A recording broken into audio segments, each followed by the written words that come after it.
I got some big shoes for a big buck. Look, I can't lose. Look, I be going up these days.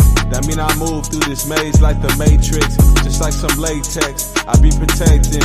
Of course they showing me love after neglecting.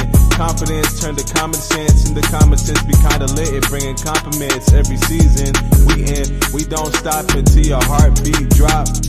Come on, like when the balls drop at New Year's Eve. I got some big shoes, my balls dropped at 13. They tryna cut me down cause I be shining like Christmas tree. I always been a star, maybe I gotta be. And I don't go too hard unless I got to. Like Tupac too, I keep a fine boo. And yeah, she talk smooth, cause she my little dog, she my best friend. And I got big shoes, this ain't no size 10. The way I'm rocking them, the way I'm walking in, the way I'm walking in. She my little dog, she my best friend. And I got big shoes, this ain't no size 10. The way I'm rocking them, the way I'm walking in, the way I'm walking in. I be blocking them when I see that they copying and pasting. Shit the DM, I ain't respond, so they erase it. Boy, move at your own damn pace, nigga, just face it. Cause you be in my ear all day, talking that basic. My boo bought me big ass shoes and I don't lace them. How could I replace her? I mean, she do so much for me. I be hugging the beat, I be loving the beat. She be chopping the meat. I said, damn, I'm gon' high walk across the street. And afterwards, she be running and jumping on me. Cause she my little dog, she my best friend. And I got big shoes, this ain't no size 10. The way I'm rocking, the way I'm walking in, the way I'm walking in.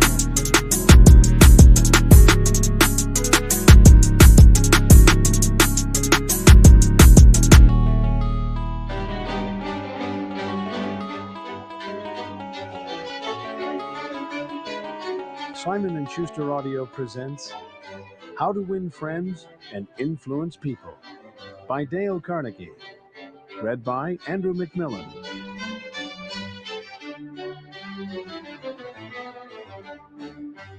How this book was written and why. During the first 35 years of the 20th century, the publishing houses of America printed more than 1/5 of 1,000,000 different books. Most of them were deadly dull, and many were financial failures. Many, did I say? The president of one of the largest publishing houses in the world confessed to me that his company, after 75 years of publishing experience, still lost money on 7 out of every 8 books it published. Why then did I have the temerity to write another book?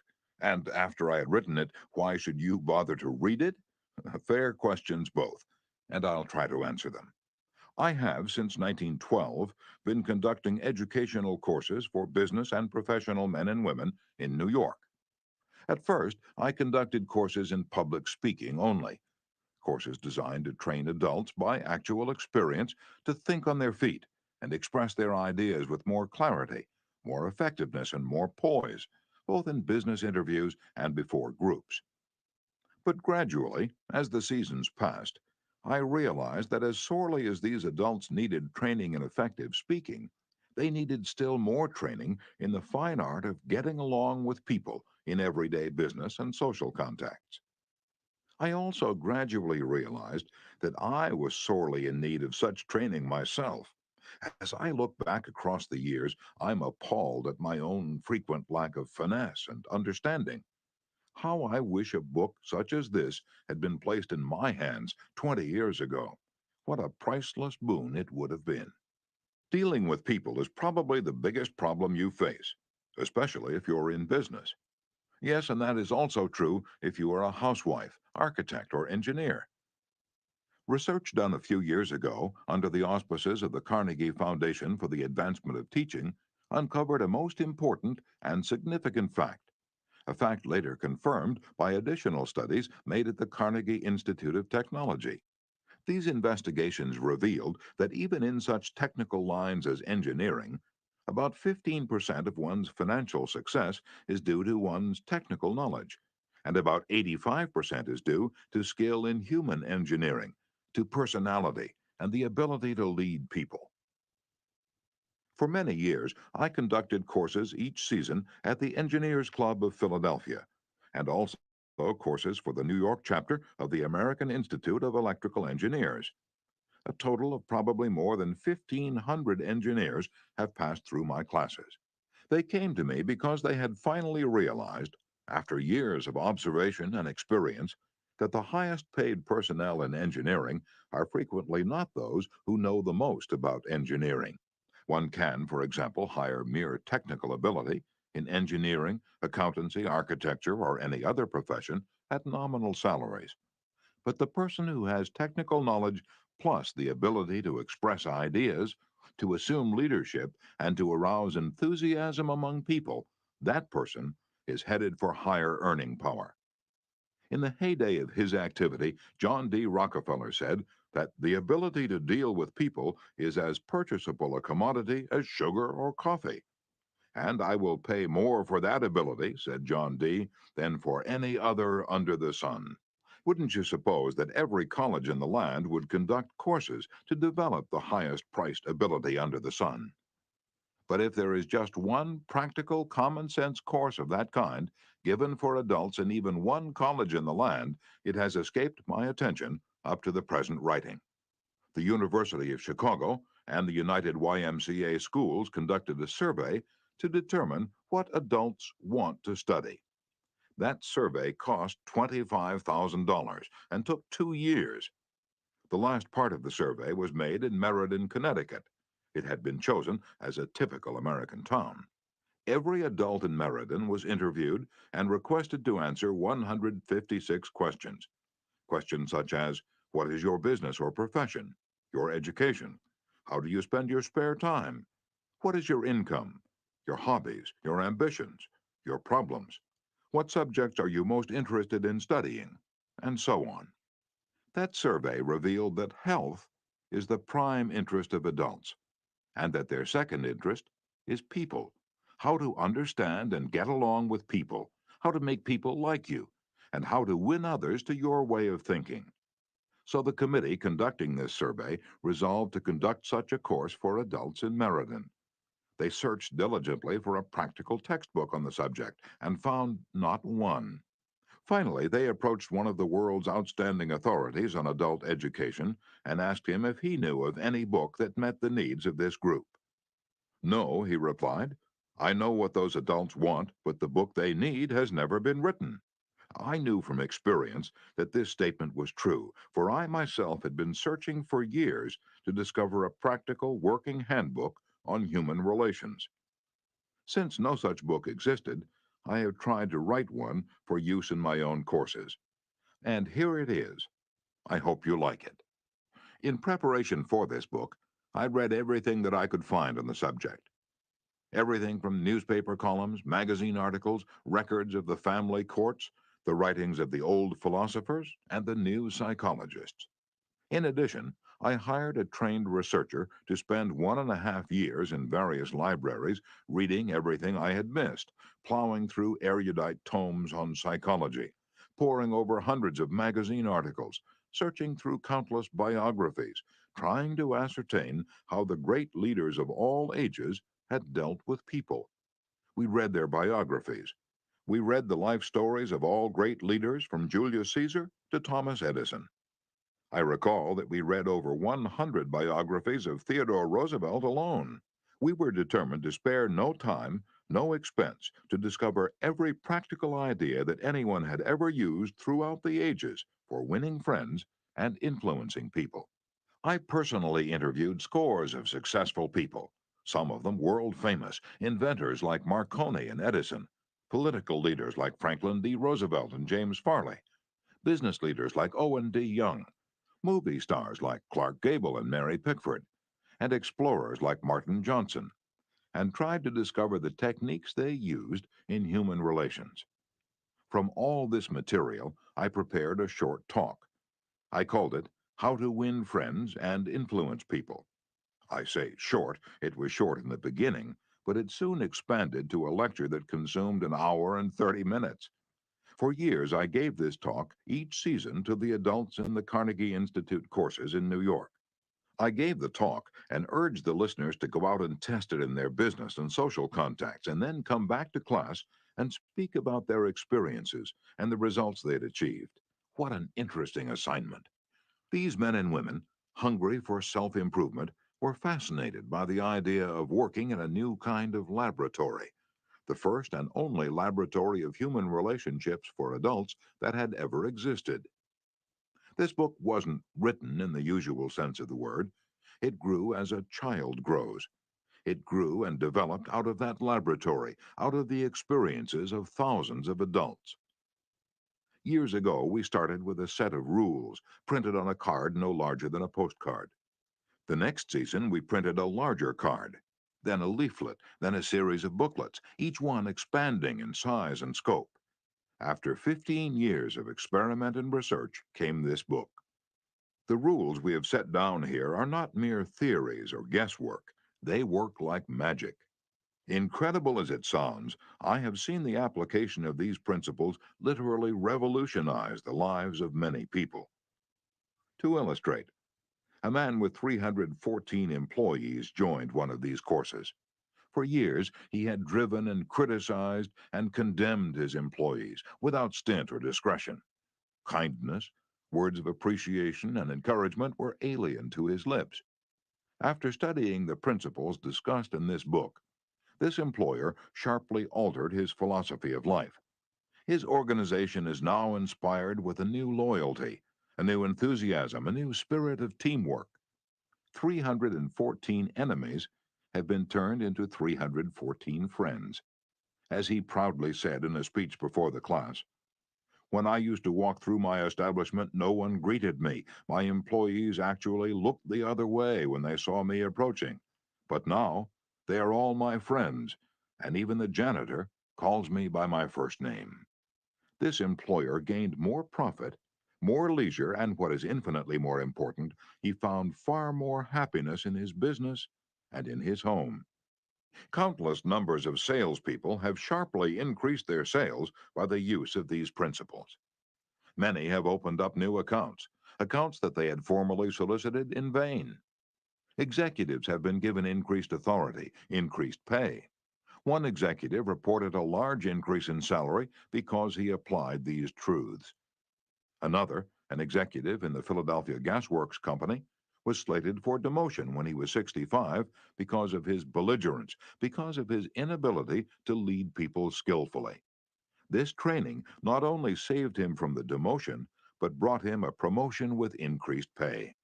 On innumerable occasions, spouses attending the banquet given at the end of the course have told me that their homes have been much happier since their husbands or wives started this training.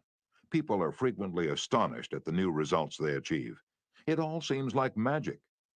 In some cases, in their enthusiasm, they have telephoned me at my home on Sundays because they couldn't wait 48 hours to report their achievements at the regular session of the course. One man was so stirred by a talk on these principles that he sat far into the night discussing them with other members of the class. At 3 o'clock in the morning, the others went home, but he was so shaken by a realization of his own mistakes, so inspired by the vista of a new and richer world opening before him, that he was unable to sleep. He didn't sleep that night, or the next day, or the next night. Who was he? A naive, untrained individual ready to gush over any new theory that came along? No, far from it. He was a sophisticated, blasé dealer in art, very much the man about town, who spoke 3 languages fluently and was a graduate of 2 European universities. While writing this chapter, I received a letter from a German of the old school, an aristocrat whose forebears had served for generations as professional army officers under the Hohenzollerns. His letter, written from a transatlantic steamer, telling about the application of these principles, rose almost to a religious fervor. Another man, an old New Yorker, a Harvard graduate, a wealthy man, the owner of a large carpet factory, declared he had learned more in 14 weeks through this system of training about the fine art of influencing people than he had learned about the same subject during his 4 years in college. Absurd? Laughable? Fantastic? Of course, you are privileged to dismiss this statement with whatever adjective you wish. I am merely reporting without comment a declaration made by a conservative and eminently successful Harvard graduate in a public address to approximately 600 people at the Yale Club in New York on the evening of Thursday, February 23, 1933. Compared to what we ought to be, said the famous professor William James of Harvard, compared to what we ought to be, we are only half awake. We are making use of only a small part of our physical and mental resources. Stating the thing broadly, the human individual thus lives far within his limits. He possesses powers of various sorts which he habitually fails to use. Those powers which you habitually fail to use. The sole purpose of this book is to help you discover, develop, and profit by those dormant and unused assets. Education, said Dr. John G. Hibben, former president of Princeton University, is the ability to meet life's situations. If by the time you have finished listening to the first 3 chapters of this book, if you aren't then a little better equipped to meet life's situations, then I shall consider this book to be a total failure so far as you are concerned. For the great aim of education, said Herbert Spencer, is not knowledge, but action. And this is an action book. How to Win Friends and Influence People by Dale Carnegie. Part 1. Fundamental Techniques in Handling People. Chapter 1. If you want to gather honey, don't kick over the beehive. On May 7, 1931, the most sensational manhunt New York City had ever known had come to its climax.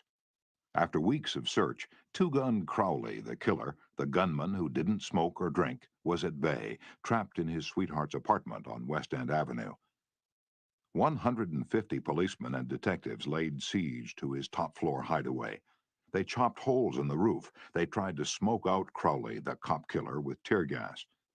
Then they mounted their machine guns on surrounding buildings, and for more than an hour, one of New York's fine residential areas reverberated with the crack of pistol fire and the rat-tat-tat of machine guns.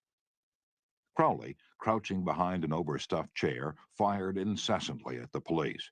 10,000 excited people watched the battle. Nothing like it had ever been seen before on the sidewalks of New York.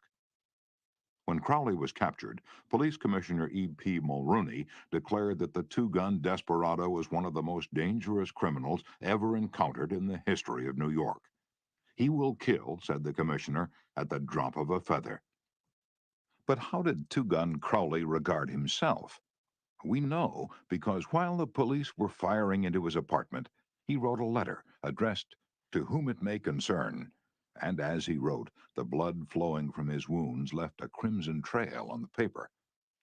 In this letter, Crowley said, "Under my coat is a weary heart, but a kind one that would do nobody any harm."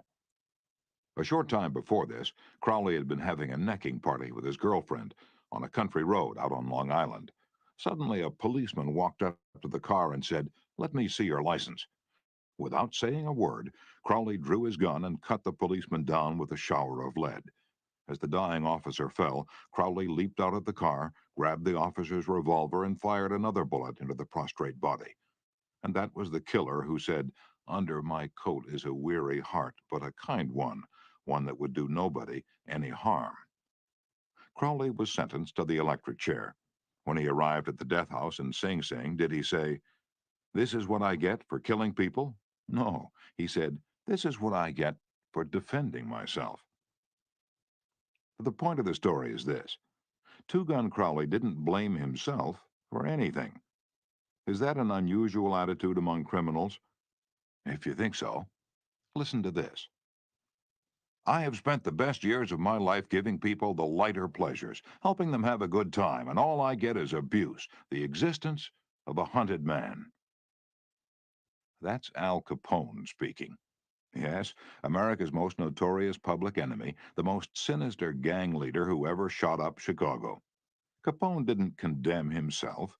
He actually regarded himself as a public benefactor, an unappreciated and misunderstood public benefactor. And so did Dutch Schultz before he crumpled up under gangster bullets in Newark. Dutch Schultz, one of New York's most notorious rats, said in a newspaper interview that he was a public benefactor, and he believed it.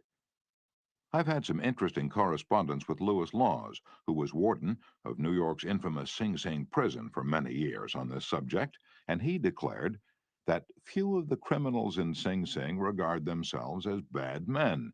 They are just as human as you and I. So they rationalize, they explain. They can tell you why they had to crack a safe or be quick on the trigger finger. Most of them attempt by a form of reasoning, fallacious or logical, to justify their antisocial acts even to themselves, consequently stoutly maintaining that they should never have been imprisoned at all. If Al Capone, Two Gun Crowley, Dutch Schultz, and the desperate men and women behind prison walls don't blame themselves for anything, what about the people with whom you and I come in contact? John Wanamaker, founder of the stores that bear his name, once confessed, "I learned 30 years ago that it is foolish to scold." I have enough trouble overcoming my own limitations without fretting over the fact that God has not seen fit to distribute evenly the gift of intelligence.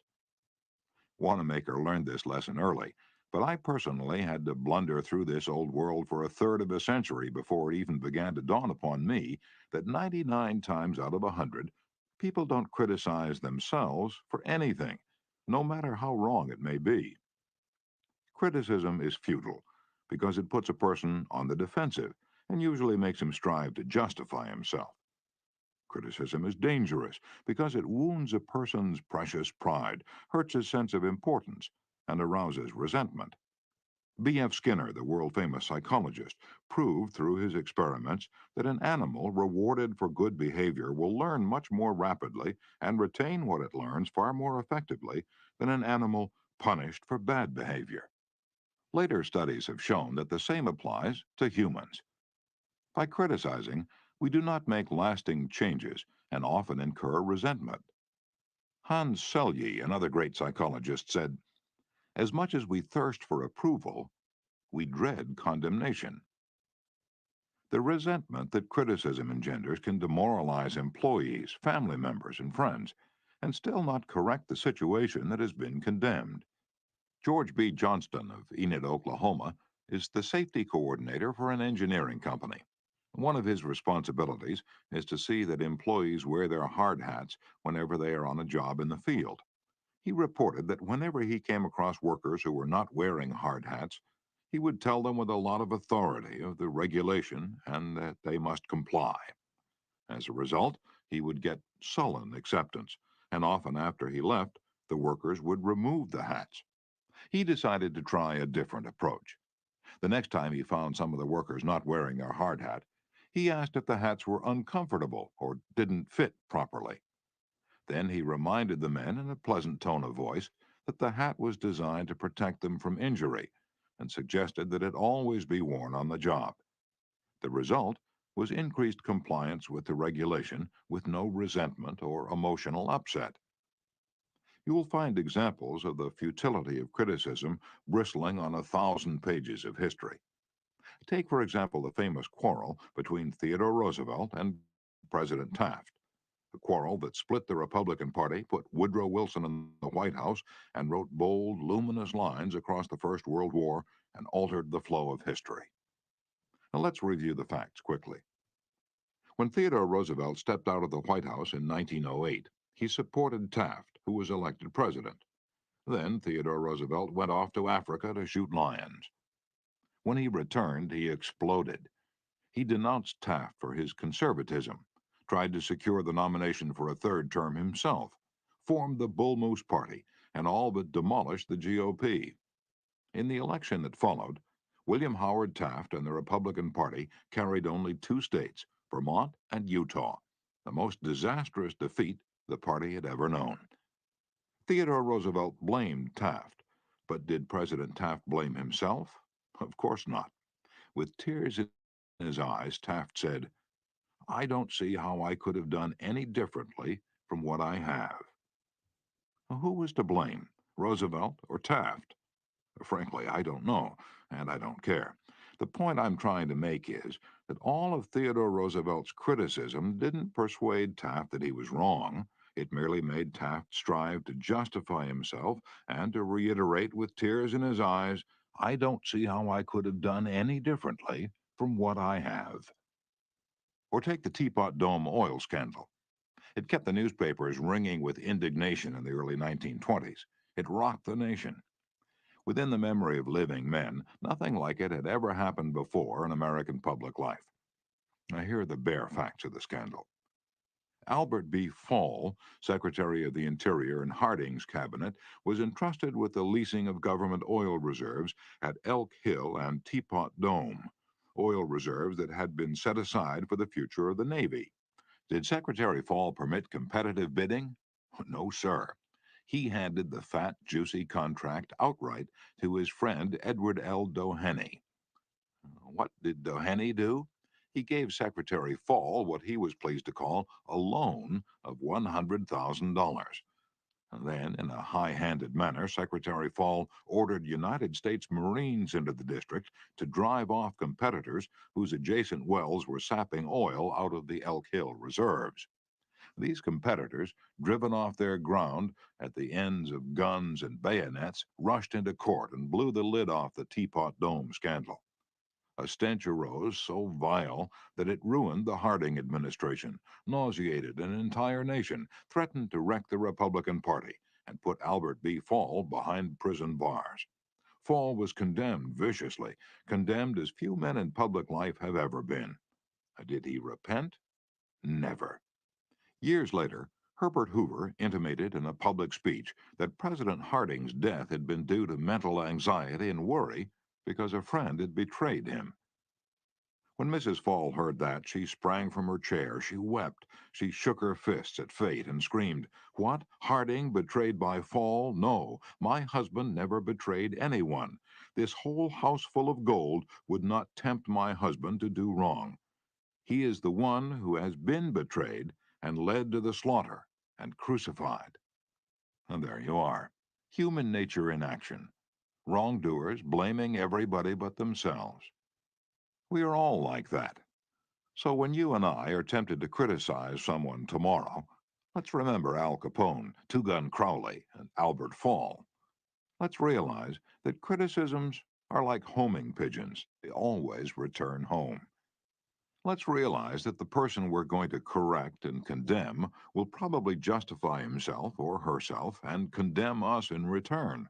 Or, like the gentle Taft, will say, "I don't see how I could have done any differently from what I have."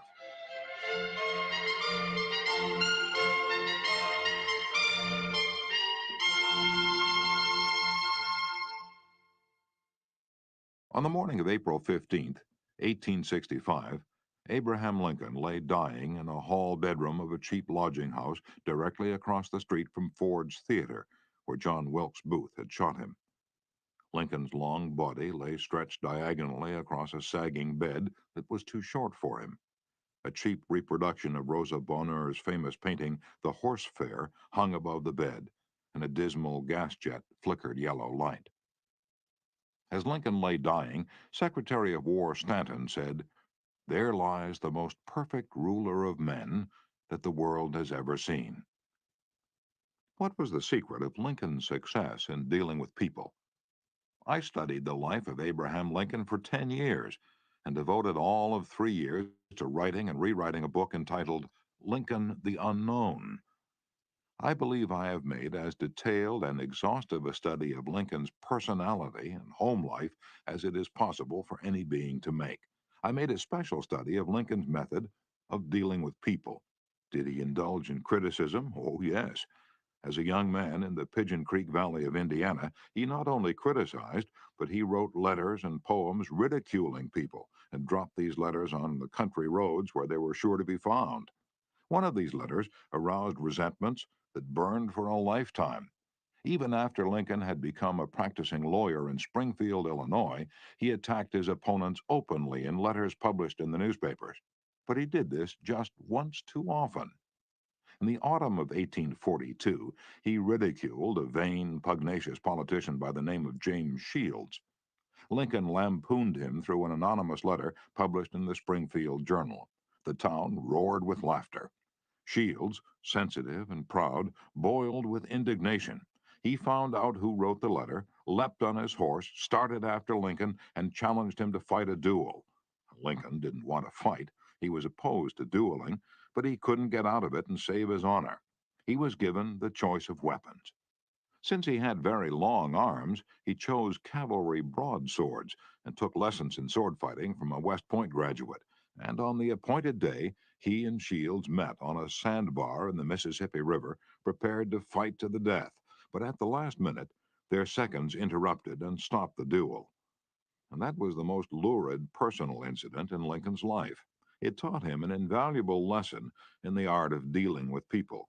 Never again did he write an insulting letter. Never again did he ridicule anyone. And from that time on, he almost never criticized anybody for anything.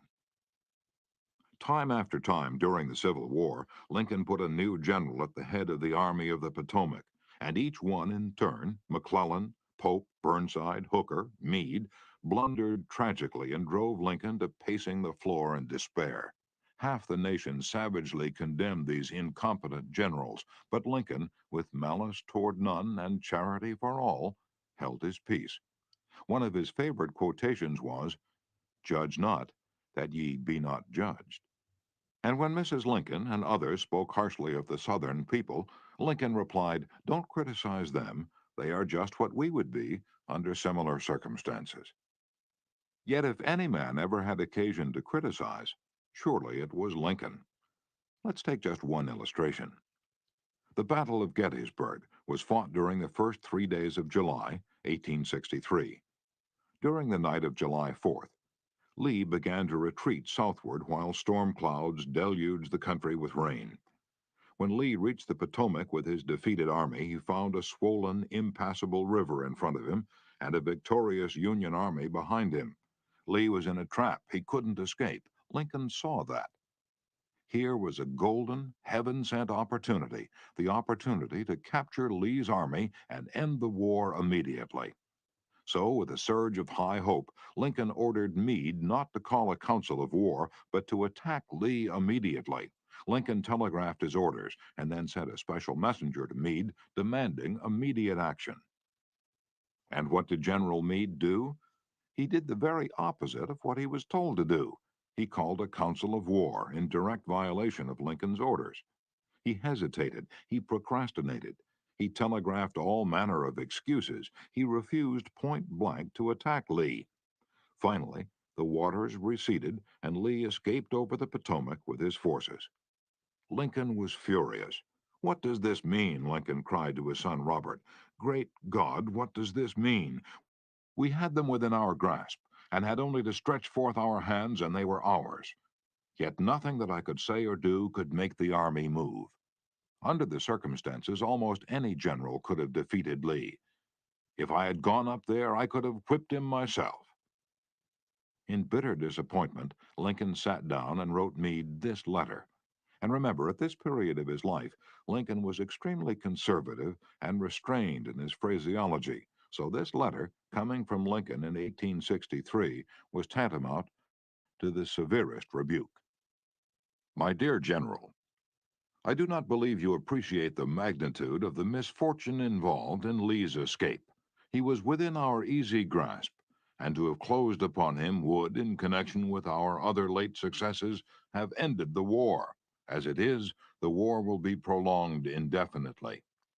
If you could not safely attack Lee last Monday, how can you possibly do so south of the river, when you can take with you very few, no more than 2/3 of the force you then had in hand? It would be unreasonable to expect, and I do not expect, that you can now effect much. Your golden opportunity is gone, and I am distressed immeasurably because of it." And what do you suppose Meade did when he read the letter? Meade never saw that letter. Lincoln never mailed it. It was found among his papers after his death. My guess is, and this is only a guess, that after writing that letter, Lincoln looked out of the window and said to himself, "Just a minute. Maybe I ought not to be so hasty. It is easy enough for me to sit here in the quiet of the White House and order Meade to attack. But if I had been up at Gettysburg, and if I had seen as much blood as Meade had seen during the last week, and if my ears had been pierced with the screams and the shrieks of the wounded and dying, maybe I wouldn't have been so anxious anxious to attack either. If I had Meade's timid temperament, perhaps I would have done just what he had done. Anyhow, it is water under the bridge now. If I send this letter, it will relieve my feelings, but it will make Meade try to justify himself. It will make him condemn me. It will arouse hard feelings, impair all his further usefulness as a commander, and perhaps force him to resign from the army. So, as I've already said, Lincoln put the letter aside, for he'd learned by bitter experience that sharp criticisms and rebukes almost invariably end in futility. Theodore Roosevelt said that when he, as president, was confronted with a perplexing problem, he used to lean back and look up at a large painting of Lincoln, which hung above his desk in the White House, and ask himself, what would Lincoln do if he were in my shoes? How would he solve this problem? The next time we're tempted to admonish somebody, let's pull a $5 bill out of our pocket, look at Lincoln's picture on the bill, and ask, how would Lincoln handle this problem if he had it? Mark Twain lost his temper occasionally and wrote letters that turned the paper brown.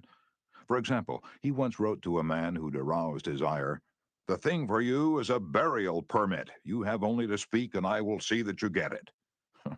On another occasion, he wrote to an editor about a proofreader's attempts to improve my spelling and punctuation. He ordered, "Set the matter according to my copy hereafter and see that the proofreader retains his suggestions in the mush of his decayed brain." The writing of these stinging letters made Mark Twain feel better. They allowed him to blow off steam, and the letters didn't do any real harm because Mark's wife secretly lifted them out of the mail, and they were never sent. Do you know someone you'd like to change and regulate and improve? Good, that's fine. I'm all in favor of it. But why not begin on yourself? From a purely selfish standpoint, that's a lot more profitable than trying to improve others. Yes, and a lot less dangerous.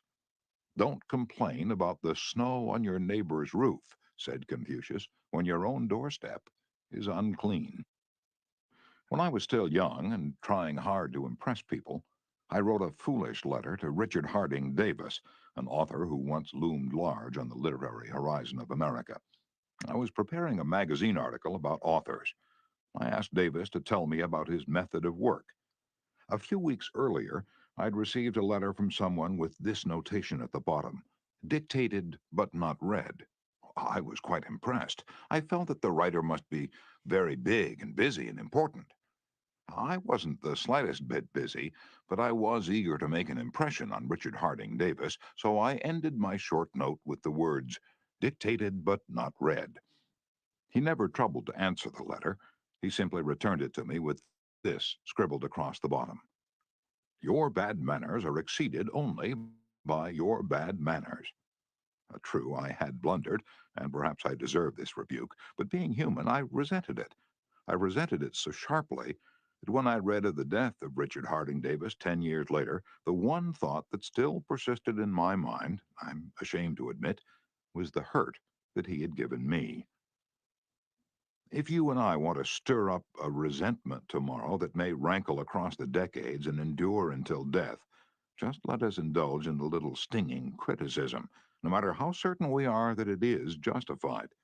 When dealing with people, let us remember we are not dealing with creatures of logic. We are dealing with creatures of emotion, creatures bristling with prejudices and motivated by pride and vanity. Bitter criticism caused the sensitive Thomas Hardy, one of the finest novelists ever to enrich English literature, to give up forever the writing of fiction. Criticism drove Thomas Chatterton, the English poet, to suicide. Benjamin Franklin, tactless in his youth, became so diplomatic, so adroit at handling people, that he was made American ambassador to France. The secret of his success? "I will speak ill of no man," he said, "and speak all the good I know of everybody." Any fool can criticize, condemn, and complain, and most fools do. But it takes character and self-control to be understanding and forgiving. "A great man shows his greatness," said Carlyle, "by the way he treats little men." Bob Hoover, a famous test pilot and frequent performer at air shows, was returning to his home in Los Angeles from an air show in San Diego. As described in the magazine Flight Operations, at 300 feet in the air, both engines suddenly stopped. By deft maneuvering, he managed to land the plane, but it was badly damaged, although nobody was hurt. Hoover's first act after the emergency landing was to inspect the airplane's fuel. Just as he suspected, the World War II propeller plane he'd been flying had been fueled with jet fuel rather than gasoline. Upon returning to the airport, he asked to see the mechanic who had serviced his airplane. The young man was sick with the agony of his mistake. Tears streamed down his face as Hoover approached. He had just caused the loss of a very expensive plane and could have caused the loss of 3 lives as well. You can imagine Hoover's anger. One could anticipate a tongue lashing that this proud and precise pilot would unleash for that carelessness. But Hoover didn't scold the mechanic. He didn't even criticize him. Instead, he put his big arm around the man's shoulder and said, "To show you I'm sure that you'll never do this again, I want you to service my F-51 tomorrow." Often parents are tempted to criticize their children. You would expect me to say, "Don't," but I will not. I am merely going to say, before you criticize them, read one of the classics of American journalism, Father Forgets. It originally appeared as an editorial in the People's Home Journal. Here it is, with the author's permission, as condensed in the Reader's Digest. A Father Forgets is one of those little pieces which, dashed off in a moment of sincere feeling, strikes an echoing chord in so many readers as to become a perennial reprint favorite. Since its first appearance, Father Forgets has been reproduced, writes the author, W. Livingston Larned, in hundreds of magazines and house organs, and in newspapers all over the country. It has been reprinted almost as extensively in many foreign languages. I have given personal permission to thousands who wish to read it from school, church, and lecture platforms. It has been on the air on countless occasions and programs. Oddly enough, college periodicals have used it, and high school magazines. Sometimes a little piece seems mysteriously to click. This one certainly did.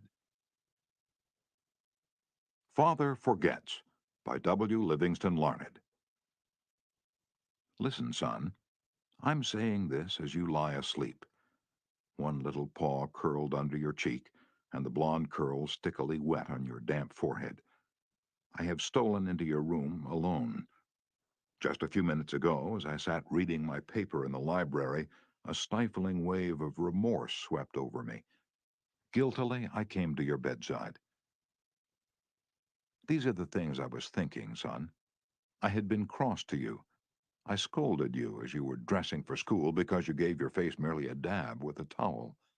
I took you to task for not cleaning your shoes. I called out angrily when you threw some of your things on the floor. At breakfast, I found fault, too. You spilled things. You gulped down your food. You put your elbows on the table. You spread butter too thick on your bread. And as you started off to play and I made for my train, you turned and waved a hand and called, "Goodbye, Daddy." And I frowned and said in reply, "Hold your shoulders back." Then it began all over again in the late afternoon. As I came up the road, I spied you down on your knees, playing marbles. There were holes in your stockings. I humiliated you before your boyfriends by marching you ahead of me to the house. Stockings were expensive, and if you had to buy them, you'd be more careful.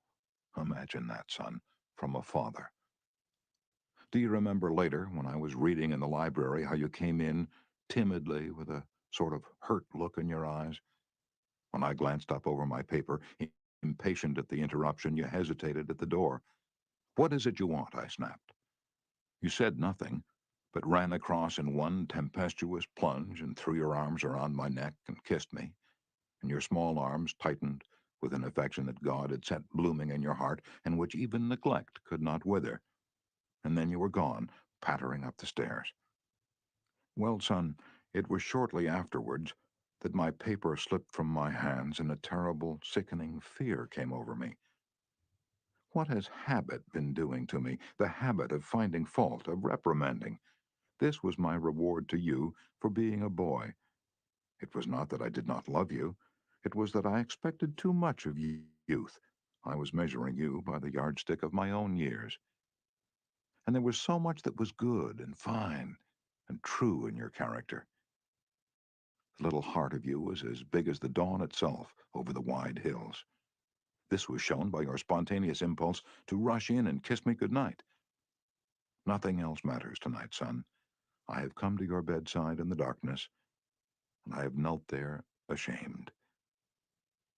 It is a feeble atonement. I know you would not understand these things if I told them to you during your waking hours, but tomorrow I will be a real daddy. I will chum with you, and suffer when you suffer, and laugh when you laugh. I will bite my tongue when impatient words come. I will keep saying, as if it were a ritual, he is nothing but a boy, a little boy. I am afraid I have visualized you as a man, yet as I see you now, son, crumpled and weary in your cot, I see that you are still a baby. Yesterday you were in your mother's arms, your head on her shoulder. I have asked too much, too much. Instead of condemning people, let's try to understand them. Let's try to figure out why they do what they do. That's a lot more profitable and intriguing than criticism, and it breeds sympathy, tolerance, and kindness. To know all is to forgive all. As Dr. Johnson said, God himself, sir, does not propose to judge man until the end of his days. Why should you and I? Principle 1. Don't criticize, condemn, or complain. Chapter 2. The Big Secret of Dealing with People. There is only one way under high heaven to get anybody to do anything. Did you ever stop to think of that? Yes, just one way. And that is by making the other person want to do it. Remember, there is no other way. Of course, you can make someone want to give you his watch by sticking a revolver in his ribs. You can make your employees give you cooperation until your back is turned by threatening to fire them. You can make a child do what you want it to do by a whip or a threat. But these crude methods have sharply undesirable repercussions. The only way I can get you to do anything is by giving you what you want. What do you want? Sigmund Freud said that everything you and I do springs from two motives: the sex urge and the desire to be great. John Dewey, one of America's most profound philosophers, phrased it a bit differently. Dr. Dewey said that the deepest urge in human nature is the desire to be important. Remember that phrase, the desire to be important. It is significant. You're going to hear a lot about it in this book. And what do you want? Well, not many things, but the few things that you do wish you crave with an insistence that will not be denied. Some of the things most people want include health and the preservation of life, food, sleep, money and the things money will buy, life in the hereafter, sexual gratification, the well-being of our children, a feeling of importance. Almost all of these wants are usually gratified, all except one. But there is one longing, almost as deep, almost as imperious as the desire for food or sleep, which is seldom gratified. It is what Freud calls the desire to be great. It is what Dewey calls the desire to be important. Lincoln once began a letter saying, "Everybody likes a compliment." William James said, "The deepest principle in human nature is the craving to be appreciated." He didn't speak, mind you, of the wish or the desire or the longing to be appreciated. He said the craving to be appreciated. Here is a gnawing and unfaltering human hunger, and the rare individual who honestly satisfies this heart hunger will hold people in the palm of his or her hand, and even the undertaker will be sorry when he dies. The desire for a feeling of importance is one of the chief distinguishing differences between mankind and the animals. To illustrate, when I was a farm boy out in Missouri, my father bred fine Duroc Jersey hogs and pedigreed white-faced cattle. We used to exhibit our hogs and white-faced cattle at the county fairs and livestock shows throughout the Middle West. We won first prizes by the score.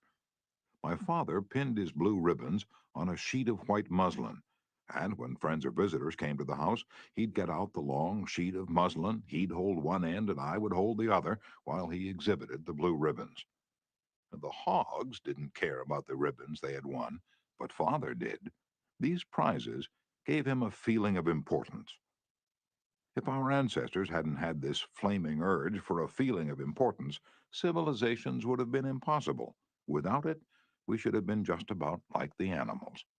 It was this desire for a feeling of importance that led an uneducated, poverty-stricken grocery clerk to study some law books he found on the bottom of a barrel of household plunder that he had bought for 50 cents. You've probably heard of this grocery clerk. His name was Lincoln. It was this desire for a feeling of importance that inspired Dickens to write his immortal novels. This desire inspired Sir Christopher Wren to design his symphonies in stone. This desire made Rockefeller amass millions that he never spent. And this same desire made the richest family in your town build a house far too large for its requirements. This desire makes you want to wear the latest styles, drive the latest cars, and talk about your brilliant children. It is this desire that lures many boys and girls into joining gangs and engaging in criminal activities. The average young criminal, according to E.P. Mulrooney, one-time police commissioner of New York, is filled with ego, and his first request after arrest is for those lurid newspapers that make him out a hero. The disagreeable prospect of serving time seems remote so long as he can gloat over his likeness sharing space with pictures of sports figures, movie and TV stars, and politicians. If you tell me how you get your feeling of importance, I'll tell you what you are. That determines your character. This is the most significant thing about you. For example, John D. Rockefeller got his feeling of importance by giving money to erect a modern hospital in Peking, China, to care for millions of poor people whom he had never seen and never would see. Dillinger, on the other hand, got his feeling of importance by being a bandit, a bank robber, and a killer. When the FBI agents were hunting him, he dashed into a farmhouse up in Minnesota and said, "I'm Dillinger." He was proud of the fact that he was public enemy number one. "I'm not going to hurt you, but I'm Dillinger," he said.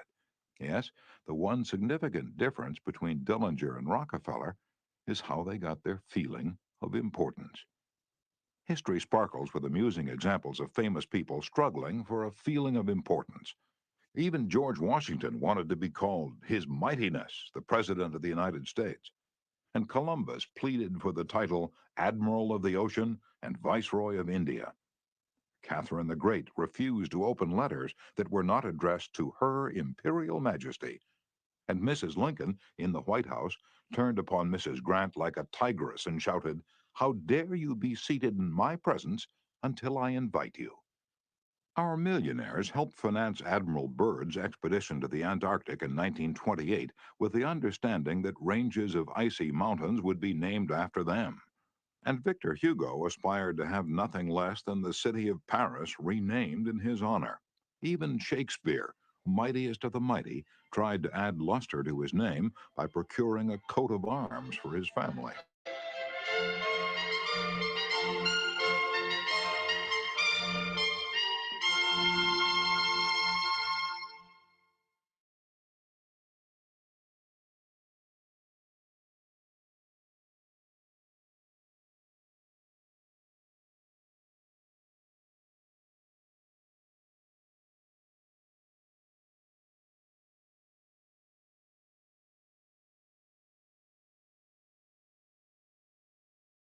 People sometimes become invalids in order to win sympathy and attention and get a feeling of importance. For example, take Mrs. McKinley. She got a feeling of importance by forcing her husband, the President of the United States, to neglect important affairs of state while he reclined on the bed beside her for hours at a time, his arm about her, soothing her to sleep. She fed her gnawing desire for attention by insisting that he remain with her while she was having her teeth fixed, and once created a stormy scene when he had to leave her alone with the dentist while he kept an appointment with John Hay, his Secretary of State.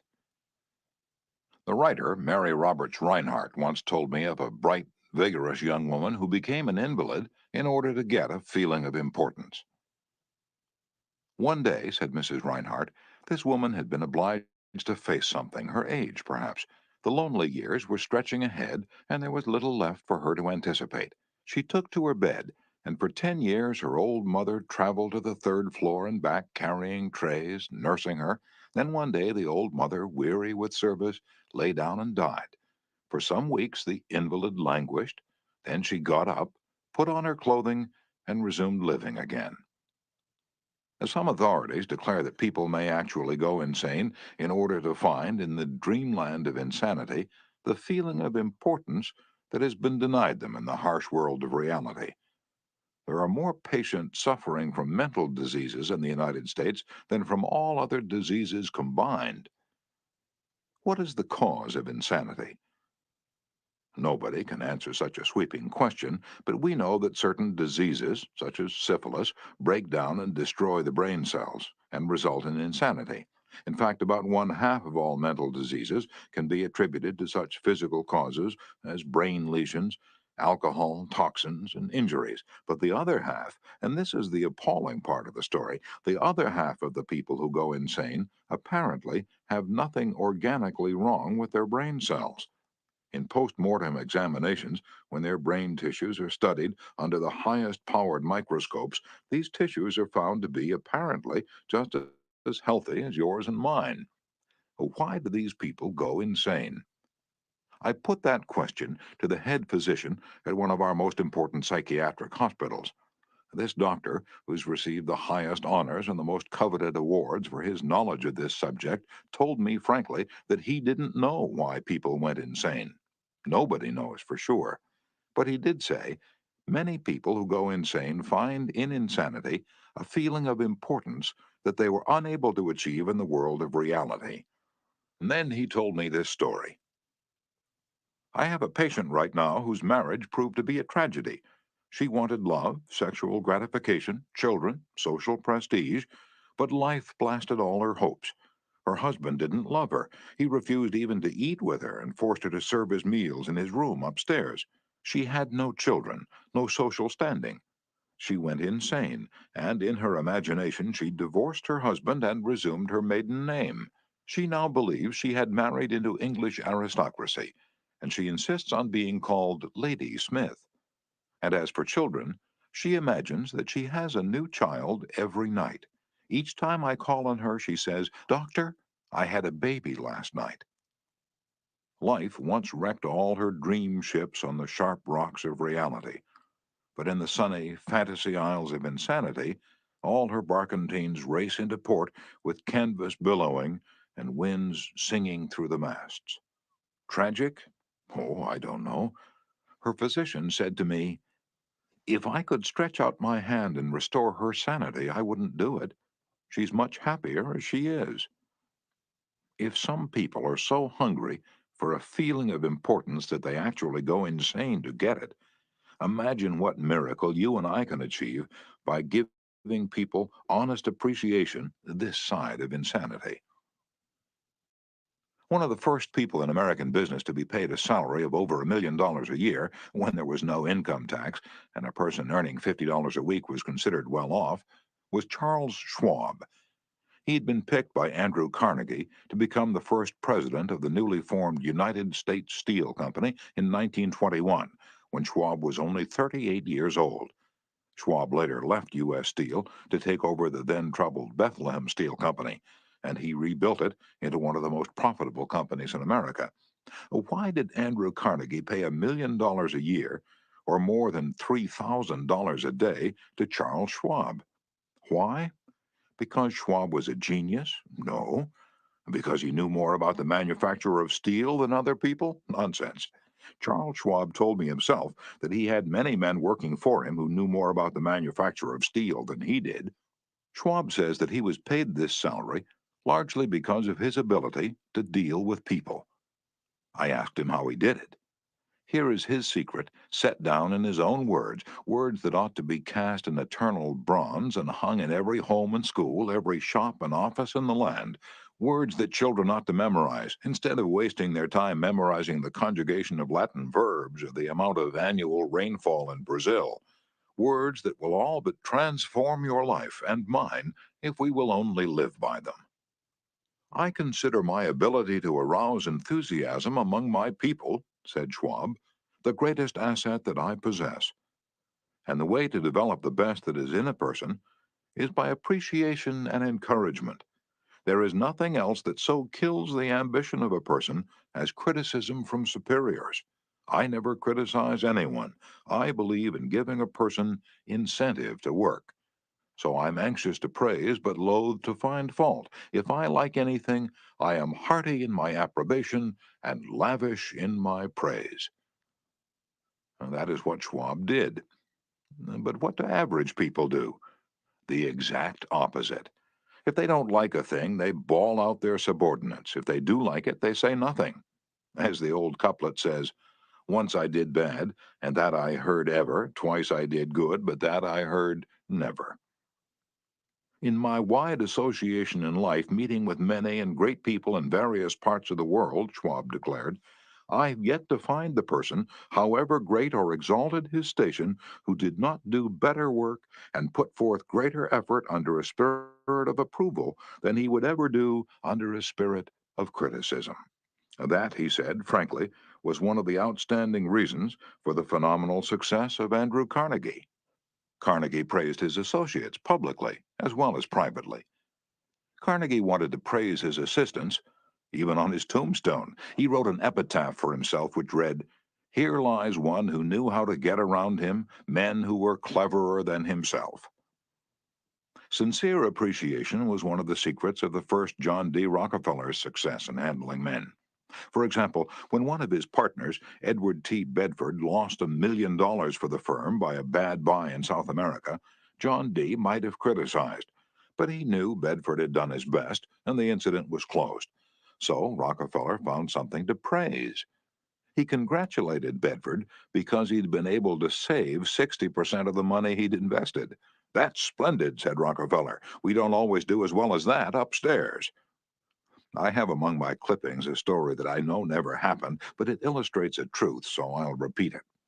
According to this silly story, a farm woman, at the end of a heavy day's work, set before her menfolks a heaping pile of hay. When they indignantly demanded whether she'd gone crazy, she replied, Well, how did I know you'd notice? I've been cooking for you men for the last 20 years, and in all that time, I ain't heard no word to let me know you wasn't just eating hay. And when a study was made a few years ago on runaway wives, what do you think was discovered to be the main reason wives ran away? It was lack of appreciation. And I'd bet that a similar study made of runaway husbands would come out the same way. We often take our spouses so much for granted that we never let them know we appreciate them. A member of one of our classes told of a request made by his wife. She and a group of other women in her church were involved in a self-improvement program. She asked her husband to help her by listing 6 things he believed she could do to become a better wife. He reported to the class. I was surprised by such a request. Frankly, it would have been easy for me to list 6 things I would like to change about her. My heavens, she could have listed 1,000 things you'd like to change about me. But I didn't. I said to her, Let me think about it and give you an answer in the morning. The next morning, I got up very early and called the florist and had them send 6 red roses to my wife with a note saying, I can't think of 6 things I would like to change about you. I love you the way you are. When I arrived at home that evening, who do you think greeted me at the door? That's right, my wife. She was almost in tears. Needless to say, I was extremely glad I had not criticized her as she'd requested. The following Sunday at church, after she reported the results of her assignment, several women with whom she'd been studying came up to me and said, That was the most considerate thing I've ever heard. It was then that I realized the power of appreciation. Florenz Ziegfeld, the most spectacular producer who ever dazzled Broadway, gained his reputation by his subtle ability to glorify the American girl. Time after time, he took drab little creatures that no one ever looked at twice and transformed them on the stage into glamorous visions of mystery and seduction. And knowing the value of appreciation and confidence, he made women feel beautiful by the sheer power of his gallantry and consideration. He was practical. He raised the salary of chorus girls from $30 a week to as high as $175. And he was also chivalrous. On opening night at the Follies, he sent telegrams to the stars in the cast, and he deluged every chorus girl in the show with American Beauty roses. I once succumbed to the fad of fasting and went for 6 days and nights without eating. It wasn't difficult. I was less hungry at the end of the 6th day than I was at the end of the 2nd. Yet I know, as you know, people who would think they'd committed a crime if they let their families or employees go for 6 days without food, but they will let them go for 6 days and 6 weeks and sometimes 60 years without giving them the hearty appreciation that they crave almost as much as they crave food. When Alfred Lunt, one of the great actors of his time, played the leading role in Reunion in Vienna, he said, "There is nothing I need so much as nourishment for my self-esteem." We nourish the bodies of our children and friends and employees, but how seldom do we nourish their self-esteem? We provide them with roast beef and potatoes to build energy, but we neglect to give them kind words of appreciation that would sing in their memories for years, like the music of the morning stars. Paul Harvey, in one of his radio broadcasts, The Rest of the Story, told how showing sincere appreciation can change a person's life. He reported that years ago, a teacher in Detroit asked Stevie Morris to help her find a mouse that was lost in the classroom. You see, she appreciated the fact that nature had given Stevie something no one else in the room had. Nature had given Stevie a remarkable pair of ears to compensate for his blind eyes. But this was really the first time Stevie had been shown appreciation for those talented ears. Now, years later, he says that this act of appreciation was the beginning of a new life. You see, from that time on, he developed his gift of hearing and went on to become, under the stage name of Stevie Wonder, one of the great pop singers and songwriters of the 70s. Some of you are saying right now, as you hear these words, "Oh, phooey, flattery, bear oil. I've tried that stuff. It doesn't work, not with intelligent people." Of course, flattery seldom works with discerning people. It is shallow, selfish, and insincere. It ought to fail, and it usually does. True, some people are so hungry, so thirsty for appreciation that they'll swallow anything, just as a starving man will eat grass and fish worms. Even Queen Victoria was susceptible to flattery. Prime Minister Benjamin Disraeli confessed that he put it on thick in dealing with the Queen. To use his exact words, he said, "Spread it on with a trowel." But Disraeli was one of the most polished, deft, and adroit men who ever ruled the far-flung British Empire. He was a genius in his line. What would work for him wouldn't necessarily work for you and me. In the long run, flattery will do you more harm than good. Flattery is counterfeit, and like counterfeit money, it will eventually get you into trouble if you pass it to someone else. The difference between appreciation and flattery, that's simple. One is sincere, the other is insincere. One comes from the heart out, the other from the teeth out. One is unselfish, the other selfish.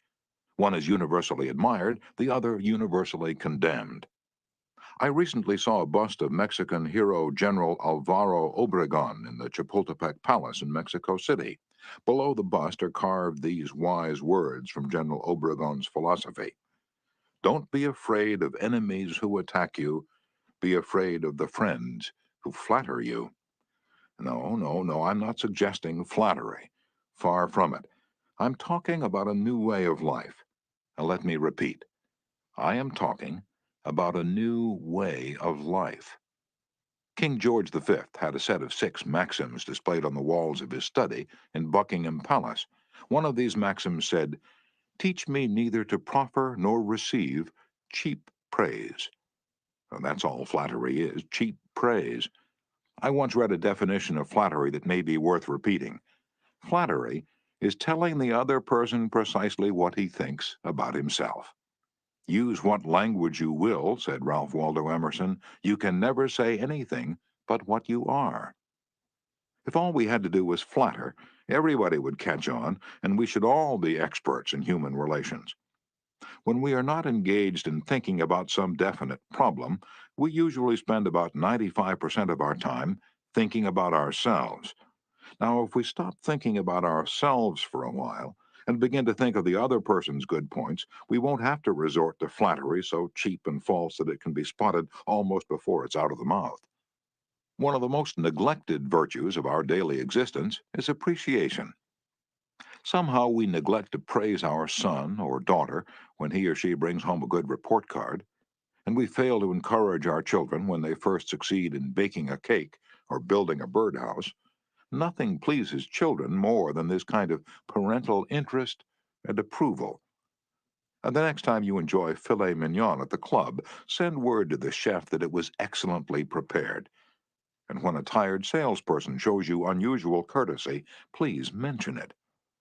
Every minister, lecturer, and public speaker knows the discouragement of pouring himself or herself out to an audience and not receiving a single ripple of appreciative comment. What applies to professionals applies doubly to workers in offices, shops, and factories, and our families and friends. In our interpersonal relations, we should never forget that all our associates are human beings and hunger for appreciation. It is the legal tender that all souls enjoy. Try leaving a friendly trail of little sparks of gratitude on your daily trips. You will be surprised how they will set small flames of friendship that will be rose beacons on your next visit. Pamela Dunham of New Fairfield, Connecticut, had among her responsibilities on her job the supervision of a janitor who was doing a very poor job. The other employees would jeer at him and litter the hallways to show him what a bad job he was doing. It was so bad, productive time was being lost in the shop. Without success, Pam tried various ways to motivate this person. She noticed that occasionally he did a particularly good piece of work. She made a point to praise him for it in front of the other people. Each day the job he did all around got better. Pretty soon he started doing all his work efficiently. Now he does an excellent job, and other people give him appreciation and recognition. Honest appreciation got results where criticism and ridicule failed. Hurting people not only does not change them, it is never called for. There's an old saying that I have cut out and pasted on my mirror where I cannot help but see it every day. I shall pass this way but once.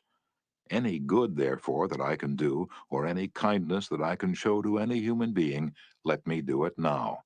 Let me not defer nor neglect it, for I shall not pass this way again. Emerson said, "Every man I meet is my superior in some way. In that I learn of him."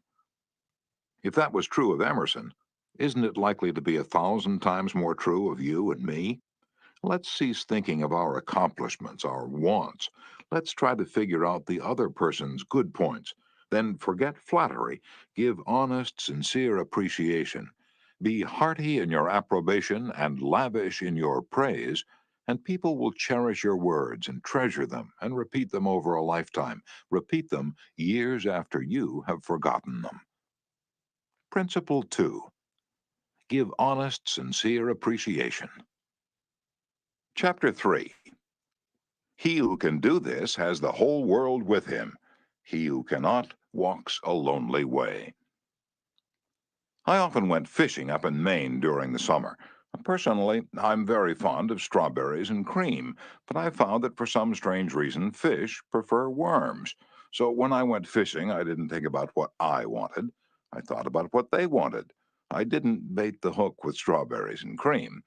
Rather, I dangled a worm or a grasshopper in front of the fish and said, "Wouldn't you like to have that?" Why not use the same common sense when fishing for people? That is what Lloyd George, Great Britain's Prime Minister during World War I, did. When someone asked him how he managed to stay in power after the other wartime leaders, Wilson, Orlando, and Clemenceau, had been forgotten, he replied that if his staying on top might be attributed to any one thing, it would be to his having learned that it was necessary to bait the hook to suit the fish. Why talk about what we want? That's childish, absurd. Of course you're interested in what you want. You are eternally interested in it, but no one else is. The rest of us are just like you. We are interested in what we want. So the only way on earth to influence other people is to talk about what they want and show them how to get it. Remember that tomorrow when you're trying to get somebody to do something. If, for example, you don't want your children to smoke, don't preach at them and don't talk about what you want, but show them that cigarettes may keep them from making the basketball team or winning the 100-yard dash. This is a good thing to remember, regardless of whether you're dealing with children or calves or chimpanzees. For example, one day Ralph Waldo Emerson and his son tried to get a calf into the barn. They made the common mistake of thinking only of what they wanted. Emerson pushed and his son pulled, but the calf was doing just what they were doing. He was thinking only of what he wanted, so he stiffened his legs and stubbornly refused to leave the pasture. The Irish housemaid saw their predicament. She couldn't write essays or books, but on this occasion at least, she had more horse sense or calf sense than Emerson had. She thought of what the calf wanted. So she put her maternal finger in the calf's mouth and let the calf suck her finger as she gently led him into the barn. Every act you have ever performed since the day you were born was performed because you wanted something. What about the time you gave a large contribution to the Red Cross? Yes, that's no exception to the rule. You gave the Red Cross the donation because you wanted to lend a helping hand. You wanted to do a beautiful, unselfish, divine act. Inasmuch as ye have done it unto one of the least of these, my brethren, ye have done it unto me. If you hadn't wanted that feeling more than you wanted your money, you would not have made the contribution. Of course, you might have made the contribution because you were ashamed to refuse, or because a customer asked you to do it, but one thing is certain. You made the contribution because you wanted something. Harry A. Overstreet, in his illuminating book, Influencing Human Behavior, said, "Action springs out of what we fundamentally desire, and the best piece of advice which can be given to would-be persuaders, whether in business, in the home, in the school, in politics, is first arouse in the other person an eager want. He who can do this has the whole world with him. He who cannot walks a lonely way." Andrew Carnegie, the poverty-stricken Scotch lad who started to work at 2 cents an hour and finally gave away 365 million, learned early in life that the only way to influence people is to talk in terms of what the other person wants. He attended school only 4 years, yet he learned how to handle people. And to illustrate, his sister-in-law was worried sick over her two boys. They were at Yale, and they were so busy with their own affairs that they neglected to write home and paid no attention whatever to their mother's frantic letters. Then Carnegie offered to wager $100 that he could get an answer by return mail without even asking for it. Someone called his bet. So he wrote his nephews a chatty letter mentioning casually in a postscript that he was sending each one a $5 bill. He neglected, however, to enclose the money. Back came replies by return mail, thanking dear Uncle Andrew for his kind note, and, well, you can finish the sentence yourself. Another example of persuading comes from Stan Novak of Cleveland, Ohio, a participant in our course. Stan came home from work one evening to find his youngest son, Tim, kicking and screaming on the living room floor. He was to start kindergarten the next day and was protesting that he would not go. Stan's normal reaction would have been to banish the child to his room and tell him he just better make up his mind to go. He had no choice. But tonight, recognizing that this would not really help Tim start kindergarten in the best frame of mind, Stan sat down and thought, if I were Tim, why would I be excited about going to kindergarten? He and his wife made a list of all the fun things Tim would do, such as finger painting, singing songs, making new friends. Then they put them into action. We all started finger painting on the kitchen table, my wife Lil, my other son Bob, and myself, all having fun. Soon Tim was peeping around the corner. Next, he was begging to participate. Oh, no, you have to go to kindergarten first to learn how to finger paint. With all the enthusiasm I could muster, I went through the list, talking in terms that he could understand, telling him of all the fun he would have in kindergarten.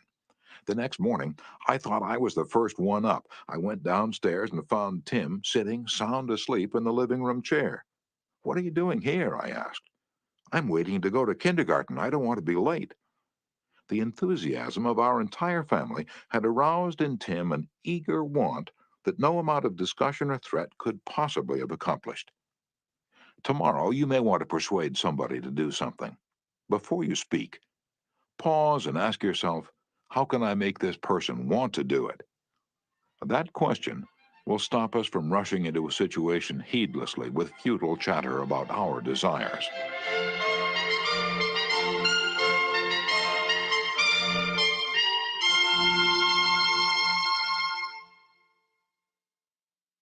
At one time, I rented the grand ballroom of a certain New York hotel for 20 nights each season in order to hold a series of lectures. At the beginning of one season, I was suddenly informed that I should have to pay almost 3 times as much rent as formerly. This news reached me after the tickets had been printed and distributed and all announcements had been made. Naturally, I didn't want to pay the increase, but what was the use of talking to the hotel about what I wanted? They were interested only in what they wanted. So a couple of days later, I went to see the manager. I was a bit shocked when I got your letter, I said, but I don't blame you at all. If I'd been in your position, I should probably have written a similar letter myself. Your duty as manager of the hotel is to make all the profit possible. If you don't do that, you'll be fired, and you ought to be fired. Now let's take a piece of paper and write down the advantages and the disadvantages that will accrue to you if you insist on this increase in rent. And then I took the letterhead and ran a line through the center and headed one column advantages and the other column disadvantages. I wrote down under the head advantages these words, ballroom free. And then I went on to say, you'll have the advantage of having the ballroom free to rent for dances and conventions. That's a big advantage. For affairs like that, it'll pay you much more than you can get for a series of lectures. If I tie your ballroom up for 20 nights during the course of the season, it's sure to mean a loss of some very profitable business to you. Now, let's consider the disadvantages. First, instead of increasing your income from me, you're going to decrease it. In fact, you're going to wipe it out because I cannot pay the rent you're asking. I shall be forced to hold these lectures at some other place. There's another disadvantage to you also. These lectures attract crowds of educated and cultured people to your hotel.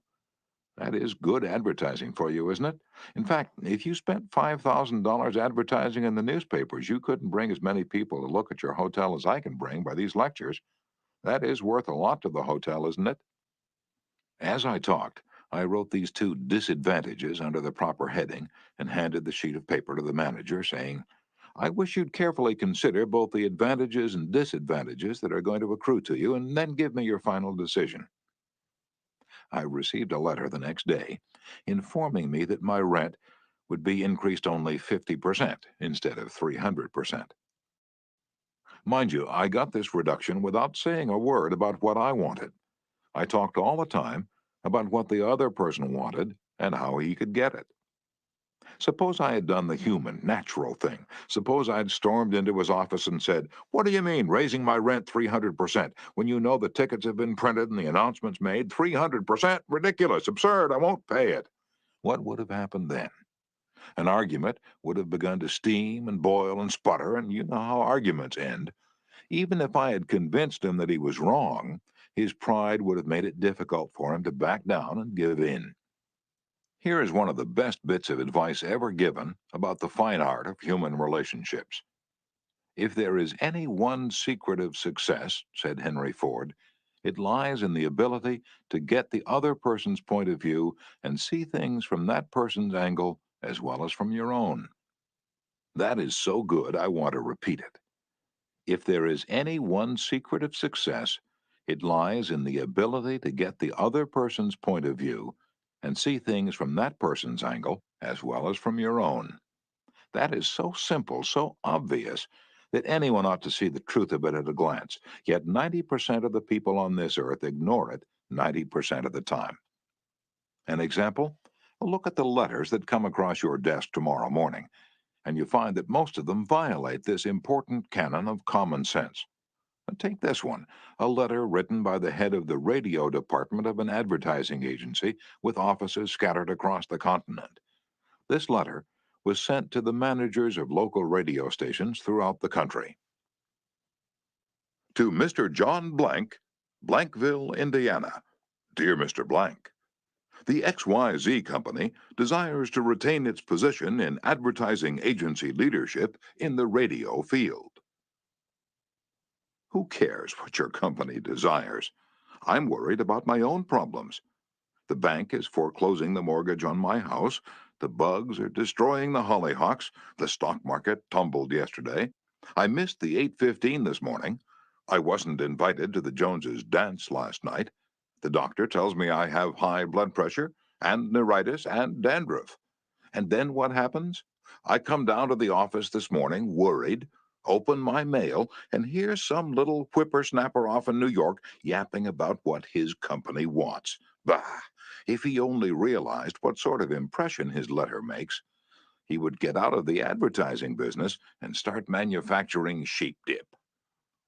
This agency's national advertising accounts were the bulwark of the network. Our subsequent clearances of station time have kept us at the top of agencies year after year. You are big and rich and right at the top, are you? So what? I don't give two hoops in Hades if you're as big as General Motors and General Electric and the General Staff of the U.S. Army all combined. If you had as much sense as a half-witted hummingbird, you'd realize that I'm interested in how big I am, not how big you are. All this talk about your enormous success makes me feel small and unimportant.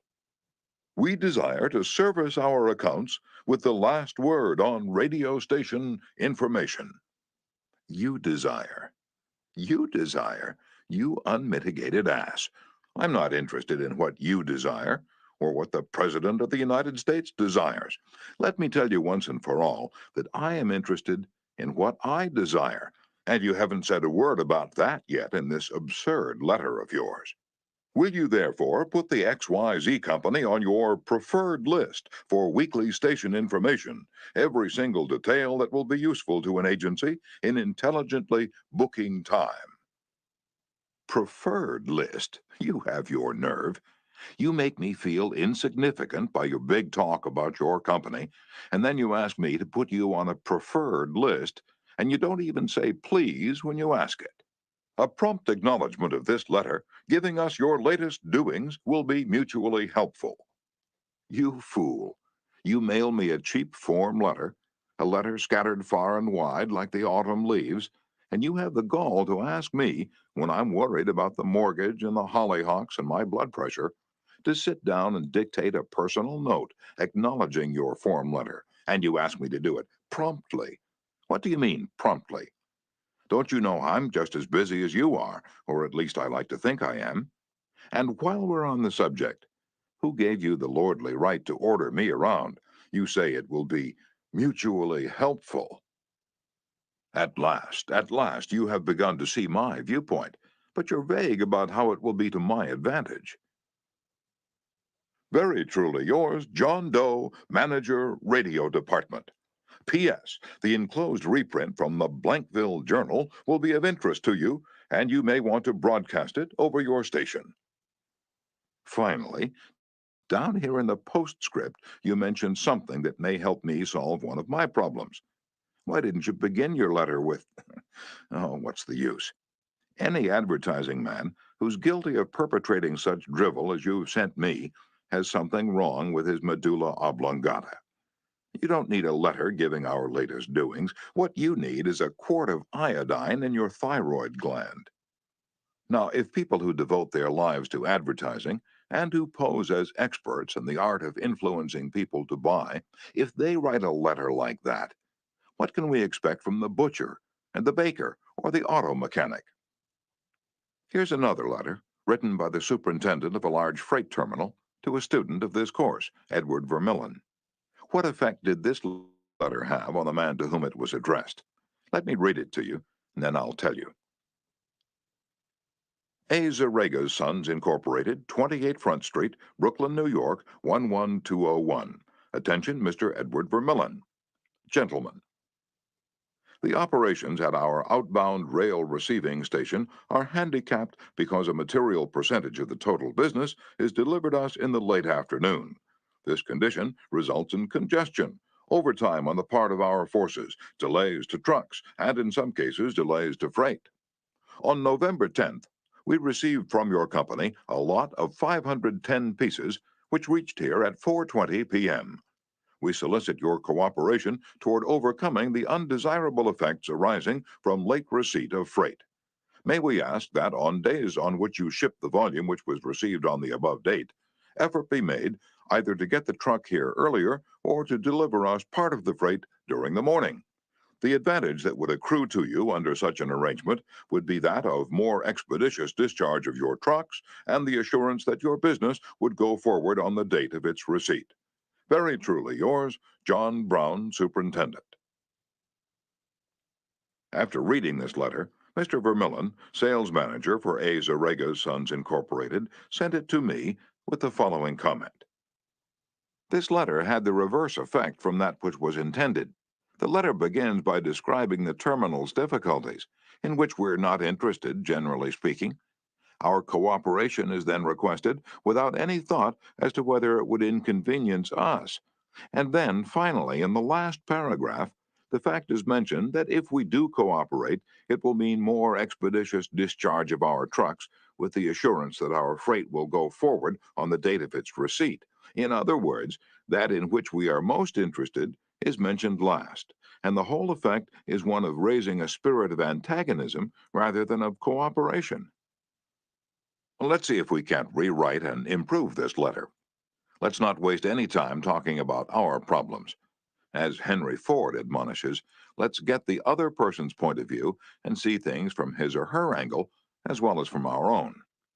Here's one way of revising the letter. It may not be the best way, but isn't it an improvement? Mr. Edward Vermillen, care of A. Zarega Sons Incorporated, 28 Front Street, Brooklyn, New York, 11201. Dear Mr. Vermillen, your company has been one of our good customers for 14 years. Naturally, we're very grateful for your patronage and are eager to give you the speedy, efficient service you deserve. However, we regret to say that it isn't possible for us to do that when your trucks bring us a large shipment late in the afternoon, as they did on November 10th. Why? Because many other customers make late afternoon deliveries also. Naturally, that causes congestion. That means your trucks are held up unavoidably at the pier, and sometimes even your freight is delayed. That's bad, but it can be avoided. If you make your deliveries at the pier in the morning, when possible, your trucks will be able to keep moving.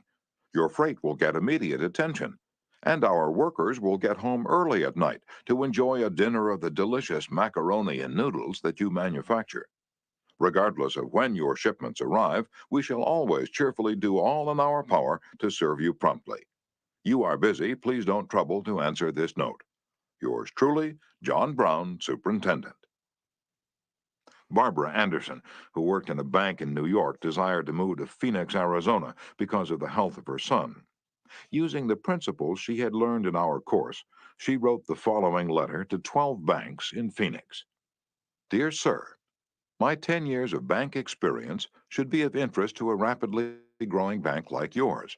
In various capacities in bank operations with the Bankers Trust Company in New York, leading to my present assignment as branch manager, I have acquired skills in all phases of banking, including depositor relations, credits, loans, and administration. I will be relocating to Phoenix in May, and I am sure I can contribute to your growth and profit. I will be in Phoenix the week of April 3rd and would appreciate the opportunity to show you how I can help your bank meet its goals. Sincerely, Barbara A. Anderson. Do you think Mrs. Anderson received any response from that letter? 11 of the 12 banks invited her to be interviewed, and she had a choice of which bank's offer to accept. Why? Mrs. Anderson did not state what she wanted, but wrote in the letter how she could help them and focused on their wants, not on her own. Thousands of salespeople are pounding the pavements today, tired, discouraged, and underpaid. Why? Because they're always thinking only of what they want. They don't realize that neither you or I want to buy anything. If we did, we'd go out and buy it. But both of us are eternally interested in solving our problems. And if salespeople can show us how their services or merchandise will help us solve our problems, they won't need to sell us, we'll buy. And customers like to feel that they're buying, not being sold. Yet many salespeople spend a lifetime in selling without seeing things from the customer's angle. For example, for many years I lived in Forest Hills, a little community of private homes in the center of greater New York. One day, as I was rushing to the station, I chanced to meet a real estate operator who'd bought and sold property in that area for many years. He knew Forest Hills well, so I hurriedly asked him whether or not my stucco house was built with metal lath or hollow tile. He said he didn't know, told me what I already knew, that I could find out by calling the Forest Hills Garden Association. Now, the following morning, I received a letter from him. Did he give me the information I wanted? He could have gotten it in 60 seconds by a telephone call, but he didn't. He told me again that I could get it by telephoning and then asked me to let him handle my insurance. He was not interested in helping me. He was interested only in helping himself. J. Howard Lucas of Birmingham, Alabama, tells how two salespeople from the same company handled the same type of situation. He reported, "Several years ago, I was on the management team of a small company. Headquartered near us was the district office of a large insurance company. Their agents were assigned territories, and our company was assigned to two agents, whom I shall refer to as Carl and John. One morning, Carl dropped by our office and casually mentioned that his company had just introduced a new life insurance policy for executives and thought we might be interested later on, and he'd get back to us when he had more information on it. The same day, John saw us on the sidewalk while returning from a coffee break, and he shouted, 'Hey, Luke, hold up, I have some great news for you fellows.' He hurried over and very excitedly told us about an executive life insurance policy his company had introduced that very day. It was the same policy that Carl had casually mentioned. He wanted us to have one of the first issued. He gave us a few important facts about the coverage and ended saying, 'The policy's so new, I'm going to have someone from the home office come out tomorrow and explain it. Now, in the meantime, let's get the application signed and on the way so he can have more information to work with.' His enthusiasm aroused in us an eager want for this policy, even though we still did not have details. When they were made available to us, they confirmed John's initial understanding of the policy, and he not only sold each of us a policy, but later doubled our coverage. Carl could have had those sales, but he made no effort to arouse in us any desire for the policies. The world is full of people who are grabbing and self-seeking, so the rare individual who unselfishly tries to serve others has an enormous advantage. He has little competition. Owen D. Young, a noted lawyer and one of America's great business leaders, once said, "People who can put themselves in the place of other people, who can understand the workings of their minds, need never worry about what the future has in store for them." If you get just one thing out of this book, an increased tendency to think always in terms of other people's point of view and see things from their angle, if you get just that one thing, it may easily prove to be one of the building blocks of your career. Looking at the other person's point of view and arousing in him an eager want for something is not to be construed as manipulating that person so that he will do something that is only for your benefit and his detriment. Each party should gain from the negotiation. In the letters to Mr. Vermillion, both the sender and the receiver of the correspondence gained by implementing what was suggested. Both the bank and Mrs. Anderson won by her letter in that the bank obtained a valuable employee and Mrs. Anderson a suitable job. And in the example of John's sale of insurance to Mr. Lucas, both gained through this transaction. Another example in which everybody gains through this principle of arousing an eager want comes from Michael E. Whidden of Warwick, Rhode Island, who's a territory salesman for the Shell Oil Company. Mike wanted to become the #1 salesperson in his district, but one service station was holding him back. It was run by an older man who could not be motivated to clean up his station. It was in such poor shape that sales were declining significantly. This manager would not listen to any of Mike's pleas to upgrade the station. After many exhortations and heart-to-heart talks, all of which had no impact, Mike decided to invite the manager to visit the newest Shell station in his territory. The manager was so impressed by the facilities at the new station that when Mike visited him the next time, his station was cleaned up and had recorded a sales increase. This enabled Mike to reach the #1 spot in his district. All his talking and discussion hadn't helped, but by arousing an eager want in the manager, by showing him the modern station, he had accomplished his goal, and both the manager and Mike benefited. Most people go through college and learn to read Virgil and master the mysteries of calculus without ever discovering how their own minds function. For instance, I once gave a course in effective speaking for the young college graduates who were entering the employ of the Carrier Corporation, the large air conditioner manufacturer. One of the participants wanted to persuade the others to play basketball in their free time. And this is about what he said. I want you to come out and play basketball. I like to play basketball. The last few times I've been down to the gymnasium, there haven't been enough people to get up a game. 2 or 3 of us got to throwing the ball around the other night, and I got a black eye. I wish all of you would come down tomorrow night. I want to play basketball. Did he talk about anything you want? You don't want to go to a gymnasium that no one else goes to, do you? You don't care about what he wants. You don't want to get a black eye. Could he have shown you how to get the things you want by using the gymnasium? More surely. More pep, keener edge to the appetite, clearer brain, fun, games, basketball. To repeat Professor Overstreet's wise advice, first, arouse in the other person an eager want. He who can do this has the whole world with him. He who cannot walks a lonely way. One of the students in my training course was worried about his little boy. The child was underweight and refused to eat properly. His parents used the usual method. They scolded and nagged. Mother wants you to eat this and that. Father wants you to grow up to be a big man. Did the boy pay any attention to these pleas? Just about as much as you pay to one fleck of sand on a sandy beach. No one with a trace of horse sense would expect a child 3 years old to react to the viewpoint of a father 30 years old. Yet that was precisely what the father had expected. It was absurd. He finally saw that. So he said to himself, what does that boy want? How can I tie up what I want to what he wants? It was easy for the father when he started thinking about it. His boy had a tricycle that he loved to ride up and down the sidewalk in front of the house in Brooklyn. A few doors down the street lived a bully, a bigger boy who would pull the little boy off his tricycle and ride it himself. Naturally, the little boy would run screaming to his mother, and she would have to come out and take the bully off the tricycle and put her little boy on again. This happened almost every day. What did the little boy want?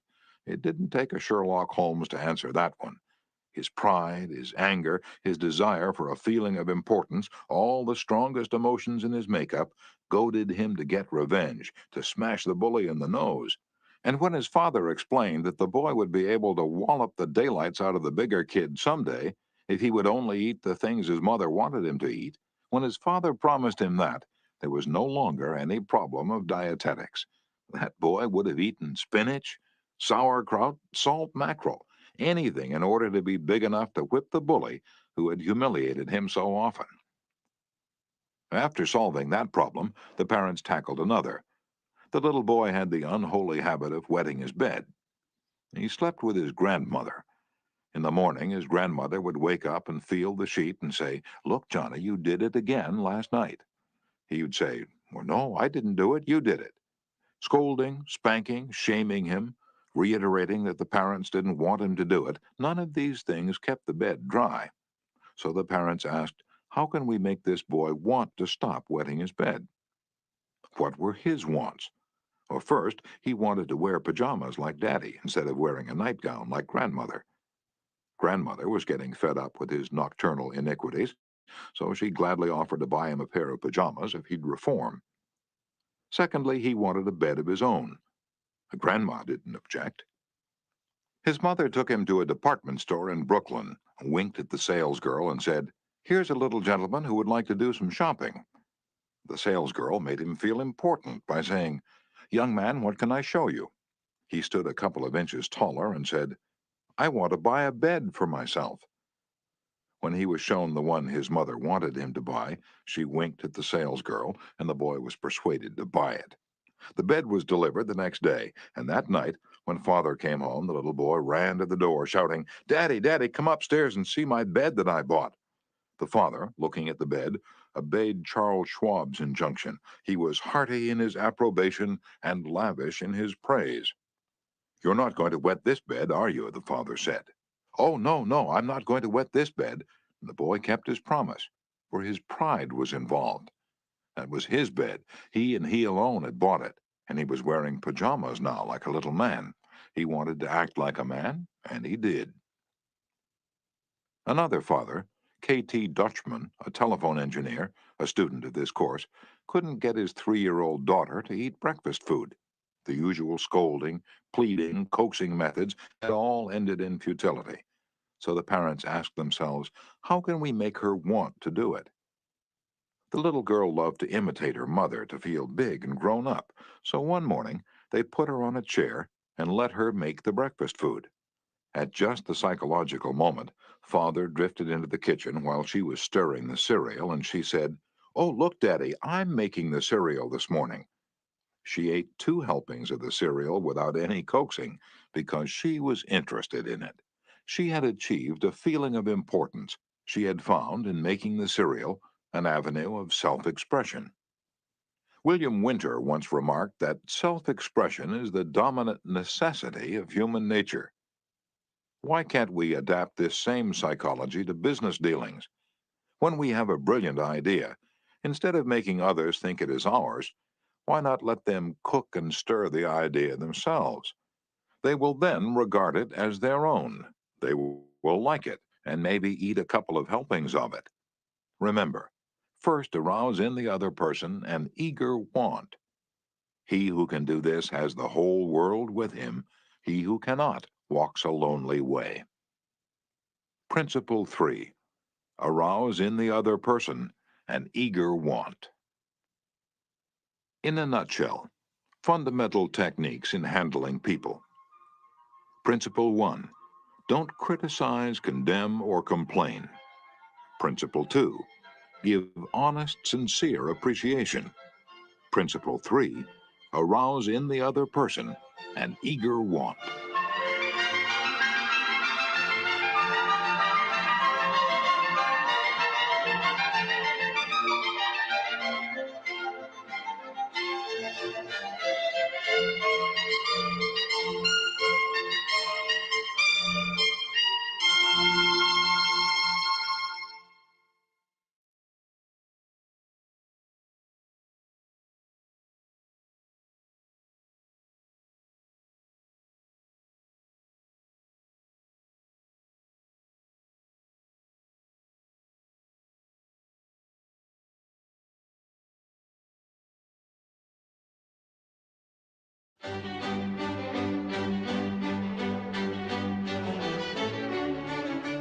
Part 2.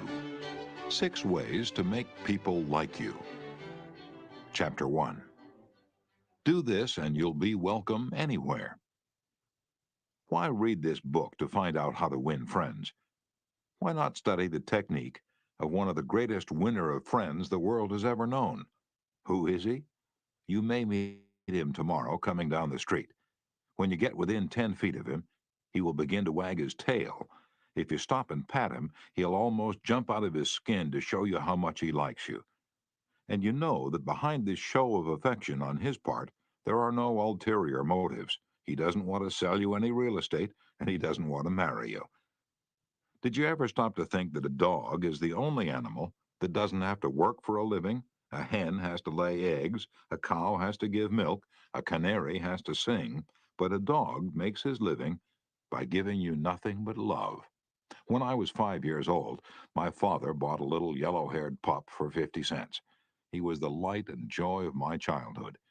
Every afternoon about 4:30, he would sit in the front yard with his beautiful eyes staring steadfastly at the path, and as soon as he heard my voice or saw me swinging my dinner pail through the buckbrush, he was off like a shot, racing breathlessly up the hill to greet me with leaps of joy and barks of sheer ecstasy. Tippy was my constant companion for 5 years. Then, one tragic night, I shall never forget it, he was killed within 10 feet of my head, killed by lightning. Tippy's death was the tragedy of my boyhood. You never read a book on psychology, Tippy. You didn't need to. You knew by some divine instinct that you can make more friends in 2 months by becoming genuinely interested in other people than you can in 2 years by trying to get other people interested in you. Let me repeat that.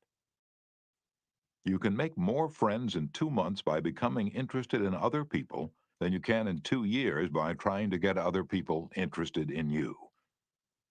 Yet I know, and you know, people who blunder through life trying to wigwag other people into becoming interested in them. Of course, it doesn't work. People are not interested in you. They are not interested in me. They are interested in themselves, morning, noon, and after dinner. The New York Telephone Company made a detailed study of telephone conversations to find out which word is the most frequently used. And you've guessed it. It is the personal pronoun I. I. It was used 3,900 times in 500 telephone conversations. I. When you see a group photograph that you're in, whose picture do you look for first? If we merely try to impress people and get people interested in us, we will never have many true, sincere friends. Friends, real friends, are not made that way. Napoleon tried it, and in his last meeting with Josephine, he said, "Josephine, I have been as fortunate as any man ever was on this earth, and yet at this hour you are the only person in the world on whom I can rely." And historians doubt whether he could rely even on her. Alfred Adler, the famous Viennese psychologist, wrote a book entitled What Life Should Mean to You. In that book, he says, "It is the individual who is not interested in his fellow men who has the greatest difficulties in life and provides the greatest injury to others. It is from among such individuals that all human failures spring." You may read scores of erudite tomes on psychology without coming across a statement more significant for you and me. Adler's statement is so rich with meaning that I'm going to repeat it. It is the individual who is not interested in his fellow men who has the greatest difficulties in life and provides the greatest injury to others. It is from among such individuals that all human failures spring. I once took a course in short story writing at New York University, and during that course, the editor of a leading magazine talked to our class. He said he could pick up any one of the dozens of stories that drifted across his desk every day, and after reading a few paragraphs, he could feel whether or not the author liked people. If the author doesn't like people, he said, people won't like his or her stories. This hard-boiled editor stopped twice in the course of his talk on fiction writing and apologized for preaching a sermon.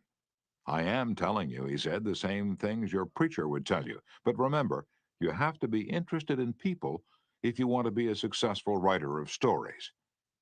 If that is true of writing fiction, you can be sure it is true of dealing with people face to face. I spent an evening in the dressing room of Howard Thurston the last time he appeared on Broadway. Thurston was the acknowledged dean of magicians. For 40 years, he had traveled all over the world, time and again, creating illusions, mystifying audiences, and making people gasp with astonishment. More than 60 million people had paid admission to his show, and he had made almost $2 million in profit. I asked Mr. Thurston to tell me the secret of his success. His schooling certainly had nothing to do with it, for he ran away from home as a small boy, became a hobo, rode in boxcars, slept in haystacks, begged his food from door to door, and learned to read by looking out of boxcars at signs along the railway. Did he have a superior knowledge of magic? No, he told me hundreds of books had been written about legerdemain, and scores of people knew as much about it as he did. But he had two things that the others didn't have. First, he had the ability to put his personality across the footlights. He was a master showman. He knew human nature. Everything he did, every gesture, every intonation of his voice, every lifting of an eyebrow had been carefully rehearsed in advance, and his actions were timed to split seconds. But in addition to that, Thurston had a genuine interest in people. He told me that many magicians would look at the audience and say to themselves, "Well, there's a bunch of suckers out there, a bunch of hicks. I'll fool them all right." But Thurston's method was totally different. He told me that every time he went on stage, he said to himself, I'm grateful because these people come to see me. They make it possible for me to make my living in a very agreeable way. I'm going to give them the very best I possibly can. He declared he never stepped in front of the footlights without first saying to himself over and over, I love my audience. I love my audience. Ridiculous? Absurd? You're privileged to think anything you like. I am merely passing it on to you without comment as a recipe used by one of the most famous magicians of all time. George Dyke of North Warren, Pennsylvania, was forced to retire from his service station business after 30 years when a new highway was constructed over the site of his station. It wasn't long before the idle days of retirement began to bore him, so he started filling in his time trying to play music on his old fiddle. Soon he was traveling the area to listen to music and talk with many of the accomplished fiddlers. In his humble and friendly way, he became generally interested in learning the background and interests of every musician he met. Although he was not a great fiddler himself, he made many friends in this pursuit. He attended competitions and soon became known to the country music fans in the eastern part of the United States as Uncle George the Fiddle Scraper from Kinzua County. When we heard Uncle George, he was 72 and enjoying every minute of his life. By having a sustained interest in other people, he created a new life for himself at a time when most people consider their productive years over. That, too, was one of the secrets of Theodore Roosevelt's astonishing popularity. Even his servants loved him. His valet, James E. Amos, wrote a book about him entitled Theodore Roosevelt, Hero to His Valet.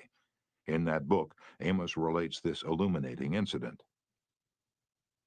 My wife one time asked the president about a Bob White. She'd never seen one, and he described it to her fully.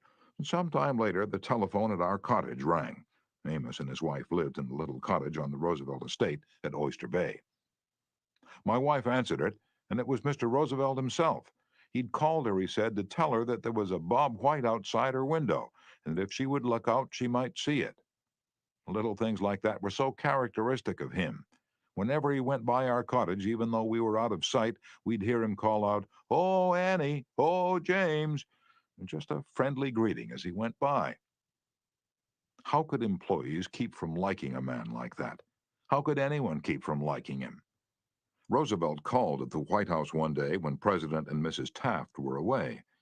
His honest liking for humble people was shown by the fact that he greeted all the old White House servants by name, even the scullery maids.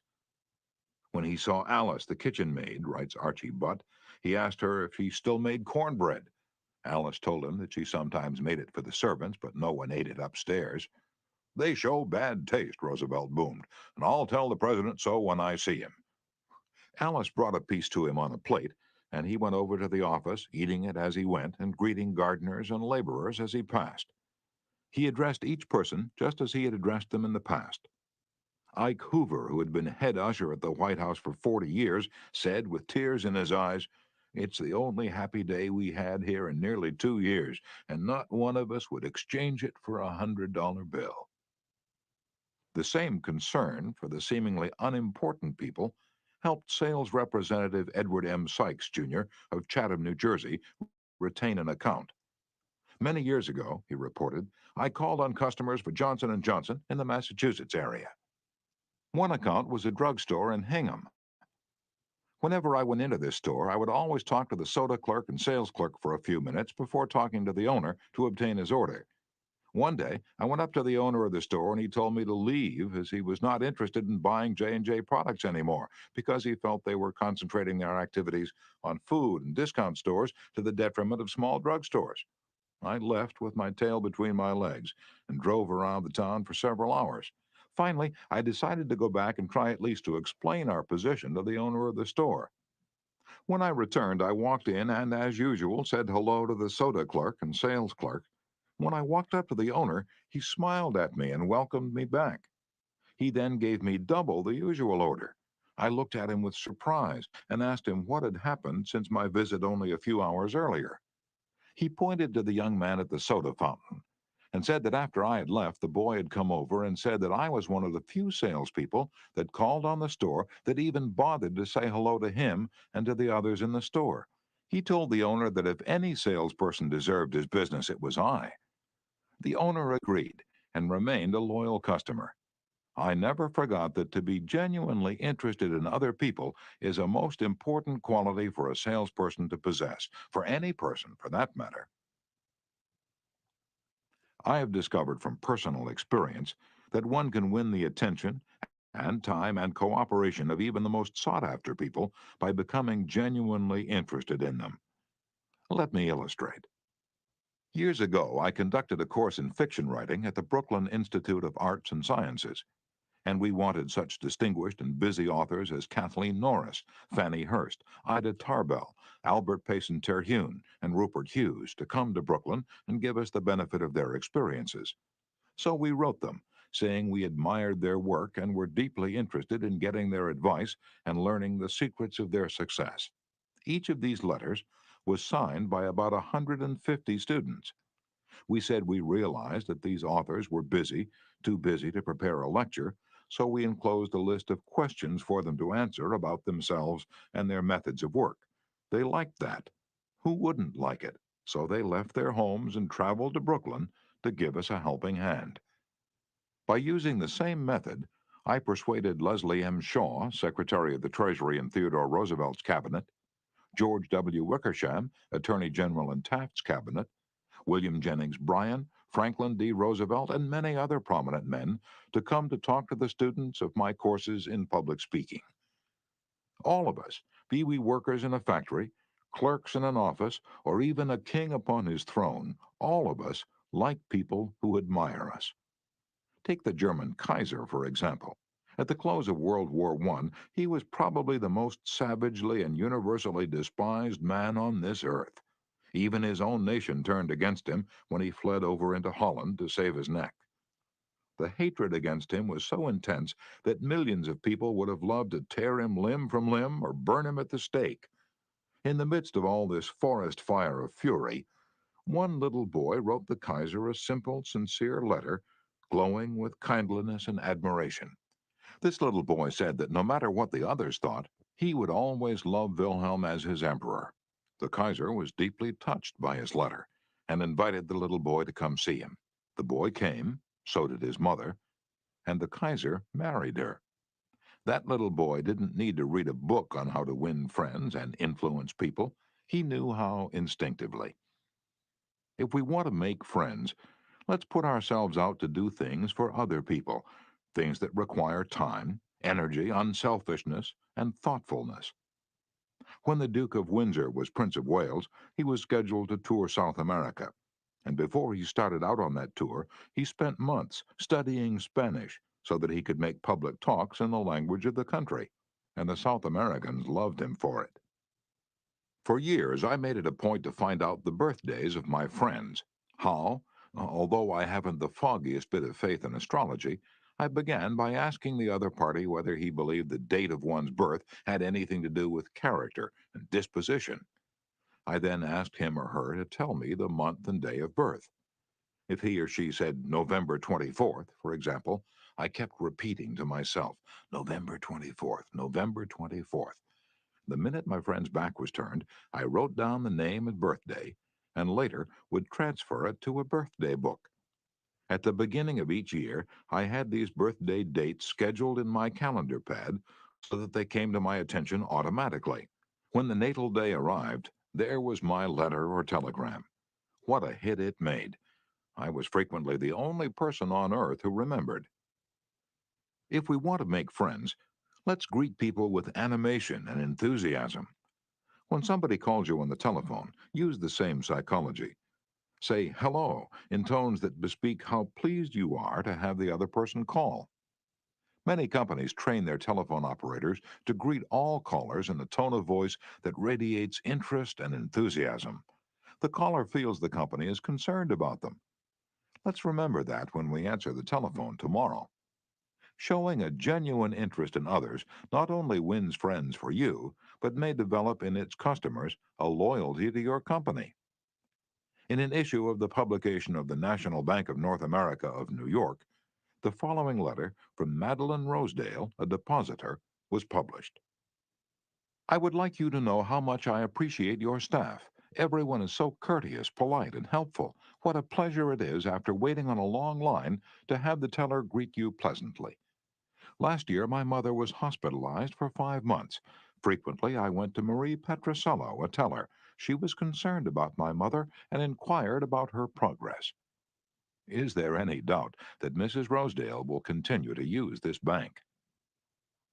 Charles R. Walters, of one of the large banks in New York City, was assigned to prepare a confidential report on a certain corporation.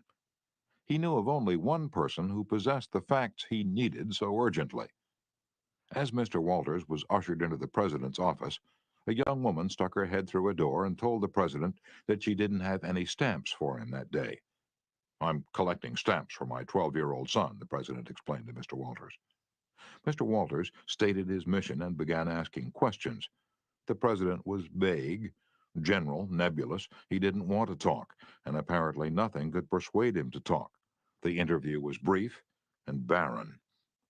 "Frankly, I didn't know what to do," Mr. Walters said as he related this story to the class. Then I remembered what his secretary had said to him. Stamps, and 12-year-old son. I also recalled that the foreign department of our bank collected stamps, stamps taken from letters pouring in from every continent washed by the 7 seas. The next afternoon, I called on this man and sent in word that I had some stamps for his boy. Was I ushered in with enthusiasm? Yes, sir. He couldn't have shaken my hand with more enthusiasm if he'd been running for Congress. He radiated smiles and goodwill. "Oh, my George will love this one," he kept saying as he fondled the stamps. "Look at this. This is a treasure."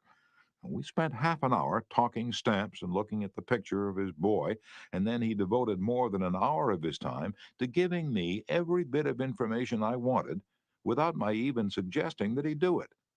He told me all he knew, and then he called in his subordinates and questioned them. He telephoned some of his associates. He loaded me down with facts, figures, reports, and correspondence. In the parlance of newspaper reporters, I had a scoop. Here's another illustration. C.M. Napoli, Jr. of Philadelphia had tried for years to sell fuel to a large chain store organization.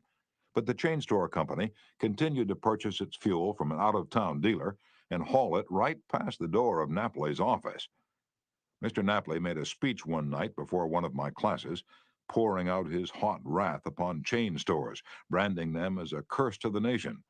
And still he wondered why he couldn't sell them. I suggested that he try different tactics. To put it briefly, this is what happened.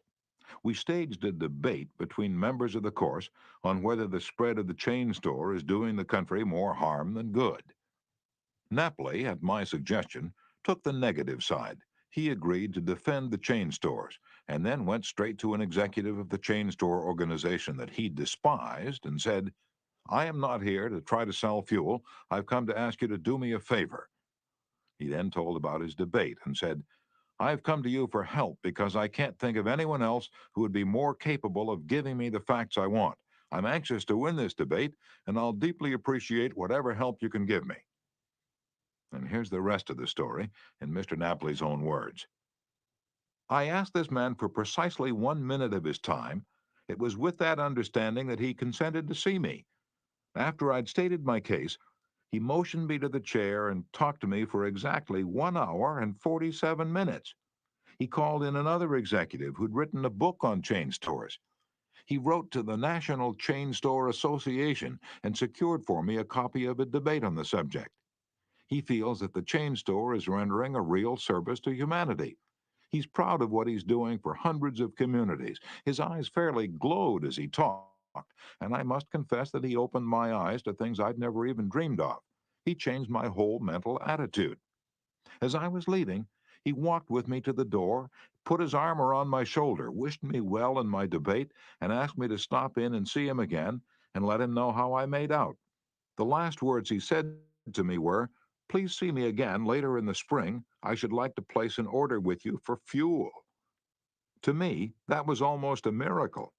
Here he was offering to buy fuel without my even suggesting it. I had made more headway in 2 hours by becoming genuinely interested in him and his problems than I could have made in 10 years trying to get him interested in me and my product." You didn't discover a new truth, Mr. Napoli. For a long time ago, 100 years before Christ was born, a famous old Roman poet, Publilius Cyrus, remarked, "We are interested in others when they are interested in us." A show of interest, as with every other principle of human relations, must be sincere. It must pay off not only for the person showing the interest, but for the person receiving the attention. It is a two-way street. Both parties benefit. Martin Ginsburg, who took our course in Long Island, New York, reported how the special interest a nurse took in him profoundly affected his life. It was Thanksgiving Day, and I was 10 years old. I was in a welfare ward of a city hospital and was scheduled to undergo major orthopedic surgery the next day. I knew that I could only look forward to months of confinement, convalescence, and pain. My father was dead. My mother and I lived alone in a small apartment, and we were on welfare. My mother was unable to visit me that day. As the day went on, I became overwhelmed with a feeling of loneliness, despair, fear.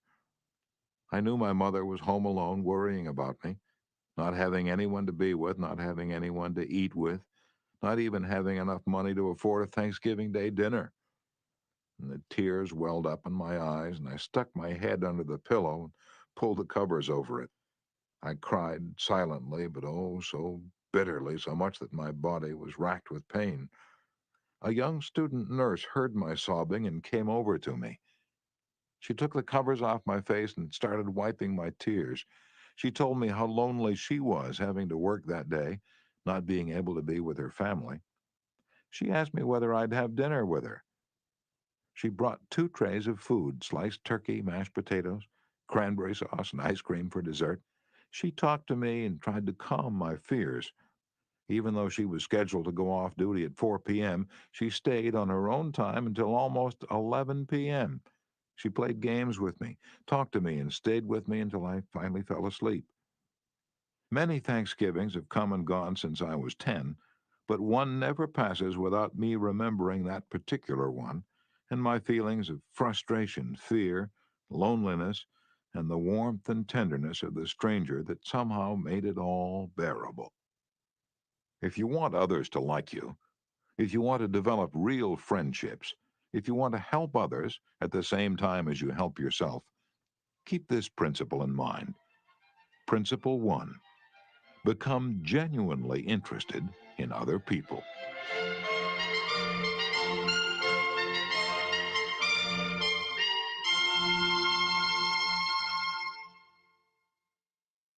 Chapter 2. A simple way to make a good first impression.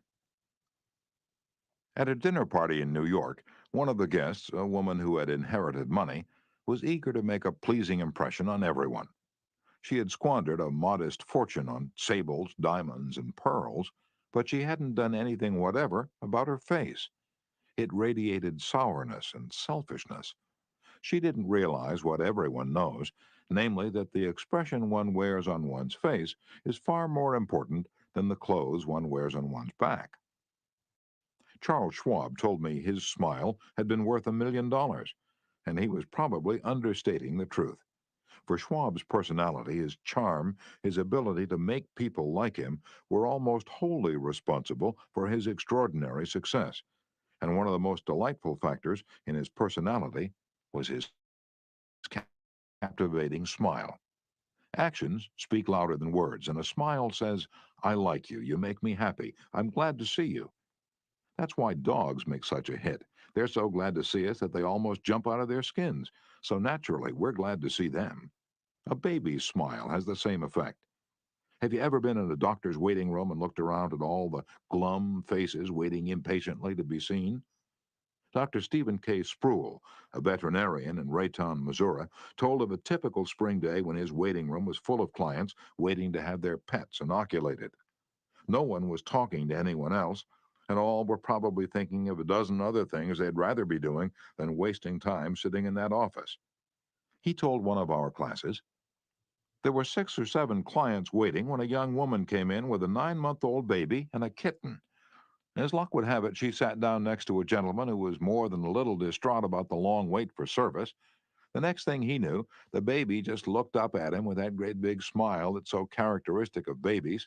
And what did the gentleman do? Well, just what you and I would do, of course. He smiled back at the baby. Soon he struck up a conversation with the woman about her baby and his grandchildren, and soon the entire reception room joined in, and the boredom and tension were converted into a pleasant and enjoyable experience. Professor James V. McConnell, a psychologist at the University of Michigan, expressed his feelings about a smile. People who smile, he said, tend to manage, teach, and sell more effectively and to raise happier children. There's far more information in a smile than a frown. That's why encouragement is a much more effective teaching device than punishment. The employment manager of a large New York department store told me she'd rather hire a sales clerk who hadn't finished grade school if he or she has a pleasant smile than to hire a doctor of philosophy with a somber face. The effect of a smile is powerful, even when it's unseen. Telephone companies throughout the United States have a program called Phone Power, which is offered to employees who use the telephone for selling their services or products. In this program, they suggest that you smile when talking on the phone. Your smile comes through in your voice. Robert Cryer, manager of a computer department for a Cincinnati, Ohio company, told me how he had successfully found the right applicant for a hard-to-fill position. I was desperately trying to recruit a PhD in computer science for my department. I finally located a young man with ideal qualifications who was about to be graduated from Purdue University. After several phone conversations, I learned that he had had several offers from other companies, many of them larger and better known than mine. I was delighted when he accepted my offer. After he started on the job, I asked him why he had chosen us over the others.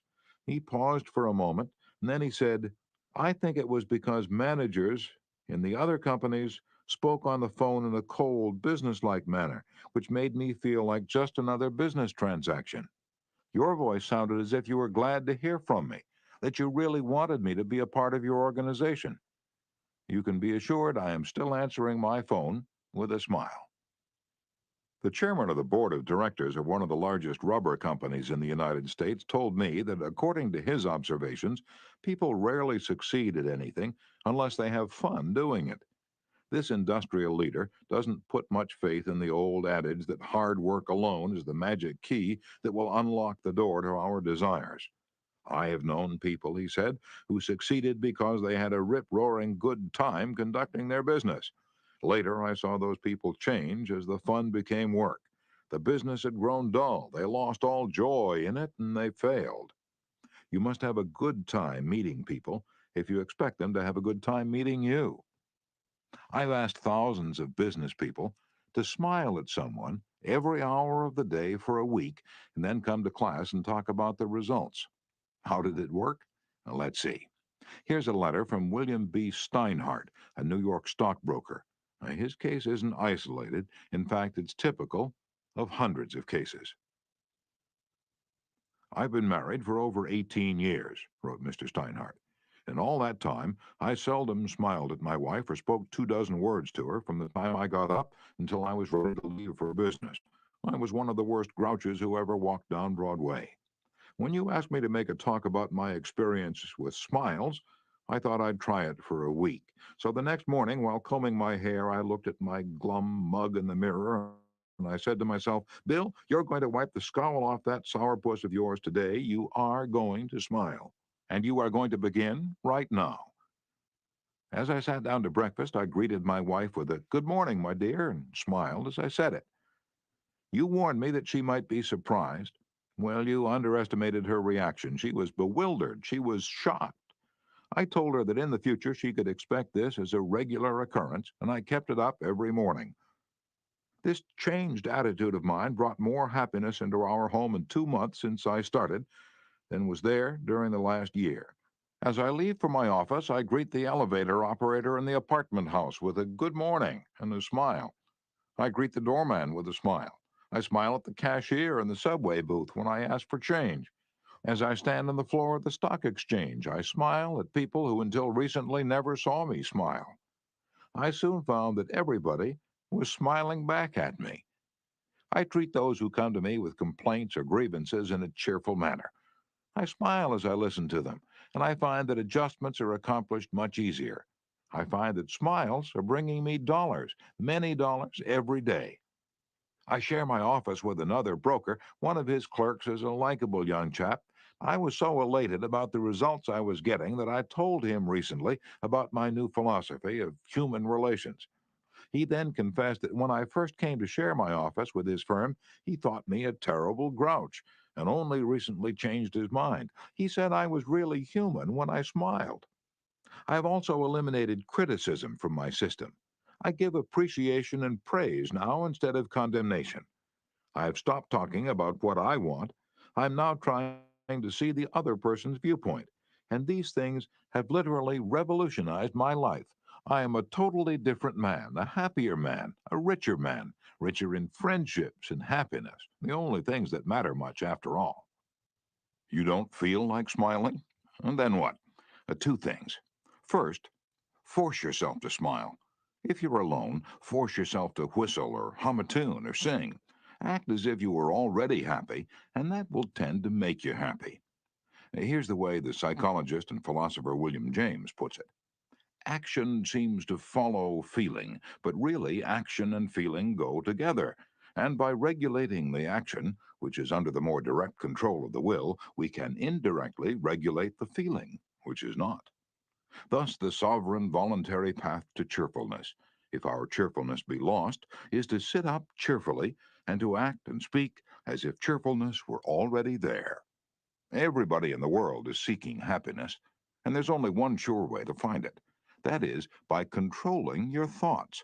Happiness doesn't depend on outward conditions, it depends on inner conditions. It isn't what you have, or who you are, or where you are, or what you're doing that makes you happy or unhappy. It is what you think about it. For example, two people may be in the same place doing the same thing. Both may have about an equal amount of money and prestige, and yet one may be miserable and the other happy. Why? Because of a different mental attitude. I have seen just as many happy faces among the poor peasants toiling with their primitive tools in the devastating heat of the tropics as I have seen in air conditioned offices in New York, Chicago, or Los Angeles. There is nothing either good or bad, said Shakespeare, but thinking makes it so.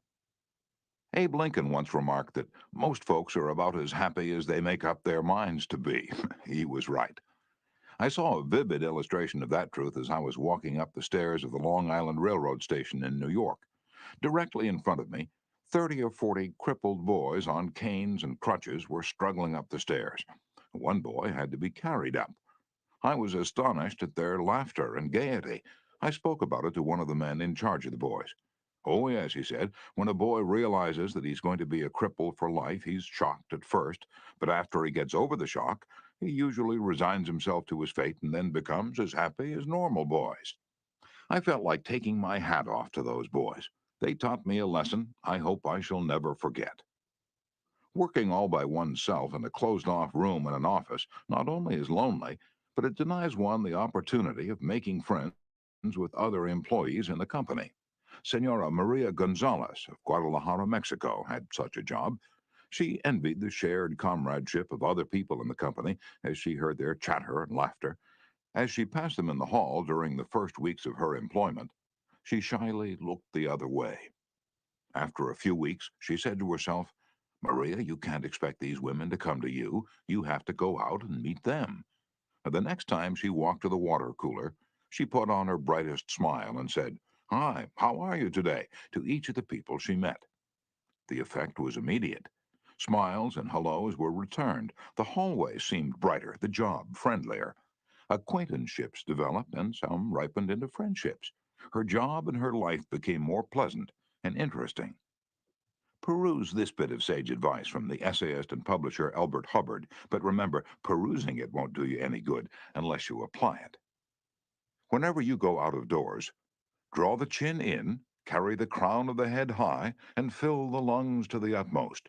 Drink in the sunshine, greet your friends with a smile, and put soul into every handclasp. Do not fear being misunderstood, and do not waste a minute thinking about your enemies. Try to fix firmly in your mind what you would like to do, and then, without veering off direction, you will move straight to the goal. Keep your mind on the great and splendid things you would like to do, and then, as the days go gliding away, you will find yourself unconsciously seizing upon the opportunities that are required for the fulfillment of your desire, just as the coral insect takes from the running tide the element it needs. Picture in your mind the able, earnest, useful person you desire to be, and the thought you hold is hourly transforming you into that particular individual. Thought is supreme. Preserve a right mental attitude, the attitude of courage, frankness, and good cheer.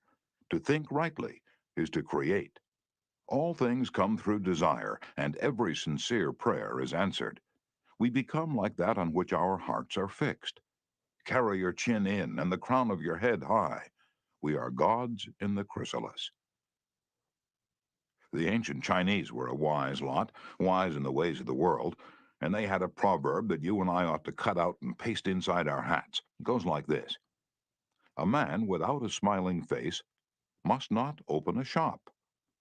Your smile is a messenger of your goodwill. Your smile brightens the lives of all who see it. To someone who has seen a dozen people frown, scowl, or turn their faces away, your smile is like the sun breaking through the clouds, especially when that someone is under pressure from his bosses, his customers, his teachers, or parents, or children. A smile can help him realize that all is not hopeless, that there is joy in the world. Some years ago, a department store in New York City, in recognition of the pressures its sales clerks were under during the Christmas rush, presented the readers of its advertisements with the following homely philosophy: the value of a smile at Christmas. It costs nothing but creates much. It enriches those who receive without impoverishing those who give. It happens in a flash, and the memory of it sometimes lasts forever. None are so rich they can get along without it, and none so poor but are richer for its benefits. It creates happiness in the home, fosters goodwill in the business, and is the countersign of friends. It is rest to the weary, daylight to the discouraged, sunshine to the sad, and nature's best antidote for trouble. Yet it cannot be bought, begged, borrowed, or stolen, for it is something that is no earthly good to anybody until it is given away. And if in the last-minute rush of Christmas buying, some of our salespeople should be too tired to give you a smile, may we ask you to leave one of yours? For nobody needs a smile so much as those who have none left to give. Principle 2. Smile. Chapter 3. If you don't do this, you are headed for trouble. Back in 1898, a tragic thing happened in Rockland County, New York. A child had died, and on this particular day the neighbors were preparing to go to the funeral. Jim Farley went out to the barn to hitch up his horse.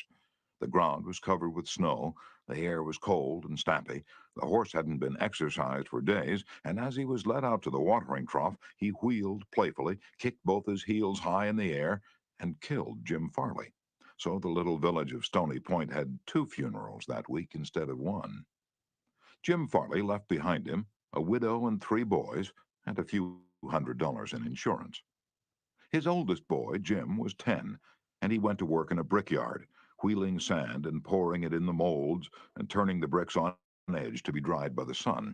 This boy, Jim, never had a chance to get much education, but with his natural geniality, he had a flair for making people like him. So he went into politics, and as the years went by, he developed an uncanny ability for remembering people's names.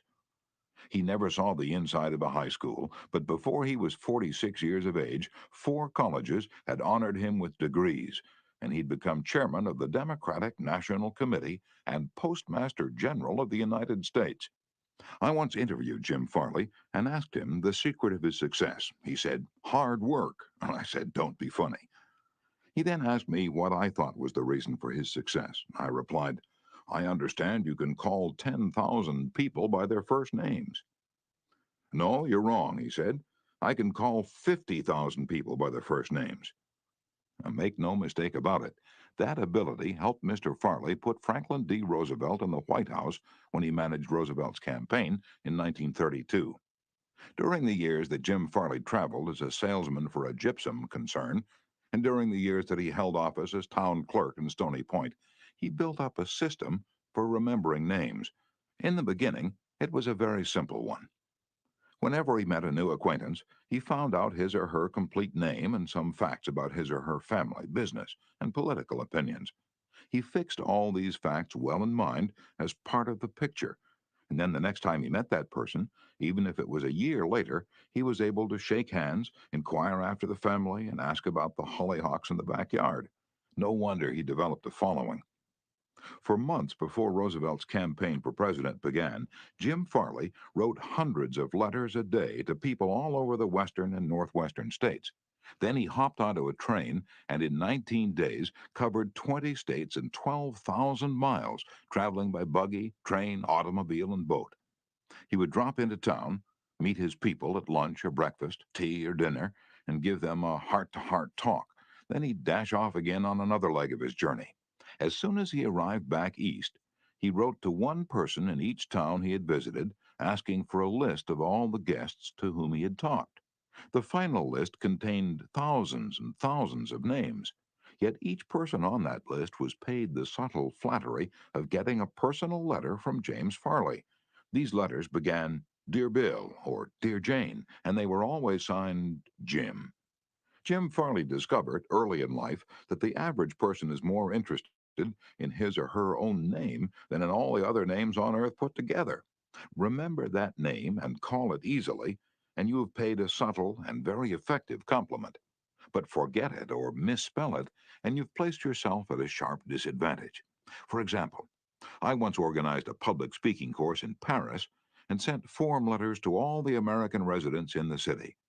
French typists with apparently little knowledge of English filled in the names, and naturally they made blunders. One man, the manager of a large American bank in Paris, wrote me a scathing rebuke because his name had been misspelled. Sometimes it's difficult to remember a name, particularly if it's hard to pronounce. Rather than even try to learn it, many people ignore it or call the person by an easy nickname. Sid Levy once called on a customer for some time whose name was Nicodemus Papadoulis. Most people just called him Nick. Levy told us, I made a special effort to say his name over several times to myself before I made a call. When I greeted him by his full name, Good afternoon, Mr. Nicodemus Papadoulis, he was shocked.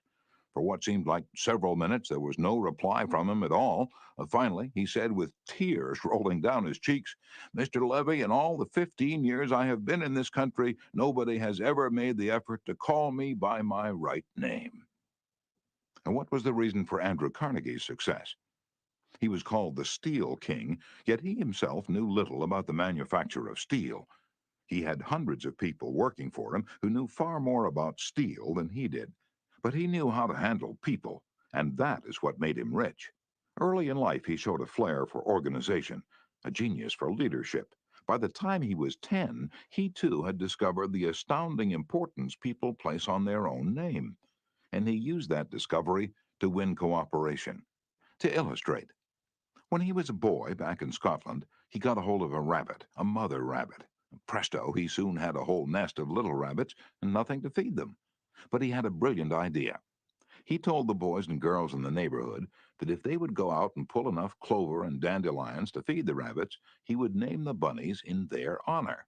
The plan worked like magic, and Carnegie never forgot it. Years later, he made millions by using the same psychology in business. For example, he wanted to sell steel rails to the Pennsylvania Railroad. J. Edgar Thompson was the president of the Pennsylvania Railroad then, so Andrew Carnegie built a huge steel mill in Pittsburgh and called it the Edgar Thompson Steel Works. Now, here's a riddle. See if you can guess it. When the Pennsylvania Railroad needed steel rails, where do you suppose J. Edgar Thompson bought them? From Sears Roebuck? No. No, you're wrong. Guess again. When Andrew Carnegie and George Pullman were battling each other for supremacy in the railroad sleeping car business, the Steel King again remembered the lesson of the rabbits. The Central Transportation Company, which Andrew Carnegie controlled, was fighting with the company that Pullman owned. Both were struggling to get the sleeping car business of the Union Pacific Railroad, bucking each other, slashing prices, and destroying all chance of profit. Both Carnegie and Pullman had gone to New York to see the board of directors of the Union Pacific. Meeting one evening in the St. Nicholas Hotel, Carnegie said, "Good evening, Mr. Pullman. Aren't we making a couple of fools of ourselves?" "What do you mean?" Pullman demanded. And then Carnegie expressed what he had on his mind, a merger of their two interests. He pictured in glowing terms the mutual advantages of working with instead of against each other. Pullman listened attentively, but he was not wholly convinced. Finally, he asked, "What would you call the new company?" And Carnegie replied promptly, "Why, the Pullman Palace Car Company, of course." Pullman's face brightened. "Come into my room," he said. "Let's talk it over." And that talk made industrial history. This policy of remembering and honoring the names of his friends and business associates was one of the secrets of Andrew Carnegie's leadership. He was proud of the fact that he could call many of his factory workers by their first names, and he boasted that while he was personally in charge, no strike ever disturbed his flaming steel mills. Benton Love, chairman of Texas Commerce Bank Shares, believes that the bigger a corporation gets, the colder it becomes. "One way to warm it up," he said, "is to remember people's names. The executive who tells me he can't remember names is at the same time telling me he can't remember a significant part of his business and is operating on quicksand." Karen Kirsch of Rancho Palos Verdes, California, a flight attendant for TWA, made it a practice to learn the names of as many passengers in her cabin as possible and use the name when serving them. This resulted in many compliments in her service, expressed both to her directly and to the airline. One passenger wrote, "I haven't flown TWA for some time, but I'm going to start flying nothing but TWA from now on. You make me feel that your airline has become a very personalized airline, and that's important to me."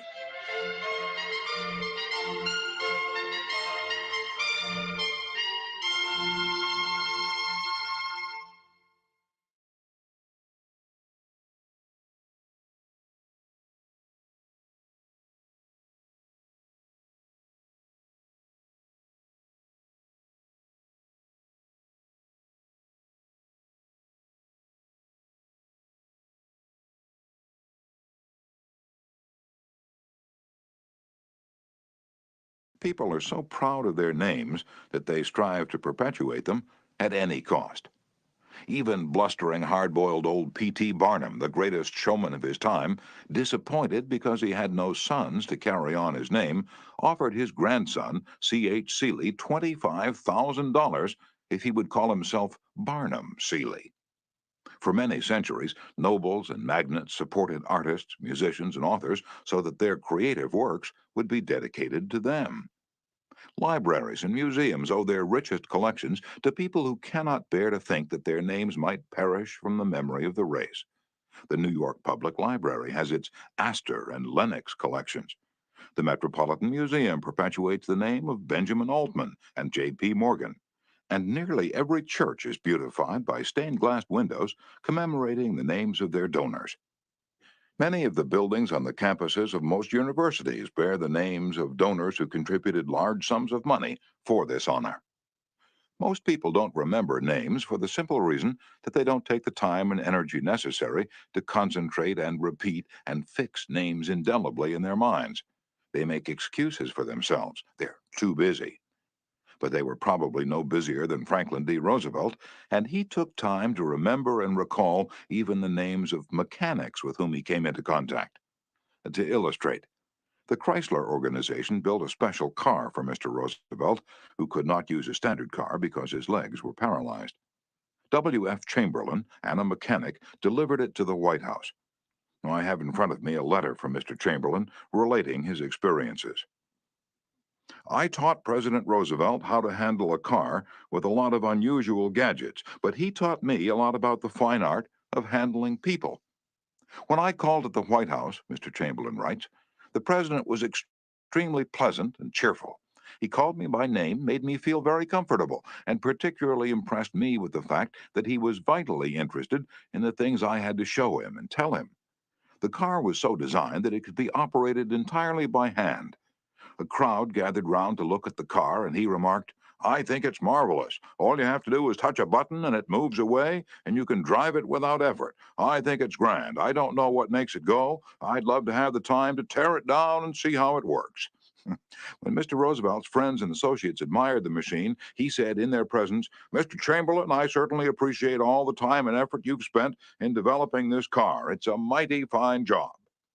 He admired the radiator, the special rear vision mirror and clock, the special spotlight, the kind of upholstery, the sitting position of the driver's seat, the special suitcases in the trunk with his monogram on each suitcase. In other words, he took notice of every detail to which he knew I had given considerable thought. He made a point of bringing these various pieces of equipment to the attention of Mrs. Roosevelt, Miss Perkins, the Secretary of Labor, and his secretary. He even brought the old White House porter into the picture by saying, "George, you want to take particularly good care of these suitcases." When the driving lesson was finished, the president turned to me and he said, "Well, Mr. Chamberlain, I've been keeping the Federal Reserve Board waiting 30 minutes. I guess I had better get back to work." I took a mechanic with me to the White House. He was introduced to Roosevelt when he first arrived. He didn't talk to the president, and Roosevelt heard his name only once. He was a shy chap and he kept in the background, but before leaving us, the president looked for the mechanic, shook his hand, called him by name, and thanked him for coming to Washington. And there was nothing perfunctory about his thanks. He meant what he said. I could feel that. A few days after returning to New York, I got an autographed photograph of President Roosevelt and a little note of thanks, again expressing his appreciation for my assistance. How he found time to do it is a mystery to me.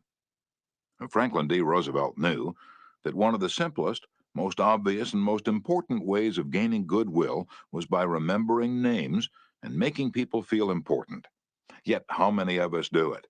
Half the time we are introduced to a stranger, we chat for a few minutes and can't even remember his or her name by the time we say goodbye. One of the first lessons a politician learns is this: to recall a voter's name is statesmanship, to forget it is oblivion. And the ability to remember names is almost as important in business and social contexts as it is in politics. Napoleon III, Emperor of France and nephew of the great Napoleon, boasted that in spite of all his royal duties, he could remember the name of every person he met. His technique? Simple. If he didn't hear the name distinctly, he said, "So sorry, I didn't get the name clearly." And then, if it was an unusual name, he would say, "How is it spelled?" During the conversation, he took the trouble to repeat the name several times and tried to associate it in his mind with the person's features, expression, and general appearance. If the person was someone of importance, Napoleon went to even further pains. As soon as His Royal Highness was alone, he wrote the name down on a piece of paper, looked at it, concentrated on it, fixed it securely in his mind. Then he tore up the paper. In this way, he gained an eye impression of the name as well as an ear impression. All this takes time, but good manners, said Emerson, are made up of petty sacrifices. The importance of remembering and using names is not just the prerogative of kings and corporate executives. It works for all of us. Ken Nottingham, an employee of General Motors in Indiana, usually had lunch at the company cafeteria. He noticed that the woman who worked behind the counter always had a scowl on her face. She had been making sandwiches for about 2 hours, and I was just another sandwich to her. I told her what I wanted. She weighed out the ham on a little scale, and then she gave me one leaf of lettuce, a few potato chips, and handed them to me. The next day I went through the same line, same woman, same scowl. The only difference was I noticed her name tag. I smiled. I said, "Hello, Eunice." Then I told her what I wanted. Well, she forgot the scale, piled on the ham, gave me 3 leaves of lettuce, and heaped on the potato chips until they fell off the plate. We should be aware of the magic contained in a name and realize this single item is wholly and completely owned by the person with whom we are dealing, and nobody else. The name sets the individual apart. It makes him or her unique among all others. The information we are imparting or the request we are making takes on a special importance when we approach the situation with the name of the individual. From the waitress to the senior executive, the name will work magic as we deal with others. Principle 3. Remember that a person's name is to that person the sweetest and most important sound in any language. Chapter 4: An Easy Way to Become a Good Conversationalist. Some time ago, I attended a bridge party. I don't play bridge, and there was a woman there who didn't play bridge either. And she had discovered that I had once been Lowell Thomas's manager before he went on the radio, and that I'd traveled in Europe a great deal while helping him prepare the illustrated travel talks he was then delivering. So she said, "Oh, Mr. Carnegie, I do want you to tell me about all the wonderful places you visited and the sights you've seen." As we sat down on the sofa, she remarked that she and her husband had recently returned from a trip to Africa. "Africa?" I exclaimed. "How interesting. I've always wanted to see Africa, but I never got there except for a 24-hour stay once in Algiers. Tell me, did you visit the big game country? Yes? How fortunate. I envy you. Do tell me about Africa." And that kept her talking for 45 minutes. She never again asked me where I had been or what I'd seen. She didn't want to hear me talk about my travels. All she wanted was an interested listener, so she could expand her ego and tell about where she had been. Was she unusual? No, many people are like that. For example, I met a distinguished botanist at a dinner party given by a New York book publisher. I'd never talked with a botanist before, and I found him fascinating. I literally sat on the edge of my chair and listened while he spoke of exotic plants and experiments in developing new forms of plant life and indoor gardens, and even told me astonishing facts about the humble potato. I had a small indoor garden of my own, and he was good enough to tell me how to solve some of my problems. As I said, we were at a dinner party. There must have been a dozen other guests, but I violated all of the canons of courtesy, ignored everyone else, and talked for hours to the botanist. Midnight came. I said good night to everyone and departed. The botanist then turned to our host and paid me several flattering compliments. I was most stimulating, I was this, and I was that, and he ended by saying I was a most interesting conversationalist. An interesting conversationalist? Why, I had said hardly anything at all. I couldn't have said anything if I'd wanted to without changing the subject, for I didn't know any more about botany than I knew about the anatomy of a penguin. But I had done this. I had listened intently. I had listened because I was genuinely interested, and he felt it. Naturally, that pleased him. That kind of listening is one of the highest compliments we can pay anyone. "Few human beings," wrote Jack Woodford in Strangers in Love, "few human beings are proof against the implied flattery of rapt attention." I went even further than giving him rapt attention. I was hearty in my approbation and lavish in my praise. I told him that I had been immensely entertained and instructed, and I had. I told him I wished I had his knowledge, and I did. I told him that I should love to wander the fields with him, and I have. I told him I must see him again, and I did. And so I had him thinking of me as a good conversationalist, when in reality I had been merely a good listener and had encouraged him to talk. What is the secret, the mystery of a successful business interview? Well, according to former Harvard President Charles W. Eliot, there is no mystery about successful business intercourse. Exclusive attention to the person who is speaking to you is very important. Nothing else is so flattering as that. Eliot himself was a past master of the art of listening. Henry James, one of America's first great novelists, recalled, "Dr. Eliot's listening was not mere silence, but a form of activity, sitting very erect on the end of his spine, with hands joined in his lap, making no movement except that he revolved his thumbs around each other, faster or slower. He faced his interlocutor and seemed to be hearing with his eyes as well as his ears. He listened with his mind and attentively considered what you had to say while you said it. At the end of an interview, the person who had talked to him felt that he had had his say." Self evident, isn't it? You don't have to study for 4 years at Harvard to discover that. Yet I know, and you know, department store owners who will rent expensive space, buy their goods economically, dress their windows appealingly, spend thousands of dollars in advertising, and then hire clerks who haven't the sense to be good listeners. Clerks who interrupt customers, contradict them, irritate them, and all but drive them from the store. A department store in Chicago almost lost a regular customer who spent several $1,000s each year in that store because a sales clerk wouldn't listen. Mrs. Henrietta Douglas, who took our course in Chicago, had purchased a coat at a special sale. After she brought it home, she noticed that there was a tear in the lining. She came back the next day and asked the sales clerk to exchange it. The clerk refused even to listen to her complaint. "You bought this at a special sale," she said. She pointed to a sign on the wall. "Read that," she explained. "All sales are final. Once you bought it, you have to keep it. Sew up the lining yourself." "But this was damaged merchandise," Mrs. Douglas complained. "Makes no difference," the clerk interrupted. "Final's final."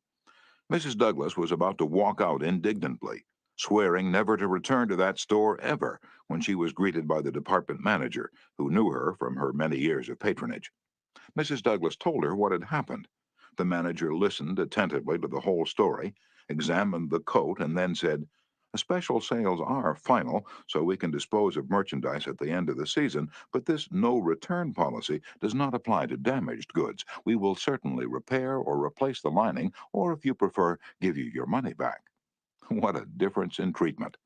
If that manager had not come along and listened to the customer, a long-term patron of that store could have been lost forever. Listening is just as important in one's home life as in the world of business. Millie Esposito of Croton-on-Hudson, New York, made it her business to listen carefully when one of her children wanted to speak with her. One evening, she was sitting in the kitchen with her son Robert, and after a brief discussion of something that was on his mind, Robert said, "Mom, I know that you love me very much." Mrs. Esposito was touched and said, "Of course I love you very much. Did you doubt it?" And Robert responded, "No, but I really know you love me because whenever I want to talk to you about something, you stop whatever you're doing and listen to me." The chronic kicker, even the most violent critic, will frequently soften and be subdued in the presence of a patient, sympathetic listener, a listener who will be silent while the irate fault finder dilates like a king cobra and spews the poison out of his system. To illustrate, the New York Telephone Company discovered a few years ago that it had to deal with one of the most vicious customers who ever cursed a customer service representative. And he did curse. He raved. He threatened to tear the phone out by its roots. He refused to pay certain charges that he declared were false. He wrote letters to the newspapers. He filed innumerable complaints with the Public Service Commission, and he started several suits against the telephone company. At last, one of the company's most skillful troubleshooters was sent to interview this stormy petrel. This troubleshooter listened and let the cantankerous customer enjoy himself, pouring out his tirade. The telephone representative listened and said yes, and sympathized with his grievance. "He raved on, and I listened for nearly 3 hours," the troubleshooter said, as he related his experiences before one of my classes. "And then I went back and listened some more.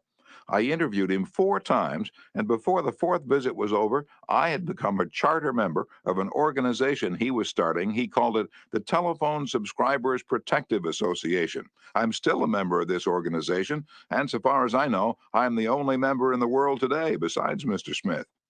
I listened and sympathized with him on every point that he'd made during these interviews. He never had a telephone representative talk with him that way before, and he became almost friendly. The point on which I went to see him was not even mentioned on the first visit, nor was it mentioned on the second or third. But upon the fourth interview, I closed the case completely.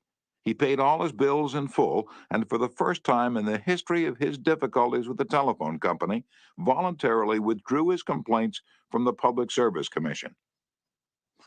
Doubtless Mr. Smith had considered himself a holy crusader, defending public rights against callous exploitation.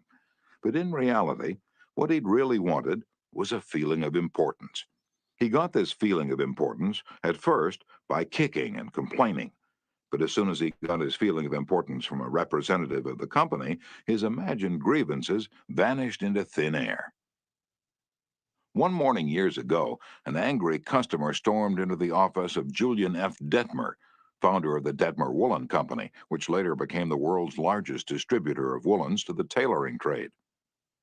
"This man owed us a small sum of money," Mr. Detmer explained to me. "The customer denied it, but we knew he was wrong, so our credit department had insisted that he pay.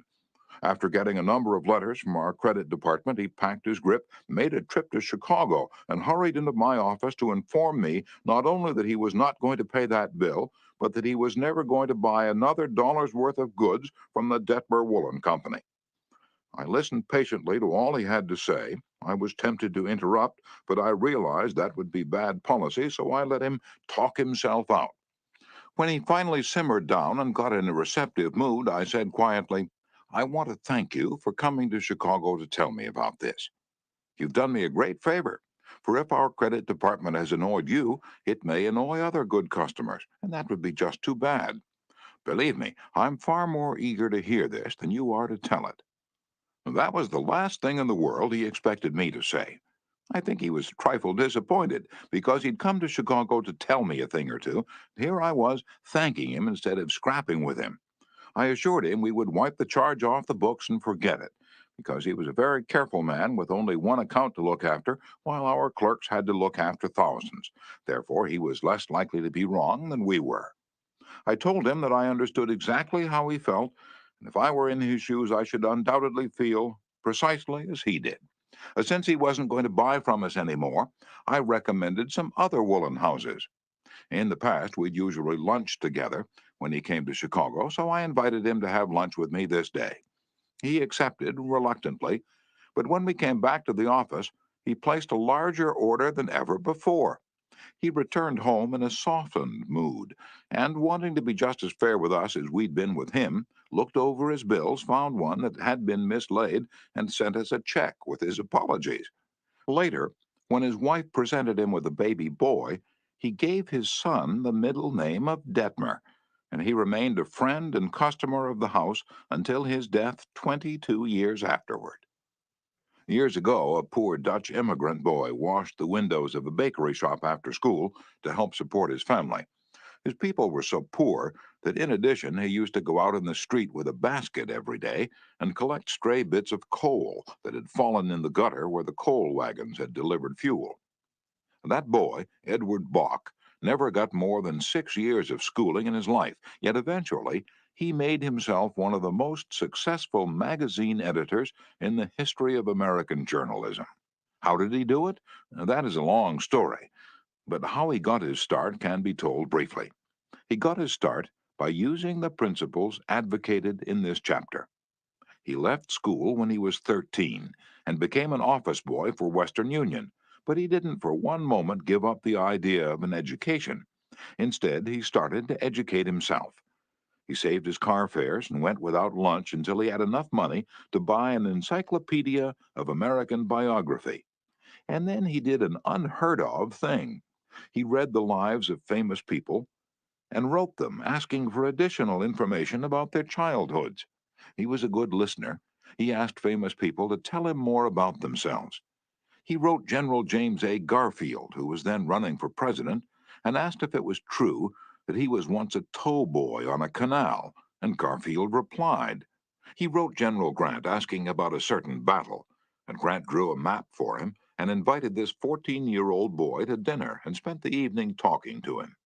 Soon our Western Union messenger boy was corresponding with many of the most famous people in the nation: Ralph Waldo Emerson, Oliver Wendell Holmes, Longfellow, Mrs. Abraham Lincoln, Louisa May Alcott, General Sherman, and Jefferson Davis. Not only did he correspond with these distinguished people, but as soon as he got a vacation, he visited many of them as a welcome guest in their homes. This experience imbued him with a confidence that was invaluable. These men and women fired him with a vision and ambition that shaped his life. And all this, let me repeat, was made possible solely by the application of the principles we're discussing here. Isaac F. Marcusson, a journalist who interviewed hundreds of celebrities, declared that many people fail to make a favorable impression because they don't listen attentively. They have been so much concerned with what they are going to say next, they do not keep their ears open. Very important people have told me they prefer good listeners to good talkers, but the ability to listen seems rarer than almost any other good trait. And not only important personages crave a good listener, but ordinary folks do too. As the Reader's Digest once said, many persons call a doctor when all they want is an audience. During the darkest hours of the Civil War, Lincoln wrote to an old friend in Springfield, Illinois, asking him to come to Washington. Lincoln said he had some problems he wanted to discuss with him. The old neighbor called at the White House, and Lincoln talked to him for hours about the advisability of issuing a proclamation freeing the slaves.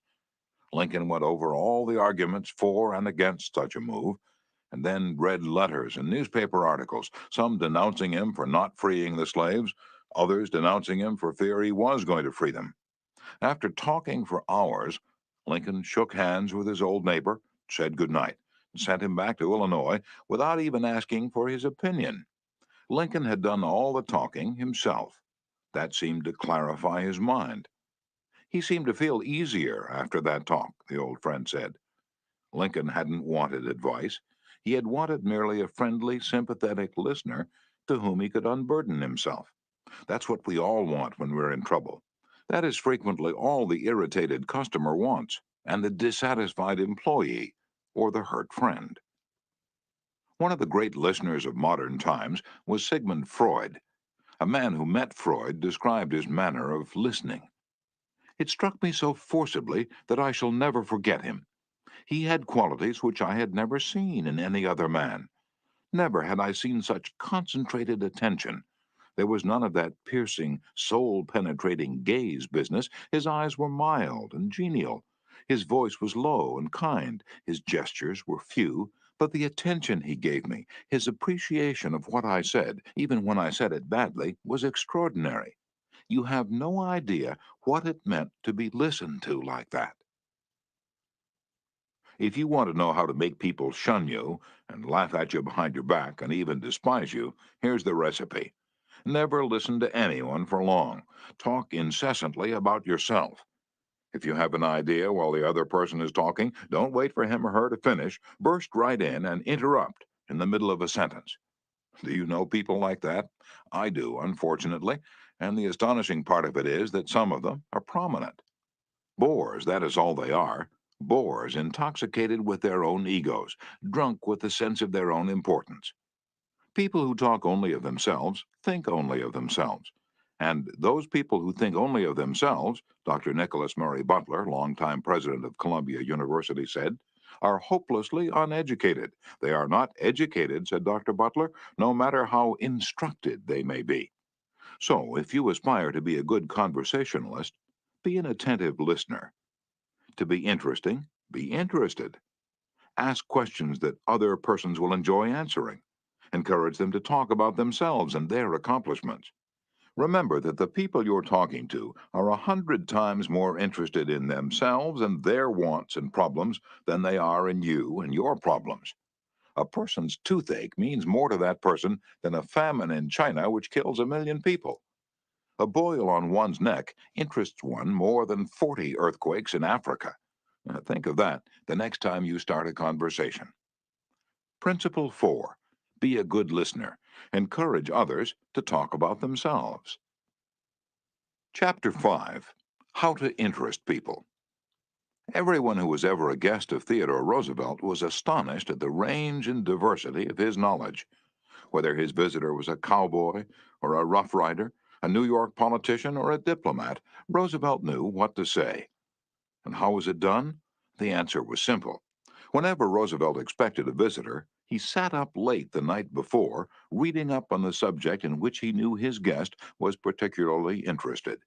For Roosevelt knew, as all leaders know, that the royal road to a person's heart is to talk about the things he or she treasures most.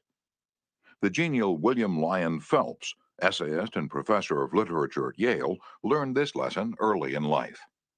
When I was 8 years old and was spending a weekend visiting my Aunt Libby Lindsley at her home in Stratford on the Housatonic, he wrote in his essay on human nature, a middle-aged man called one evening, and after a polite skirmish with my aunt, he devoted his attention to me. At that time, I happened to be excited about boats, and the visitor discussed the subject in a way that seemed to me particularly interesting. After he left, I spoke of him with enthusiasm. What a man!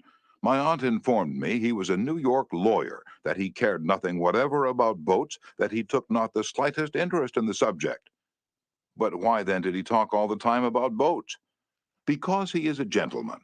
He saw you were interested in boats, and he talked about the things he knew would interest and please you. He made himself agreeable." And William Lyon Phelps added, "I never forgot my aunt's remark." As I write this chapter, I have before me a letter from Edward L. Challiff, who was active in Boy Scout work. "One day I found I needed a favor," writes Mr. Challiff. "A big Scout jamboree was coming off in Europe, and I wanted the president of one of the largest corporations in America to pay the expenses of one of my boys for the trip. Fortunately, just before I went down to see this man, I heard that he had drawn a check for $1 million, and that after it was canceled, he had it framed. So the first thing I did when I entered his office was to ask to see the check. A check for $1 million. I told him I never knew that anybody had ever written such a check, and that I wanted to tell my boys I'd actually seen a check for $1 million. He gladly showed it to me. I admired it and asked him to tell me all about how it happened to be drawn." You notice, don't you, that Mr. Challiff didn't begin by talking about the Boy Scouts, or the jamboree in Europe, or what it was he wanted. He talked in terms of what interested the other man. And here's the result. Presently, the man I was interviewing said, "Oh, by the way, what was it you wanted to see me about?" So I told him. To my vast surprise, Mr. Challiff continues, he not only granted immediately what I asked for, but much more. I'd asked him to send only one boy to Europe, but he sent 5 boys and myself, gave me a letter of credit for $1,000, and told us to stay in Europe for 7 weeks.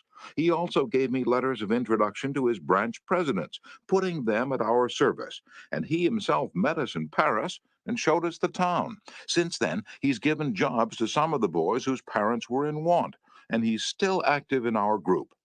Yet I know if I hadn't found out what he was interested in and got him warmed up first, I wouldn't have found him 1/10 as easy to approach."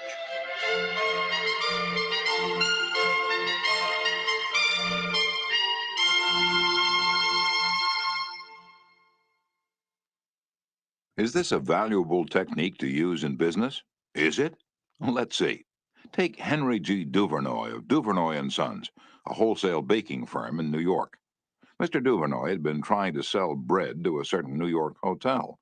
He'd called on the manager every week for 4 years. He went to the same social affairs the manager attended. He even took rooms in the hotel and lived there in order to get the business. But he failed. "Then," said Mr. Duvernoy, "after studying human relations, I resolved to change my tactics. I decided to find out what interested this man, what caught his enthusiasm. I discovered he belonged to a society of hotel executives called the Hotel Greeters of America.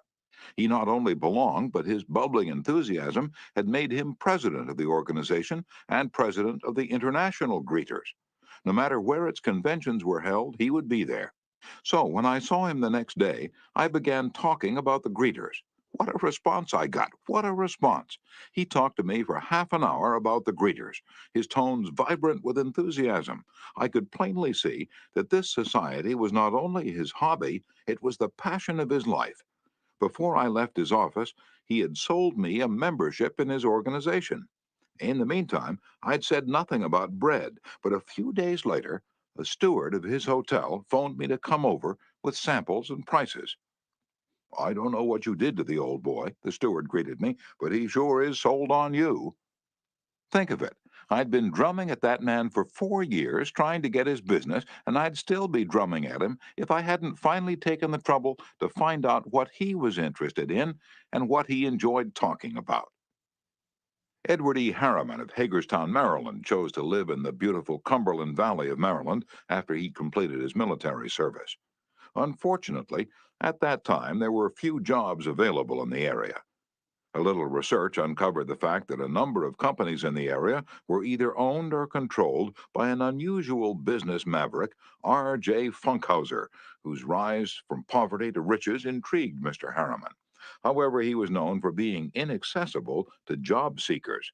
Mr. Harriman wrote, "I interviewed a number of people and found out that his major interest was anchored in his drive for power and money. Since he protected himself from people like me by use of a dedicated and stern secretary, I studied her interests and goals. and only then I paid an unannounced visit at her office. She had been Mr. Funkhauser's orbiting satellite for about 15 years.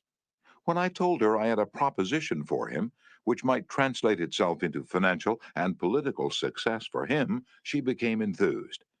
I also conversed with her about her constructive participation in his success.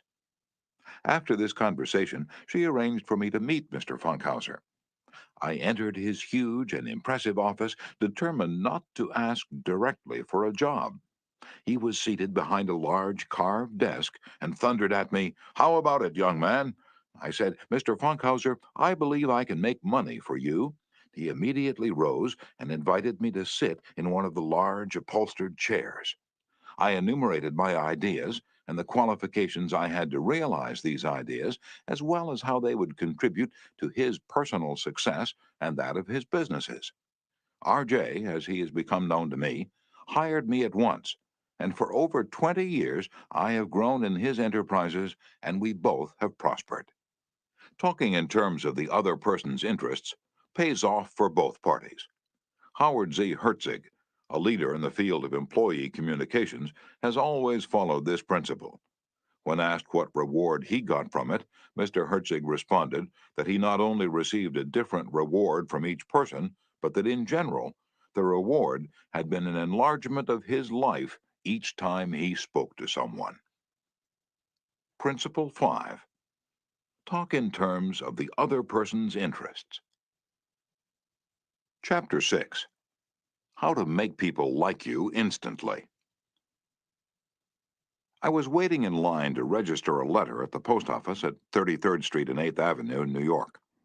I noticed that the clerk appeared to be bored with the job, weighing envelopes, handing out stamps, making change, issuing receipts, the same monotonous grind year after year.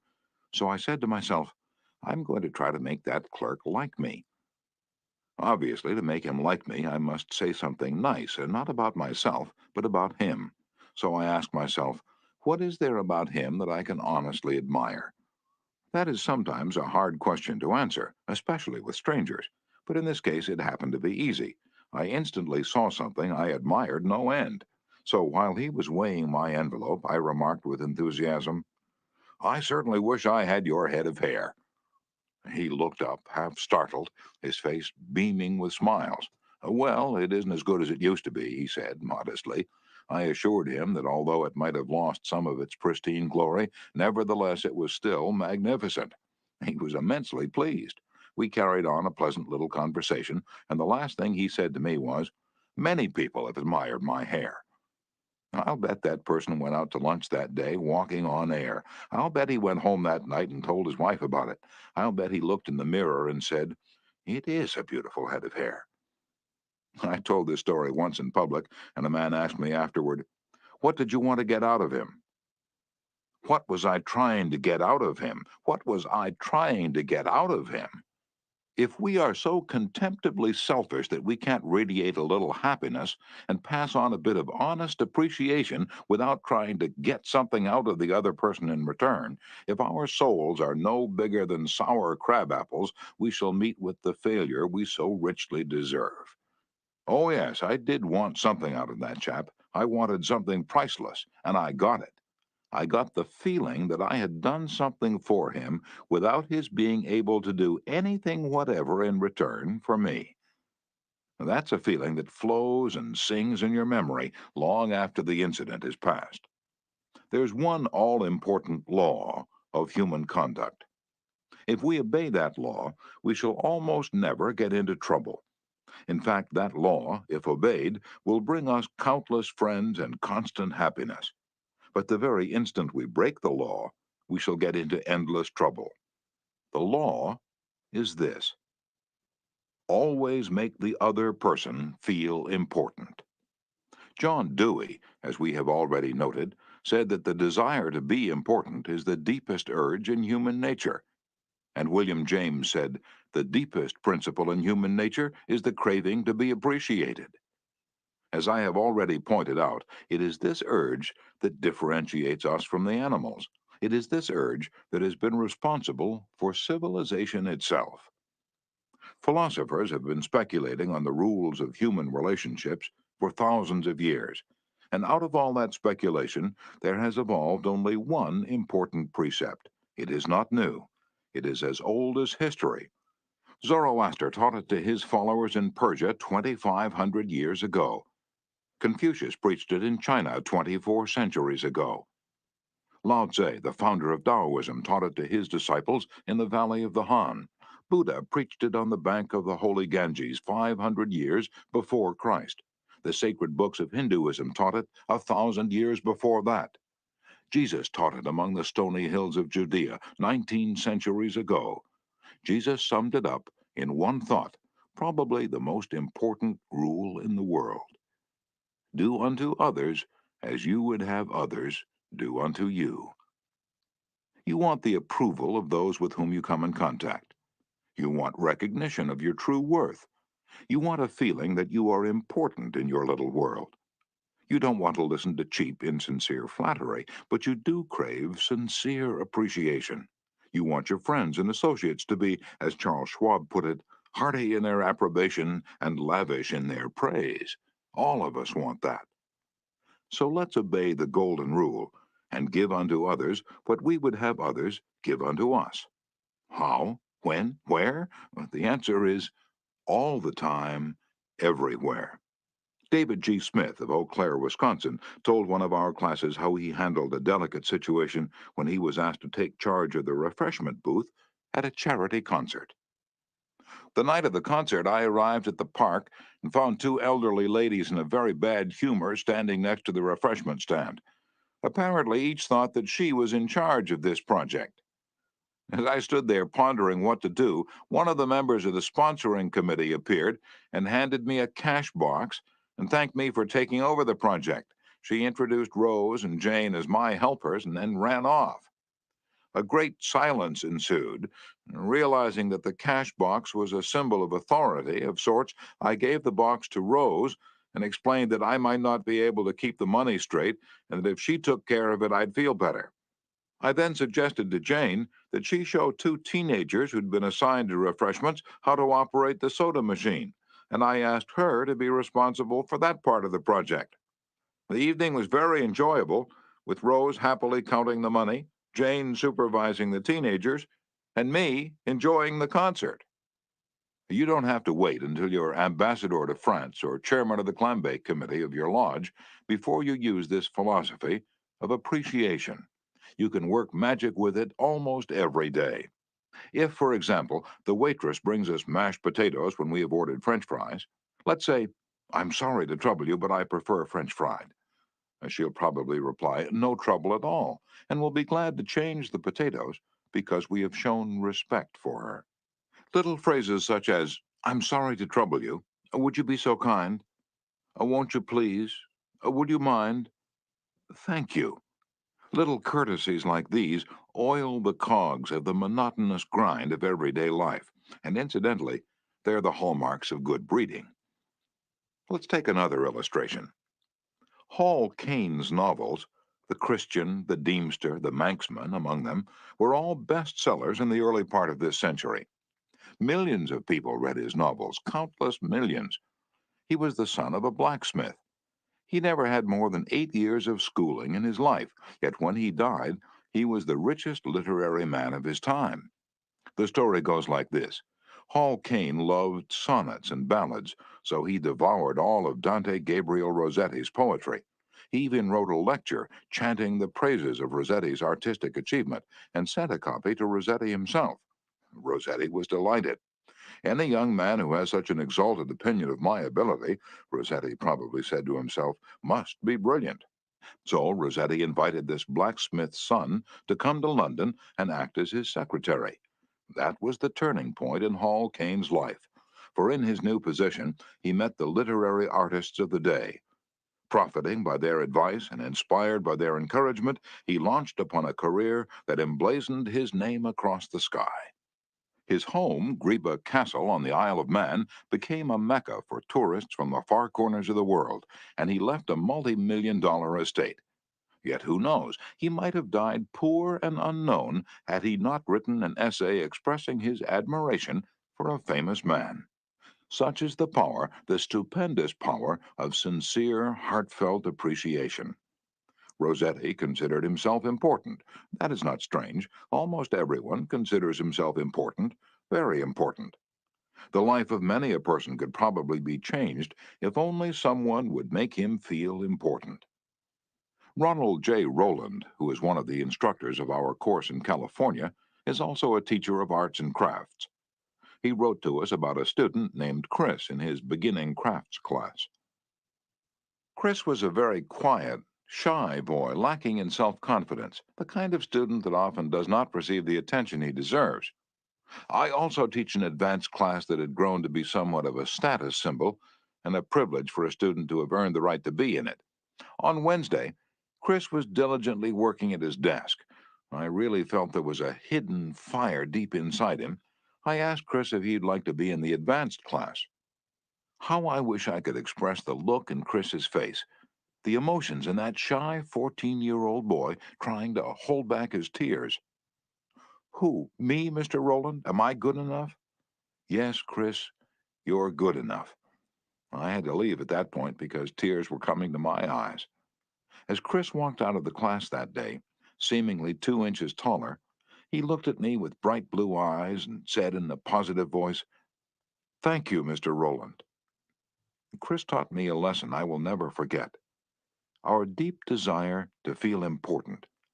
To help me never forget this rule, I made a sign which reads, "You are important." This sign hangs in the front of the classroom for all to see and to remind me that each student I face is equally important. The unvarnished truth is that almost all the people you meet feel themselves superior to you in some way, and a sure way to their hearts is to let them realize in some subtle way that you recognize their importance and recognize it sincerely. Remember what Emerson said, "Every man I meet is my superior in some way. In that I learn of him." And the pathetic part of it is that frequently those who have the least justification for a feeling of achievement bolster up their egos by a show of tumult and conceit which is truly nauseating.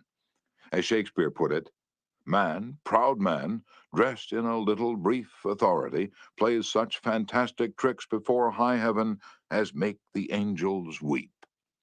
I'm going to tell you how business people in my own courses have applied these principles with remarkable results. Let's take the case of a Connecticut attorney. Because of his relatives, he prefers not to have his name mentioned. Shortly after joining the course, Mr. R drove to Long Island with his wife to visit some of her relatives. She left him to chat with an old aunt of hers and then rushed off by herself to visit some of the younger relatives. Since he soon had to give a speech professionally on how he applied the principles of appreciation, he thought he would gain some worthwhile experience talking with the elderly lady. So he looked around the house to see what he could honestly admire. "This house was built about 1890, wasn't it?" he inquired. "Yes," she replied. "That's precisely the year it was built." "It reminds me of the house I was born in," he said.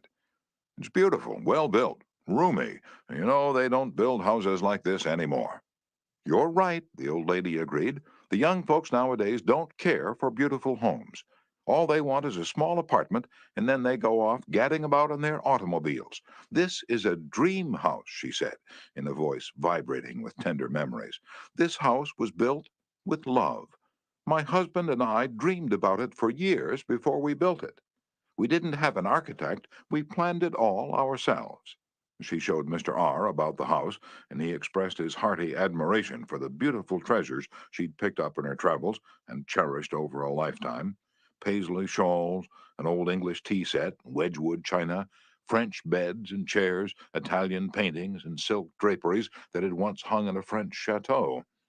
After showing Mr. R through the house, she took him out to the garage.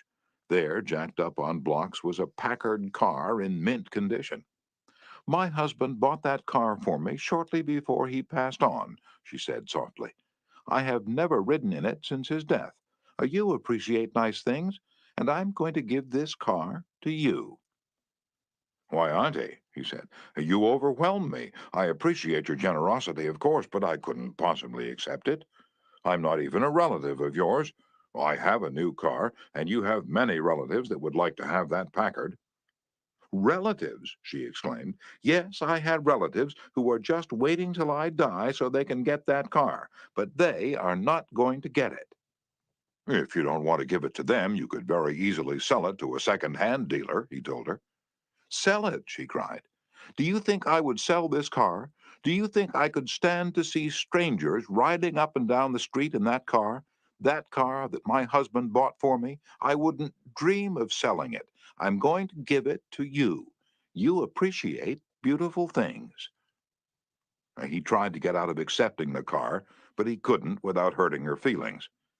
This lady, left all alone in the big house with her paisley shawls, her French antiques, and her memories, was starving for a little recognition. She had once been young and beautiful and sought after.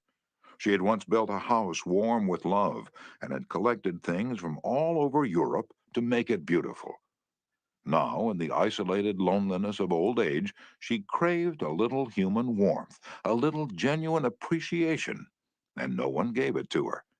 And when she found it, like a spring in a desert, her gratitude couldn't adequately express itself with anything less than the gift of her cherished Packard. Let's take another case. Donald M. McMahon, who was superintendent of Lewis and Valentine, nurserymen and landscape architects in Rye, New York, related this incident. Shortly after I attended the talk on how to win friends and influence people, I was landscaping the estate of a famous attorney. The owner came out to give me a few instructions about where he wished to plant a mass of rhododendrons and azaleas. I said, Judge, you have a lovely hobby. I've been admiring your beautiful dogs. I understand you win a lot of blue ribbons every year at the show at Madison Square Garden. And the effect of this little expression of appreciation was striking. Yes, the judge replied, I do have a lot of fun with my dogs. Would you like to see my kennel? He spent almost an hour showing me his dogs and the prizes they'd won. He even brought out their pedigrees and explained about the bloodlines responsible for such beauty and intelligence. Finally, turning to me, he asked, Do you have any small children? Well, yes, I do, I replied. I have a son. Well, wouldn't he like a puppy? The judge inquired. Well, yes, he'd be tickled pink. All right, I'm going to give him one, the judge announced. He started to tell me how to feed the puppy, and then he paused. You'll forget if I tell you, I'll write it out. So the judge went in the house, typed out the pedigree and feeding instructions, and gave me a puppy worth several $100 and an hour and 15 minutes of his valuable time, largely because I'd expressed my honest admiration for his hobby and achievements. George Eastman of Kodak fame invented the transparent film that made motion pictures possible, amassed a fortune of $100 million, and made himself one of the most famous businessmen on earth. Yet, in spite of all these tremendous accomplishments, he craved little recognitions, even as you and I. To illustrate, when Eastman was building the Eastman School of Music and also Kilbourne Hall in Rochester, James Adamson, then president of the Superior Seating Company of New York, wanted to get the order to supply the theater chairs for these buildings. Phoning the architect, Mr. Adamson made an appointment to see Mr. Eastman in Rochester. When Adamson arrived, the architect said, I know you want to get this order, but I can tell you right now that you won't stand a ghost of a show if you take more than 5 minutes of George Eastman's time. He's a strict disciplinarian. He's very busy, so tell your story quickly and get out. Adamson was prepared to do just that. And when he was ushered into the room, he saw Mr. Eastman bending over a pile of papers at his desk. Presently, Mr. Eastman looked up, removed his glasses, and walked toward the architect and Mr. Adamson, saying, Good morning, gentlemen. What can I do for you? And the architect introduced them, and then Mr. Adamson said, While we've been waiting for you, Mr. Eastman, I've been admiring your office. I wouldn't mind working in a room like this myself. I'm in the interior woodworking business, and I never saw a more beautiful office in all my life. And George Eastman replied, You remind me of something I had almost forgotten. It is beautiful, isn't it? I enjoyed it a great deal when it was first built, but I come down here now with a lot of other things on my mind and sometimes don't even see the room for weeks at a time. Adamson walked over and rubbed his hand across a panel. And this is English oak, isn't it? A little different texture from Italian oak. Yes, Eastman replied. Imported English oak. It was selected for me by a friend who specializes in fine woods. And then Eastman showed him about the room, commenting on the proportions, the coloring, the hand carving, and other effects he'd helped to plan and execute. While drifting about the room, admiring the woodwork, they paused before a window, and George Eastman, in his modest, soft-spoken way, pointed out some of the institutions through which he was trying to help humanity: the University of Rochester, the General Hospital, the Homeopathic Hospital, the Friendly Home, the Children's Hospital. Mr. Adamson congratulated him warmly on the idealistic way he was using his wealth to alleviate the sufferings of humanity. Presently, George Eastman unlocked a glass case and pulled out the first camera he had ever owned, an invention he had bought from an Englishman. Adamson questioned him at length about his early struggles to get started in business. Mr. Eastman spoke with real feeling about the poverty of his childhood, telling how his widowed mother had kept a boarding house while he clerked in an insurance office. The terror of poverty haunted him day and night, and he resolved to make enough money so that his mother wouldn't have to work. Mr. Adamson drew him out with further questions and listened absorbed while he related the story of his experiments with dry photographic plates. He told how he had worked in an office all day and sometimes experimented all night, taking only brief naps while the chemicals were working, sometimes working and sleeping in his clothes for 72 hours at a stretch. James Adamson had been ushered into Eastman's office at 10:15 and had been warned that he must not take more than 5 minutes, but an hour had passed, and then 2 hours passed, and they were still talking. Finally, George Eastman turned to Adamson and said, "The last time I was in Japan, I bought some chairs, brought them home and put them on my sun porch, but the sun peeled the paint, so I went downtown the other day and bought some paint and painted the chairs myself. Would you like to see what sort of a job I can do painting chairs? All right, come up to my home and have lunch with me, and I'll show you." The order for the seats amounted to $90,000. Now, who do you suppose got the order? James Adamson or one of his competitors? From the time of this story until Mr. Eastman's death, he and James Adamson were close friends. Claude Marais, a restaurant owner in Rouen, France, used this principle and saved his restaurant the loss of a key employee. This woman had been in his employ for 5 years and was a vital link between Monsieur Marais and his staff of 21 people. He was shocked to receive a registered letter from her advising him of her resignation. Monsieur Marais reported, "I was very surprised and even more disappointed because I was under the impression that I had been fair to her and receptive to her needs. Inasmuch as she was a friend as well as an employee, I probably had taken her too much for granted, and maybe was even more demanding of her than of other employees. I could not, of course, accept this resignation without some explanation. I took her aside and said, 'Paulette, you must understand that I cannot accept your resignation. You mean a great deal to me and to this company, and you are as important to the success of this restaurant as I am.' I repeated this in front of the entire staff and invited her to my home and reiterated my confidence in her with my family present. Paulette withdrew her resignation, and today I can rely on her as never before. I frequently reinforce this by expressing my appreciation for what she does and showing her how important she is to me and to the restaurant." "Talk to people about themselves," said Disraeli, one of the shrewdest men who ever ruled the British Empire.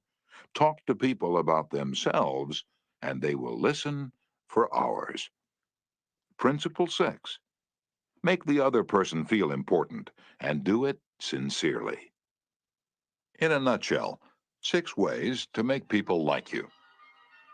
Principle 1. Become genuinely interested in other people. Principle 2. Smile. Principle 3. Remember that a person's name is to that person the sweetest and most important sound in any language. Principle 4. Be a good listener. Encourage others to talk about themselves. Principle 5. Talk in terms of the other person's interests. Principle 6. Make the other person feel important and do it sincerely.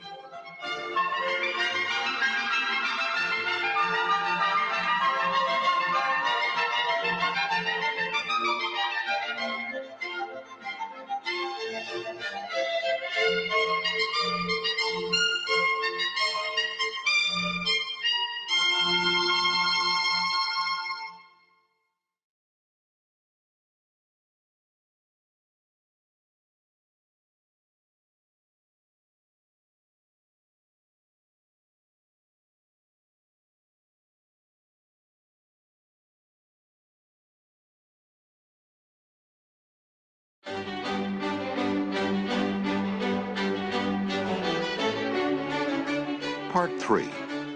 How to win people to your way of thinking. Chapter 1. You can't win an argument. Shortly after the close of World War I learned an invaluable lesson one night in London. I got some big shoes for a big buck, like I can't lose. Look, I be going up these days. That mean I move through this maze like the Matrix, just like some latex. I be protecting. Of course they showing me love after neglecting. Confidence turned to common sense, and the common sense be kinda lit, bringing compliments every season. We don't stop until your heartbeat drop. Come on, like when the balls drop at New Year's Eve. I got some big shoes, my balls dropped at 13. They try and cut me down cause I be shining like Christmas tree. I always been a star, maybe I gotta be. And I don't go too hard unless I got to.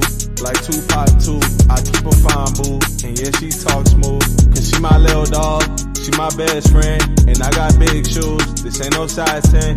The way I'm rocking them, the way I'm walking in, the way I'm walking in. She my little dog, she my best friend. And I got big shoes, this ain't no size 10. The way I'm rocking them, the way I'm walking in, the way I'm walking in.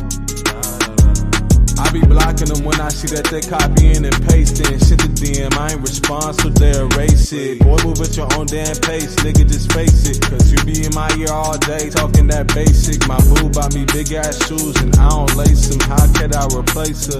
I mean, she do so much for me. I be hugging the beat, I be loving the beat. She be chopping the meat. I said, damn, I'm gon' high walk across the street. And afterwards, she be running and jumping on me. Cause she my little dog, she my best friend. And I got big shoes, this ain't no size 10. The way I'm rocking them, the way I'm walking in, the way I'm walking in.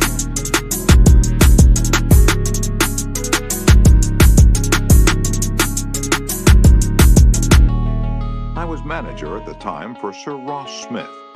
During the war, Sir Ross had been the Australian ace out in Palestine, and shortly after peace was declared, he astonished the world by flying halfway round it in 30 days. No such feat had ever been attempted before. It created a tremendous sensation. The Australian government awarded him $50,000. The King of England knighted him, and for a while he was the most talked about man under the Union Jack. I was attending a banquet one night given in Sir Ross's honor, and during the dinner, the man sitting next to me told a humorous story which hinged on the quotation, "There's a divinity that shapes our ends, rough hew them how we will." And the raconteur mentioned that the quotation was from the Bible. He was wrong, I knew that. I knew it positively. There couldn't be the slightest doubt about it. And so, to get a feeling of importance and display my superiority, I appointed myself an unsolicited and unwelcome committee of one to correct him. He stuck to his guns. What? From Shakespeare? Impossible. Absurd. That quotation was from the Bible, and he knew it. The storyteller was sitting on my right, and Frank Gammond, an old friend of mine, was seated at my left. Mr. Gammond had devoted years to the study of Shakespeare, so the storyteller and I agreed to submit the question to Mr. Gammond. Mr. Gammond listened. He kicked me under the table and then said, "Dale, you're wrong. The gentleman is right. It is from the Bible." On our way home that night, I said to Mr. Gammond, "Frank, you know that quotation was from Shakespeare." "Yes, of course," he replied. "Hamlet, Act 5, Scene 2. But we were guests at a festive occasion, my dear Dale. Why prove to a man that he is wrong? Is that going to make him like you? Why not let him save his face? He didn't ask for your opinion. He didn't want it. Why argue with him? Always avoid the acute angle. The man who said that taught me a lesson I'll never forget. I'd not only made the storyteller uncomfortable, but had put my friend in an embarrassing situation. How much better it would have been had I not become argumentative. It was a sorely needed lesson because I'd been an inveterate arguer. During my youth, I'd argued with my brother about everything under the Milky Way. When I went to college, I studied logic and argumentation and went in for debating contests. Talk about being from Missouri. I was born there. I had to be shown. Later, I taught debating and argumentation in New York, and once, I'm ashamed to admit, I plan to write a book on the subject. Since then, I have listened to, engaged in, and watched the effects of thousands of arguments. As a result of all this, I've come to the conclusion that there's only one way under a high heaven to get the best of an argument, and that is to avoid it. Avoid it as you would avoid rattlesnakes and earthquakes. 9 times out of 10, an argument ends with each of the contestants more firmly convinced than ever that he is absolutely right. You can't win an argument. You can't because if you lose it, you lose it. And if you win it, you lose it. Why? Well, suppose you triumph over the other man and shoot his argument full of holes and prove that he is non compos mentis. And then what? You will feel fine. But what about him? You've made him feel inferior. You've hurt his pride. He will resent your triumph. And a man convinced, against his will, is of the same opinion still. Years ago, Patrick J. O'Hare joined one of my classes. He had had little education, and how he loved a scrap. He had once been a chauffeur, and he came to me because he had been trying, without much success, to sell trucks. A little questioning brought out the fact that he was continually scrapping with and antagonizing the very people he was trying to do business with. If a prospect said anything derogatory about the trucks he was selling, Pat saw red and was right at the customer's throat. Pat won a lot of arguments in those days. As he said to me afterward, I often walked out of an office saying, I told that bird something. Sure, I told him something, but I hadn't sold him anything. My first problem was not to teach Patrick J. O'Hare to talk. My immediate task was to train him to refrain from talking and to avoid verbal fights. Mr. O'Hare became one of the star salesmen for the White Motor Company in New York. How did he do it? Here's his story in his own words. If I walk into a buyer's office now and he says, What, a white truck? They're no good. I wouldn't take one if he gave it to me. I'm going to buy the Who's It truck. I say, the Who's It's a good truck. If you buy the Who's It, you'll never make a mistake. The Who's It's are made by a fine company and sold by good people. He's speechless then. There's no room for argument. If he says the Who's It's the best, and I say, Sure it is, he has to stop. He can't keep on all afternoon saying, It's the best when I'm agreeing with him. We then get off the subject of the Who's It, and I begin to talk about the good points of the white truck. There was a time when a remark like his first one would have made me see scarlet and red and orange. I'd start arguing against the Who's It, and the more I argued against it, the more my prospect argued in favor of it. The more he argued, the more he sold himself on my competitor's product. As I look back now, I wonder how I was ever able to sell anything. I lost years of my life in scrapping and arguing. I keep my mouth shut now. It pays. As wise old Ben Franklin used to say, if you argue and rankle and contradict, you may achieve a victory sometimes, but it will be an empty victory because you will never get your opponent's goodwill. So figure it out for yourself. Which would you rather have? An academic, theatrical victory or a person's goodwill? You can seldom have both. The Boston Transcript once printed this bit of significant doggerel. Here lies the body of William J., who died maintaining his right of way. He was right, dead right, as he sped along, but he's just as dead as if he were wrong. You may be right, dead right, as you speed along in your argument, but as far as changing another's mind is concerned, you will probably be just as futile as if you were wrong. Frederick S. Parsons, an income tax consultant, had been disputing and wrangling for an hour with a government tax inspector. An item of $9,000 was at stake. Mr. Parsons claimed that this $9,000 was in reality a bad debt, that it would never be collected, that it ought not to be taxed. Bad debt, my eye, retorted the inspector. It must be taxed. This inspector was cold, arrogant, and stubborn, Mr. Parsons said as he told the story to the class. Reason was wasted, and so were facts. The longer we argued, the more stubborn he became, so I decided to avoid argument, change the subject, and give him appreciation. I said, I suppose this is a very petty matter in comparison with the really important and difficult decisions you're required to make. I've made a study of taxation myself, but I've had to get my knowledge from books. You're getting yours from the firing line of experience. I sometimes wish I had a job like yours. It would teach me a lot. And I meant every word I said. Well, the inspector straightened up in his chair, leaned back, and talked for a long time about his work, telling me of the clever frauds he had uncovered. His tone gradually became friendly, and presently he was telling me about his children. As he left, he advised me that he would consider my problem further and give me his decision in a few days.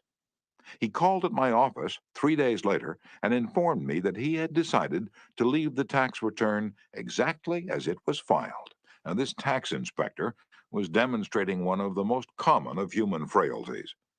He wanted a feeling of importance. And as long as Mr. Parsons argued with him, he got his feeling of importance by loudly asserting his authority. But as soon as his importance was admitted, and the argument stopped, and he was permitted to expand his ego, he became a sympathetic and kindly human being. Buddha said, hatred is never ended by hatred, but by love. And a misunderstanding is never ended by an argument, but by tact, diplomacy, conciliation, and a sympathetic desire to see the other person's viewpoint. Lincoln once reprimanded a young Army officer for indulging in a violent controversy with an associate. No man who is resolved to make the most of himself, said Lincoln, can spare time for personal contention. Still less can he afford to take the consequences, including the vitiation of his temper and the loss of self-control. Yield larger things to which you show no more than equal rights, and yield lesser ones, though clearly your own. Better give our path to a dog than be bitten by him in contesting for the right. Even killing the dog would not cure the bite. In an article in Bits and Pieces, some suggestions are made on how to keep a disagreement from becoming an argument. Welcome the disagreement. Remember the slogan, when two partners always agree, one of them is not necessary. If there's some point you haven't thought about, be thankful if it is brought to your attention. Perhaps this disagreement is your opportunity to be corrected before you make a serious mistake. Distrust your first instinctive impression. Our first natural reaction in a disagreeable situation is to be defensive. Be careful. Keep calm and watch out for your first reaction. It may be you at your worst, not your best. Control your temper. Remember, you can measure the size of a person by what makes him or her angry. Listen first. Give your opponents a chance to talk. Let them finish. Do not resist, defend, or debate. This only raises barriers. Try to build bridges of understanding. Don't build higher barriers of misunderstanding. Look for areas of agreement. When you have heard your opponents out, dwell first on the points and areas on which you agree. Be honest. Look for areas where you can admit error and say so. Apologize for your mistakes. It will help disarm your opponents and reduce defensiveness. Promise to think over your opponent's ideas and study them carefully, and mean it. Your opponents may be right. It is a lot easier at this stage to agree to think about their points than to move rapidly ahead and find yourself in a position where your opponents can say, "We tried to tell you, but you wouldn't listen." Thank your opponents sincerely for their interest. Anyone who takes the time to disagree with you is interested in the same things you are. Think of them as people who really want to help you, and you may turn your opponents into friends. Postpone action to give both sides time to think through the problem. Suggest that a new meeting be held later that day or the next day when all the facts may be brought to bear. In preparation for this meeting, Ask yourself some hard questions. Could my opponents be right? Partly right? Is there truth or merit in their position or argument? Is my reaction one that will relieve the problem, or will it just relieve any frustration? Will my reaction drive my opponents further away or draw them closer to me? Will my reaction elevate the estimation good people have of me? Will I win or lose? What price will I have to pay if I win? If I am quiet about it, will the disagreement blow over? Is this difficult situation an opportunity for me? Opera tenor Jan Pierce, after he was married nearly 50 years, once said, "My wife and I made a pact a long time ago, and we've kept it no matter how angry we've grown with each other. When one yells, the other should listen, because when two people yell, there is no communication, just noise and bad vibrations." Principle 1. The only way to get the best of an argument is to avoid it. Chapter 2. A sure way of making enemies and how to avoid it. When Theodore Roosevelt was in the White House, he confessed that if he could be right 75% of the time, he would reach the highest measure of his expectation. If that was the highest rating that one of the most distinguished men of the 20th century could hope to obtain, what about you and me?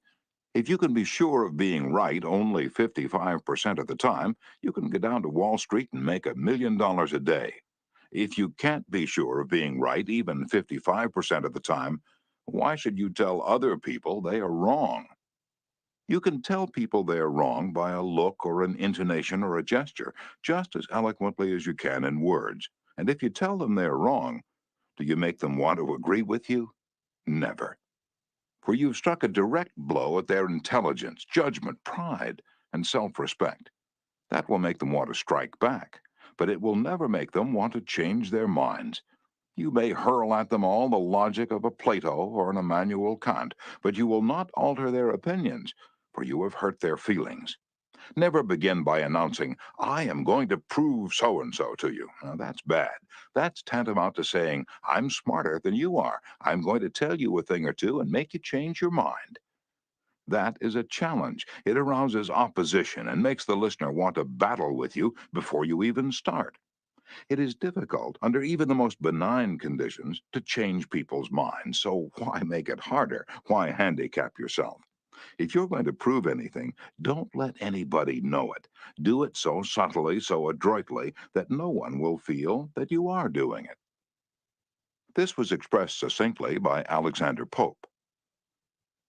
Men must be taught as if you taught them not, and things unknown proposed as things forgot.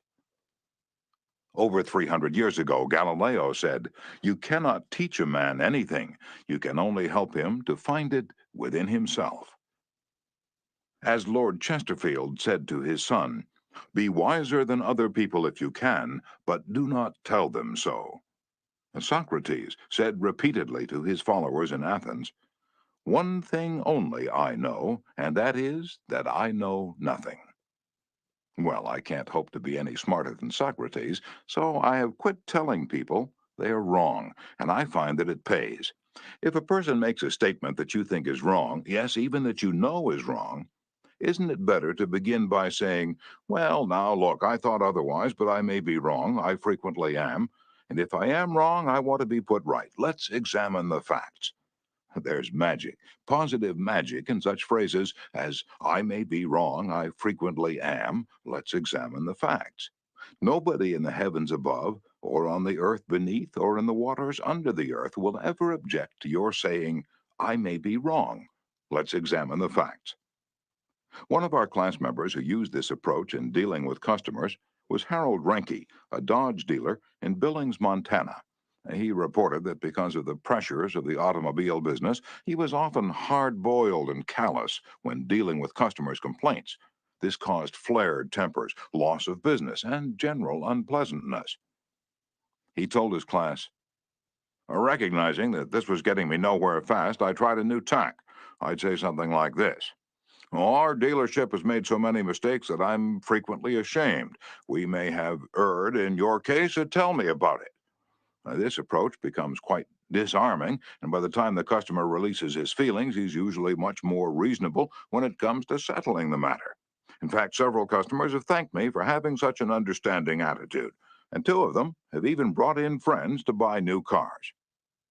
In this highly competitive market, we need more of this type of customer, and I believe that showing respect for all customers' opinions and treating them diplomatically and courteously will help beat the competition. You will never get into trouble by admitting that you may be wrong. That will stop all argument and inspire your opponent to be just as fair and open and broad-minded as you are. It will make him want to admit that he, too, may be wrong.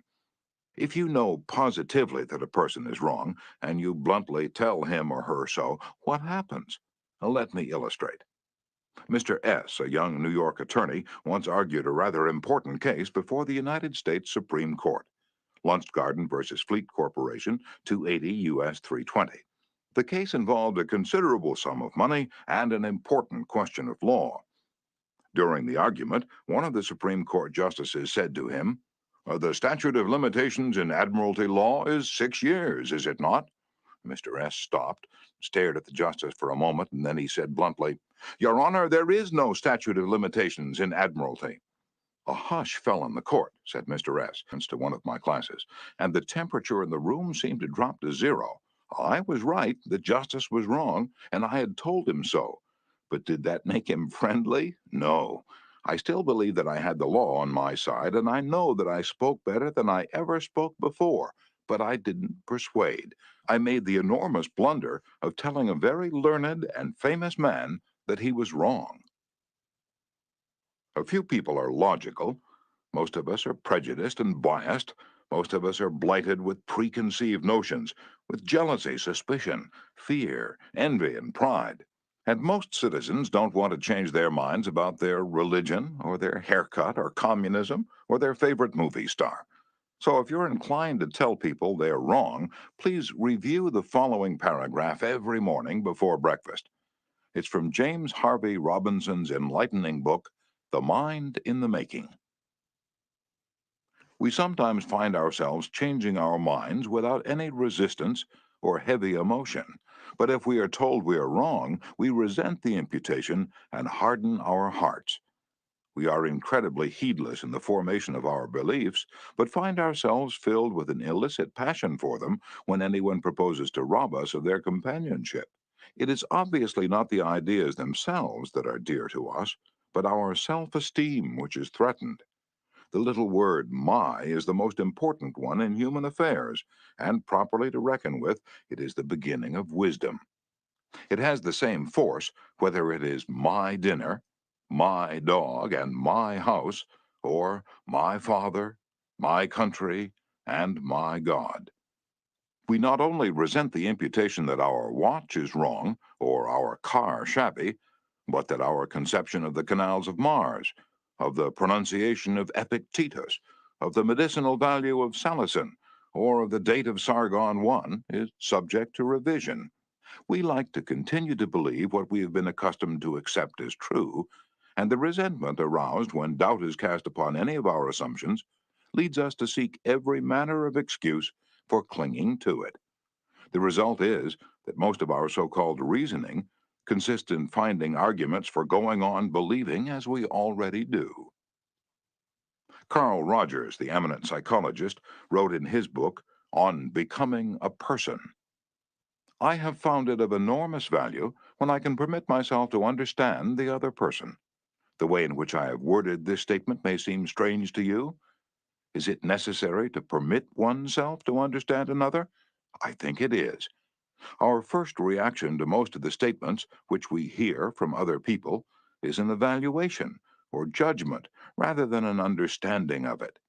When someone expresses some feeling, attitude, or belief, our tendency is almost immediately to feel, that's right, or that's stupid, that's abnormal, that's unreasonable, that's incorrect, that's not nice.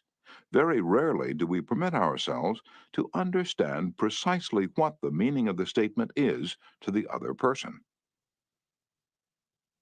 I once employed an interior decorator to make some draperies for my home, and when the bill arrived, I was dismayed. A few days later, a friend dropped in and looked at the draperies. The price was mentioned, and she exclaimed with a note of triumph, "What? That's awful. I'm afraid he put one over on you." True. Yes, she told the truth. But few people like to listen to truths that reflect on their judgment.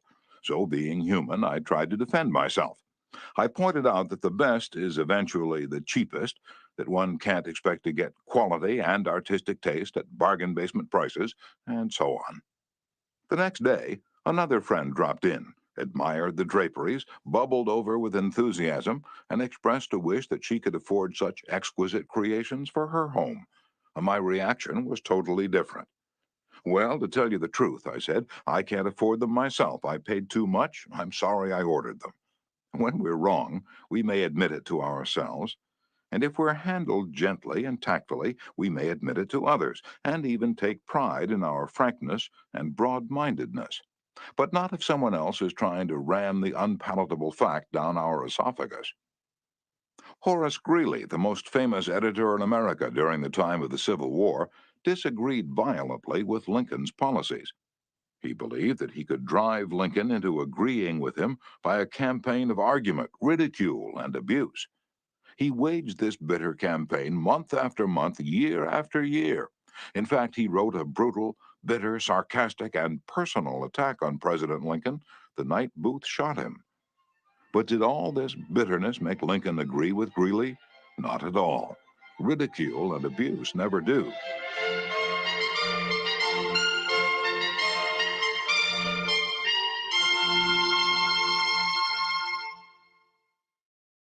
If you want some excellent suggestions about dealing with people and managing yourself and improving your personality, read Benjamin Franklin's autobiography, one of the most fascinating life stories ever written, one of the classics of American literature.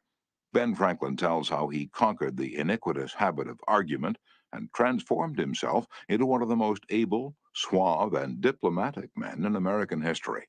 One day, when Ben Franklin was a blundering youth, an old Quaker friend took him aside and lashed him with a few stinging truths, something like this: "Ben, you are impossible.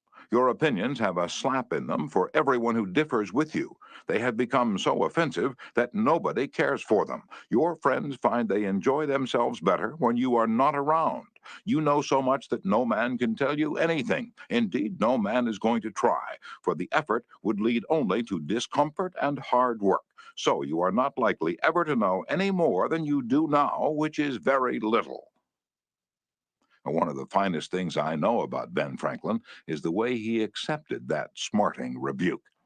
He was big enough and wise enough to realize that it was true, to sense that he was headed for failure and social disaster. So he made a right about face.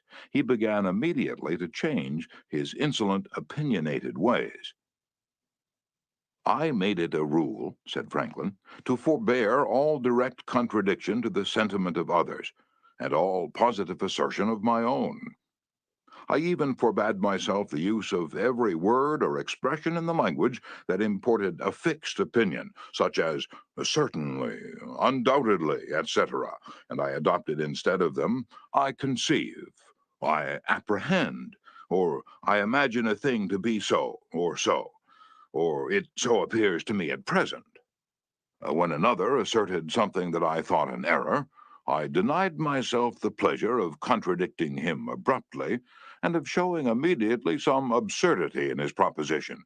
And in answering, I began by observing that in certain cases of circumstances his opinion would be right, but in the present case there appeared or seemed to me some difference, etc. I soon found the advantage of this change in my manner. The conversations I engaged in went on more pleasantly. The modest way in which I proposed my opinions procured them a readier reception and less contradiction. I had less mortification when I was found to be in the wrong, and I more easily prevailed with others to give up their mistakes and join with me when I happened to be in the right. And this mode, which I at first put on with some violence to natural inclination, became at length so easy and so habitual to me that perhaps for these 50 years no one has ever heard a dogmatical expression escape me. And to this habit, after my character of integrity, I think it principally owing that I had earned so much weight with my fellow citizens when I proposed new institutions or alterations in the old, and so much influence in public councils when I became a member. For I was but a bad speaker, never eloquent, subject to much hesitation in my choice of words, hardly correct in language, and yet I generally carried my points. How do Ben Franklin's methods work in business? Let's take two examples. Catherine A. Allred of Kings Mountain, North Carolina, is an industrial engineering supervisor for a yarn processing plant. She told one of our classes how she handled a sensitive problem before and after taking our training. Part of my responsibility, she reported, deals with setting up and maintaining incentive systems and standards for our operators so they can make more money by producing more yarn.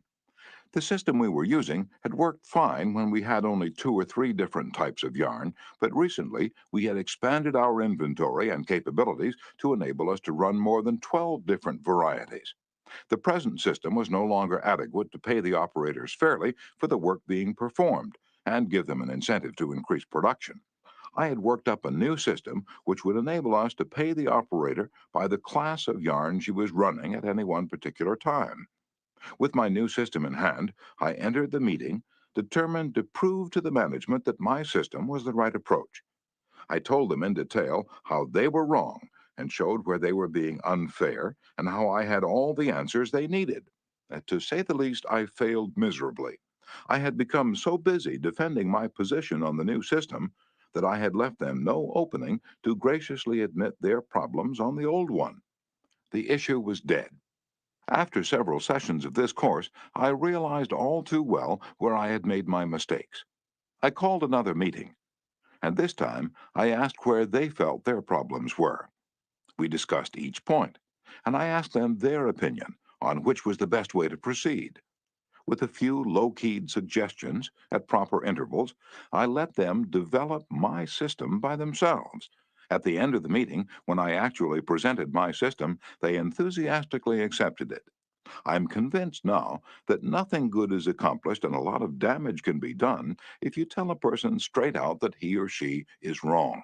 You only succeed in stripping that person of self-dignity and making yourself an unwelcome part of any discussion. Let's take another example. And remember, these cases I'm citing are typical of the experiences of thousands of other people. R.V. Crowley was a salesman for a lumber company in New York. Crowley admitted that he had been telling hard-boiled lumber inspectors for years that they were wrong, and he'd won the arguments too, but it hadn't done any good.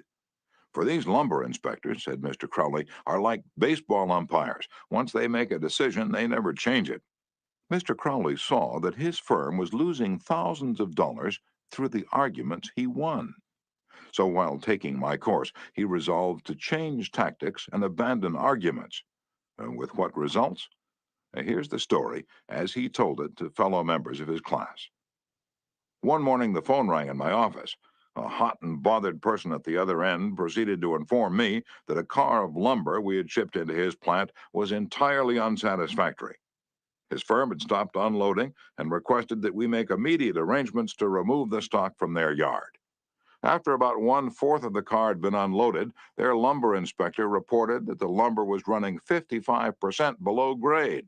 Under the circumstances, they refused to accept it.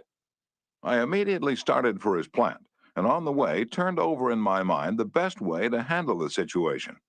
Ordinarily, under such circumstances, I should have quoted grading rules and tried, as a result of my own experience and knowledge as a lumber inspector, to convince the other inspector that the lumber was actually up to grade and that he was misinterpreting the rules in his inspection. However, I thought I would apply the principles learned in this training. When I arrived at the plant, I found the purchasing agent and the lumber inspector in a wicked humor, both set for an argument and a fight. We walked out to the car that was being unloaded, and I requested that they continue to unload so that I could see how things were going.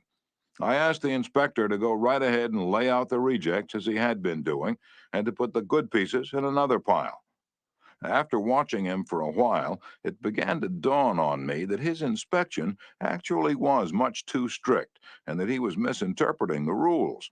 This particular lumber was white pine, and I knew the inspector was thoroughly schooled in hardwoods, but not a competent, experienced inspector on white pine. A white pine happens to be my own strong suit, but did I offer any objection to the way he was grading the lumber?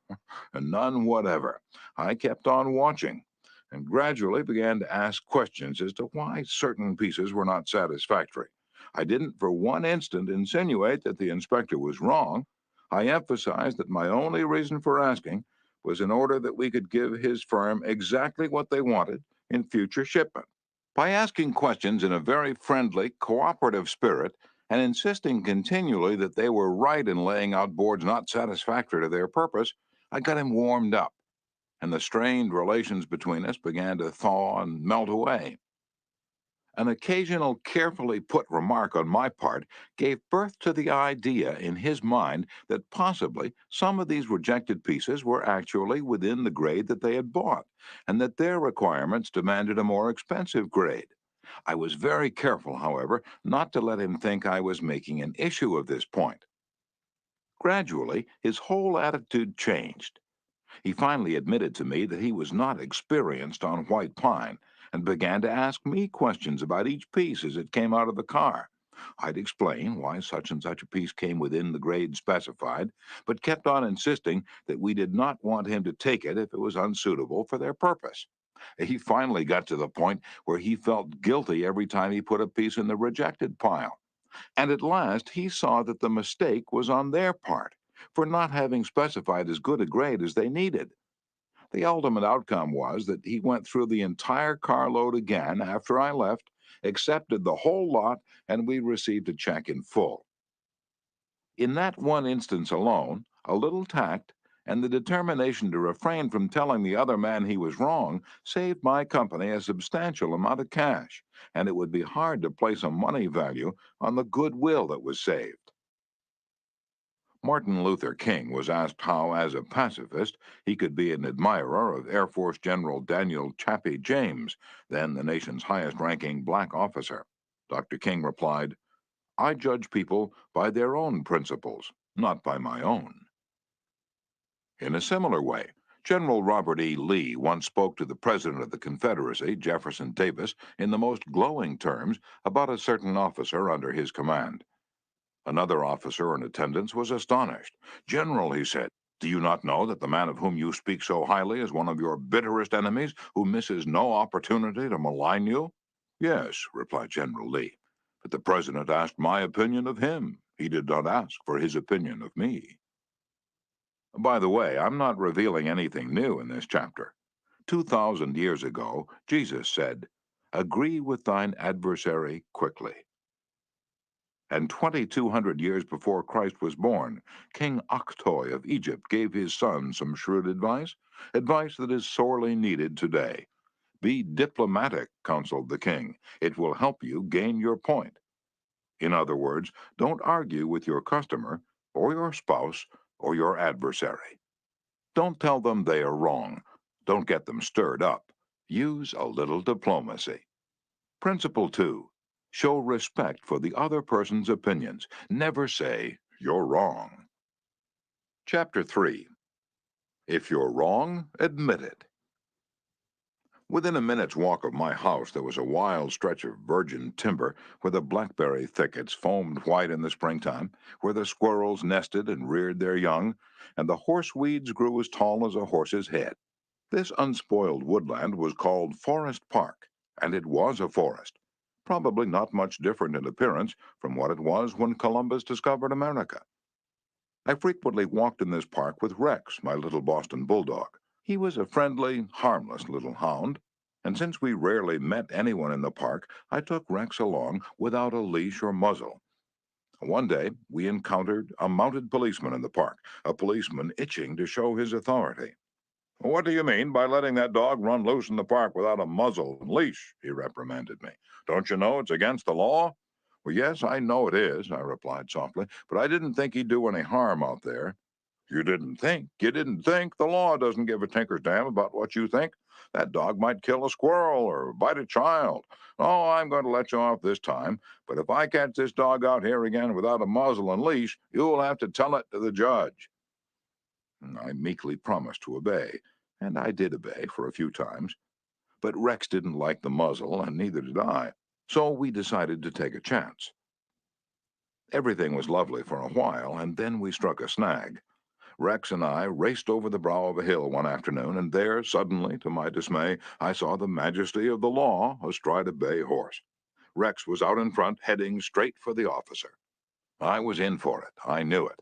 So I didn't wait until the policeman started talking. I beat him to it. I said, "Officer, you've caught me red-handed. I'm guilty.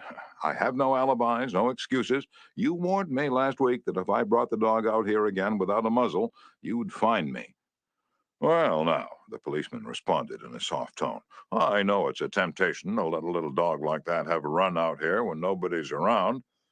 "Sure, it's a temptation," I replied, "but it is against the law." "Well, a little dog like that isn't going to harm anybody," the policeman remonstrated. "Well, no, but he may kill squirrels," I said. "Well, now, I think you're taking this a bit too seriously," he told me. "I'll tell you what you do. You just let him run over the hill there where I can't see him, and we'll forget all about it." Well, that policeman, being human, wanted a feeling of importance. So when I began to condemn myself, the only way he could nourish his self-esteem was to take the magnanimous attitude of showing mercy. But suppose I'd tried to defend myself. Well, did you ever argue with a policeman? But instead of breaking lances with him, I admitted that he was absolutely right and I was absolutely wrong. I admitted it quickly, openly, and with enthusiasm. The affair terminated graciously in my taking his side and his taking my side. Lord Chesterfield himself could hardly have been more gracious than this mounted policeman who only a week previously had threatened to have the law on me. If we know we are going to be rebuked anyhow, isn't it far better to beat the other person to it and do it ourselves? Isn't it much easier to listen to self-criticism than to bear condemnation from alien lips? Say about yourself all the derogatory things you know the other person is thinking, or wants to say, or intends to say, and say them before that person has a chance to say them. The chances are 100 to 1 that a generous, forgiving attitude will be taken, and your mistakes will be minimized, just as the mounted policeman did with me and Rex. Ferdinand E. Warren, a commercial artist, used this technique to win the goodwill of a petulant, scolding buyer of art. It is important in making drawings for advertising and publishing purposes to be precise and very exact, Mr. Warren said as he told the story. Some art editors demand that their commissions be executed immediately, and in these cases, some slight error is liable to occur. I knew one art director in particular who was always delighted to find fault with some little thing. I have often left his office in disgust, not because of the criticism, but because of his method of attack. Recently, I delivered a rush job to this editor, and he phoned me to call at his office immediately. He said something was wrong. When I arrived, I found just what I had anticipated and dreaded. He was hostile, gloating over his chance to criticize. He demanded with heat why I had done so and so. My opportunity had come to apply the self-criticism I'd been studying about, so I said, "Mr. So-and-so, if what you say is true, I am at fault, and there is absolutely no excuse for my blunder. I have been doing drawings for you long enough to know better. I am ashamed of myself." Immediately, he started to defend me. "Yes, you're right, but after all, this isn't a serious mistake. It's only—" And I interrupted him. "Any mistake," I said, "may be costly, and they're all irritating." He started to break in, but I wouldn't let him. I was having a grand time. For the first time in my life, I was criticizing myself, and I loved it. "I should have been more careful," I continued. "You give me a lot of work, and you deserve the best, so I'm going to do this drawing all over." "No, no," he protested, "I wouldn't think of putting you to all that trouble." He praised my work, assured me he wanted only a minor change, and that my slight error hadn't cost his firm any money, and after all, it was a mere detail not worth worrying about. My eagerness to criticize myself took all the fight out of him. He ended up by taking me to lunch, and before we parted, he gave me a check and another commission. There's a certain degree of satisfaction in having the courage to admit one's errors. It not only clears the air of guilt and defensiveness, but often helps solve the problem created by the error. Bruce Harvey of Albuquerque, New Mexico, had incorrectly authorized payment of full wages to an employee on sick leave. When he discovered his error, he brought it to the attention of the employee and explained that to correct the mistake, he would have to reduce his next paycheck by the entire amount of the overpayment. The employee pleaded that as that would cause him a serious financial problem, could the money be repaid over a period of time? In order to do this, Harvey explained, he would have to obtain his supervisor's approval. And this, I knew, reported Harvey, would result in a boss-type explosion. While trying to decide how to handle the situation better, I realized that the whole mess was my fault, and I would have to admit it to my boss. I walked into his office, told him that I had made a mistake, and then informed him of the complete facts. He replied, in an explosive manner, that it was the fault of their personnel department. I repeated that it was my fault. He exploded again about carelessness in the accounting department. Again, I explained it was my fault. He blamed two other people in the office, but each time I reiterated that it was my fault. Finally, he looked at me and said, "Okay, it was your fault. Now straighten it out." The error was corrected, and nobody got into trouble. I felt great because I was able to handle a tense situation and had the courage not to seek alibis. My boss has had more respect for me ever since. Any fool can try to defend his or her mistakes, and most fools do. But it raises one above the herd and gives one a feeling of nobility and exultation to admit one's mistakes. For example, one of the most beautiful things that history records about Robert E. Lee is the way he blamed himself and only himself for the failure of Pickett's charge at Gettysburg. Pickett's charge was undoubtedly the most brilliant and picturesque attack that ever occurred in the Western world. General George E. Pickett himself was picturesque. He wore his hair so long that his auburn locks almost touched his shoulders, and, like Napoleon in his Italian campaigns, he wrote ardent love letters almost daily while on the battlefield.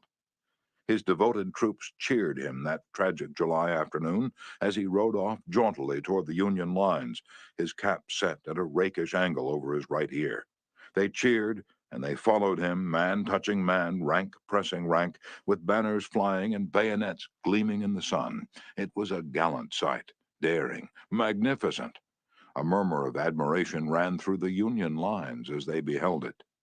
Pickett's troops swept forward at an easy trot, through orchard and cornfield, across a meadow and over a ravine.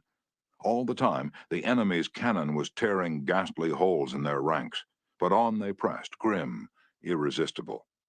Suddenly, the Union infantry rose from behind the stone wall on Cemetery Ridge, where they had been hiding, and fired volley after volley into Pickett's onrushing troops. The crest of the hill was a sheet of flame, a slaughterhouse, a blazing volcano. In a few minutes, all of Pickett's brigade commanders except one were down, and 4/5 of his 5,000 men had fallen.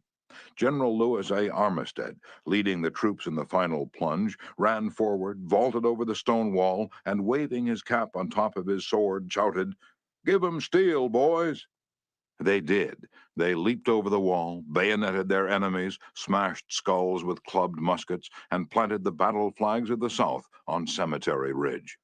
The banner waved there only for a moment, but that moment, brief as it was, recorded the high water mark of the Confederacy.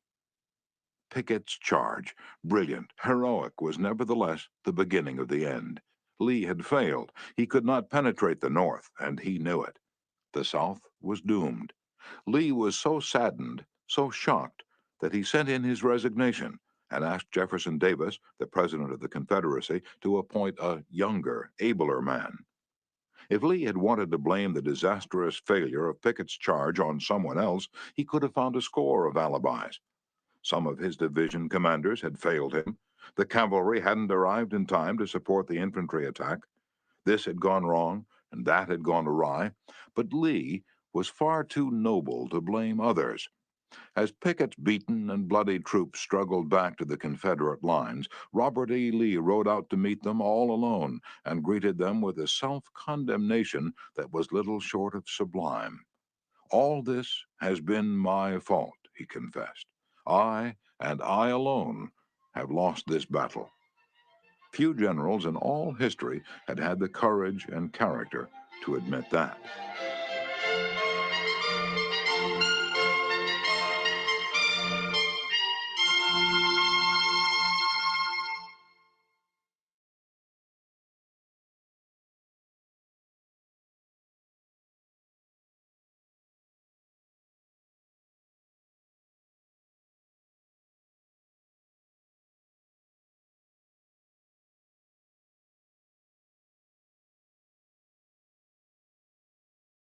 Michael Chong, who teaches our course in Hong Kong, told of how the Chinese culture presents some special problems and how sometimes it is necessary to recognize that the benefits of applying a principle may be more advantageous than maintaining an old tradition. He had one middle-aged class member who had been estranged from his son for many years. The father had been an opium addict, but now was cured. In Chinese tradition, an older person cannot take the first step. The father felt that it was up to his son to take the initiative toward a reconciliation. In an early session, he told the class about the grandchildren he had never seen and how much he desired to be reunited with his son. His classmates, all Chinese, understood his conflict between his desire and long-established tradition. The father felt that young people should have respect for their elders, and that he was right in not giving in to his desire, but to wait for his son to come to him. Toward the end of the course, the father again addressed the class. "I have pondered this problem," he said. "Dale Carnegie says if you are wrong, admit it quickly and emphatically. It is too late for me to admit it quickly, but I can admit it emphatically. I wronged my son. He was right in not wanting to see me and to expel me from his life. I may lose face by asking a younger person's forgiveness, but I was at fault, and it is my responsibility to admit this." The class applauded and gave him their full support. At the next class, he told how he went to his son's house, asked for and received forgiveness, and was now embarked on a new relationship with his son, his daughter-in-law, and the grandchildren he had met at last. Elbert Hubbard was one of the most original authors who ever stirred up a nation. His stinging sentences often aroused fierce resentment. But Hubbard, with his rare skill for handling people, frequently turned his enemies into friends. For example, when some irritated reader wrote in to say that he didn't agree with such and such an article and ended by calling Hubbard this and that, Elbert Hubbard would answer like this: "Come to think it over, I don't entirely agree with it myself. Not everything I wrote yesterday appeals to me today. I am glad to learn what you think on the subject. The next time you're in the neighborhood, you must visit us, and we'll get this subject threshed out for all time. So here is a hand clasp over the miles, and I am yours sincerely." Now, what could you say to a man who treated you like that? When we're right, let's try to win people gently and tactfully to our way of thinking.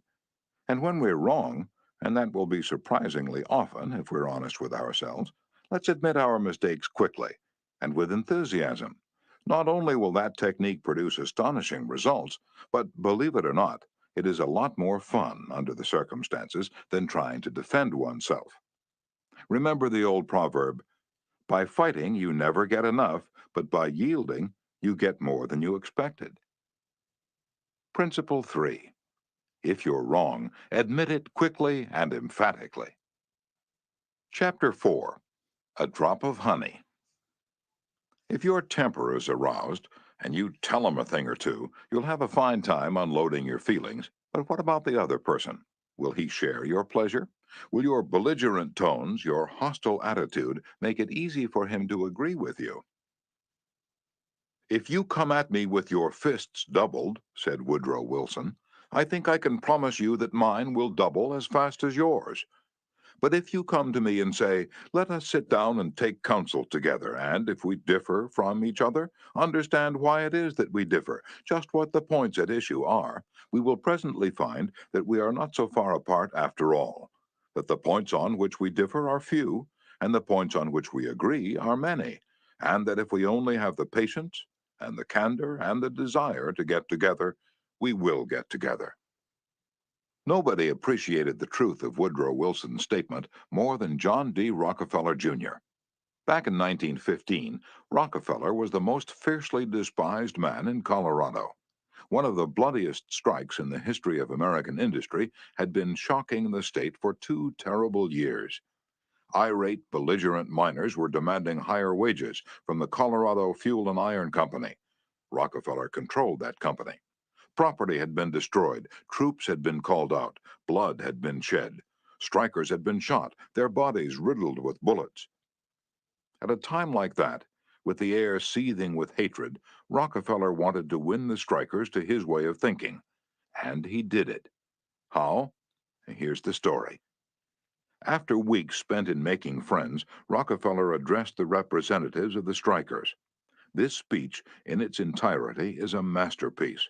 It produced astonishing results. It calmed the tempestuous waves of hate that threatened to engulf Rockefeller. It won him a host of admirers. It presented facts in such a friendly manner that the strikers went back to work without saying another word about the increase in wages for which they had fought so violently. The opening of that remarkable speech follows. Note how it fairly glows with friendliness. Rockefeller, remember, was talking to men who, a few days previously, had wanted to hang him by the neck to a sour apple tree.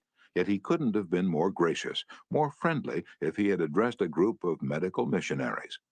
His speech was radiant with such phrases as, I am proud to be here, having visited in your homes, met many of your wives and children. We meet here not as strangers, but as friends. Spirit of mutual friendship, our common interests. It is only by your courtesy that I am here. This is a red-letter day in my life, Rockefeller began. It is the first time I have ever had the good fortune to meet the representatives of the employees of this great company, its officers and superintendents together, and I can assure you that I am proud to be here, and that I shall remember this gathering as long as I live. Had this meeting been held 2 weeks ago, I should have stood here a stranger to most of you, recognizing a few faces. Having had the opportunity last week of visiting all the camps in the southern coal field and of talking individually with practically all of the representatives except those who were away, having visited in your homes, met many of your wives and children, we meet here not as strangers, but as friends. And it is in that spirit of mutual friendship that I am glad to have this opportunity to discuss with you our common interests. Since this is a meeting of the officers of the company and the representatives of the employees, it is only by your courtesy that I am here, for I am not so fortunate as to be either one or the other. And yet I feel that I am intimately associated with you men, for in a sense I represent both the stockholders and the directors. Isn't that a superb example of the fine art of making friends out of enemies? Suppose Rockefeller had taken a different tack. Suppose he had argued with those miners and hurled devastating facts in their faces.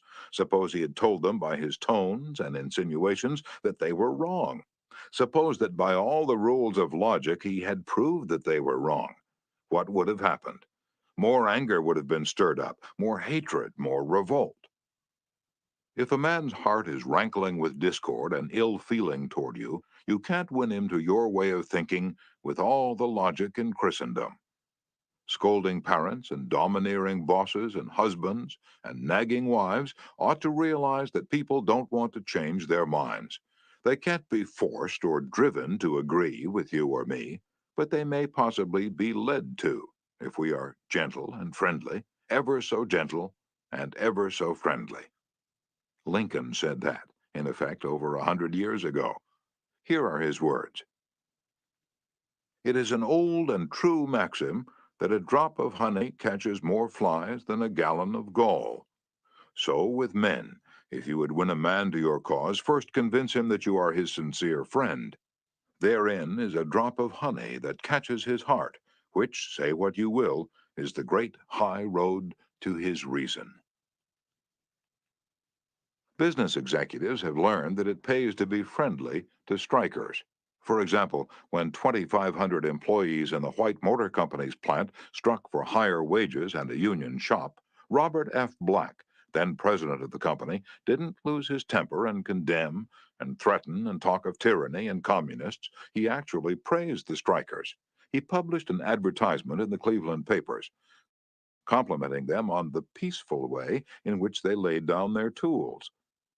Finding the strike pickets idle, he bought them a couple of dozen baseball bats and gloves and invited them to play ball on vacant lots. For those who preferred bowling, he rented a bowling alley. This friendliness on Mr. Black's part did what friendliness always does. It begot friendliness. So the strikers borrowed brooms, shovels, and rubbish carts and began picking up matches, papers, cigarette stubs, and cigar butts around the factory. Imagine it. Imagine strikers tidying up the factory grounds while battling for higher wages and recognition of the union. Such an event had never been heard of before in the long, tempestuous history of American labor wars. That strike ended with a compromise settlement within a week, ended without any ill feeling or rancor. Daniel Webster, who looked like a god and talked like Jehovah, was one of the most successful advocates who ever pleaded a case. Yet he ushered in his most powerful arguments with such friendly remarks as, "It will be for the jury to consider. This may perhaps be worth thinking of. Here are some facts that I trust you will not lose sight of." Or, "You, with your knowledge of human nature, will easily see the significance of these facts." No bulldozing, no high pressure methods, no attempt to force his opinions on others. Webster used the soft spoken, quiet, friendly approach, and it helped to make him famous. You may never be called on to settle a strike or address a jury, but you may want to get your rent reduced. Will the friendly approach help you then? Let's see. O.L. Straub, an engineer, wanted to get his rent reduced, and he knew his landlord was hard-boiled. "I wrote him," Mr. Straub said in a speech before the class, "notifying him that I was vacating my apartment as soon as my lease expired. The truth was, I didn't want to move. I wanted to stay if I could get my rent reduced. But the situation seemed hopeless. Other tenants had tried and failed. Everyone told me that the landlord was extremely difficult to deal with. But I said to myself, I'm studying a course in how to deal with people, so I'll try it on him and see how it works." He and his secretary came to see me as soon as he got my letter. I met him at the door with a friendly greeting. I fairly bubbled with goodwill and enthusiasm. I didn't begin talking about how high the rent was. I began talking about how much I liked his apartment house. Believe me, I was hearty in my approbation and lavish in my praise. I complimented him on the way he ran the building, and I told him I should like so much to stay for another year, but I couldn't afford it. He evidently never had such a reception from a tenant. He hardly knew what to make of it. Then he started to tell me his troubles. Complaining tenants, one had written him 14 letters, some of them positively insulting. Another threatened to break his lease unless the landlord kept the man on the floor above from snoring. "What a relief it is," he said, "to have a satisfied tenant like you." And then, without my even asking him to do it, he offered to reduce my rent a little.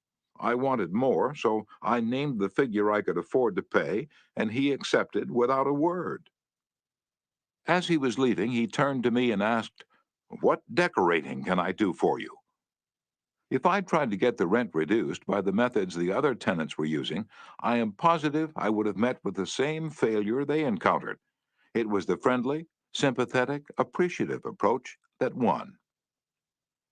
Dean Woodcock of Pittsburgh, Pennsylvania, is the superintendent of a department of the local electric company. His staff was called upon to repair some equipment on top of a pole. This type of work had formerly been performed by a different department and had only recently been transferred to Woodcock's section. Although his people had been trained in the work, This was the first time they ever actually had been called upon to do it. Everybody in the organization was interested in seeing if and how they could handle it. Mr. Woodcock, several of his subordinate managers, and members of the other departments of the utility went to see the operation.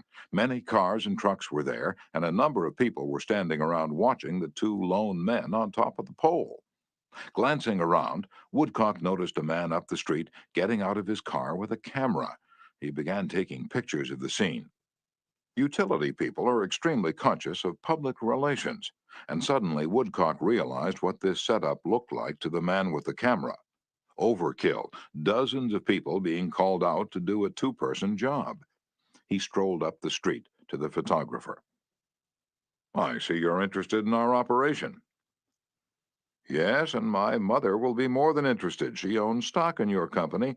This will be an eye-opener for her. She may even decide her investment was unwise. I've been telling her for years that there's a lot of waste motion in companies like yours. This proves it. The newspapers might like these pictures, too. Well, it does look like it, doesn't it? I'd think the same thing in your position, but this is a unique situation. And Dean Woodcock went on to explain how this was the first job of this type for his department and how everybody, from executives down, was interested.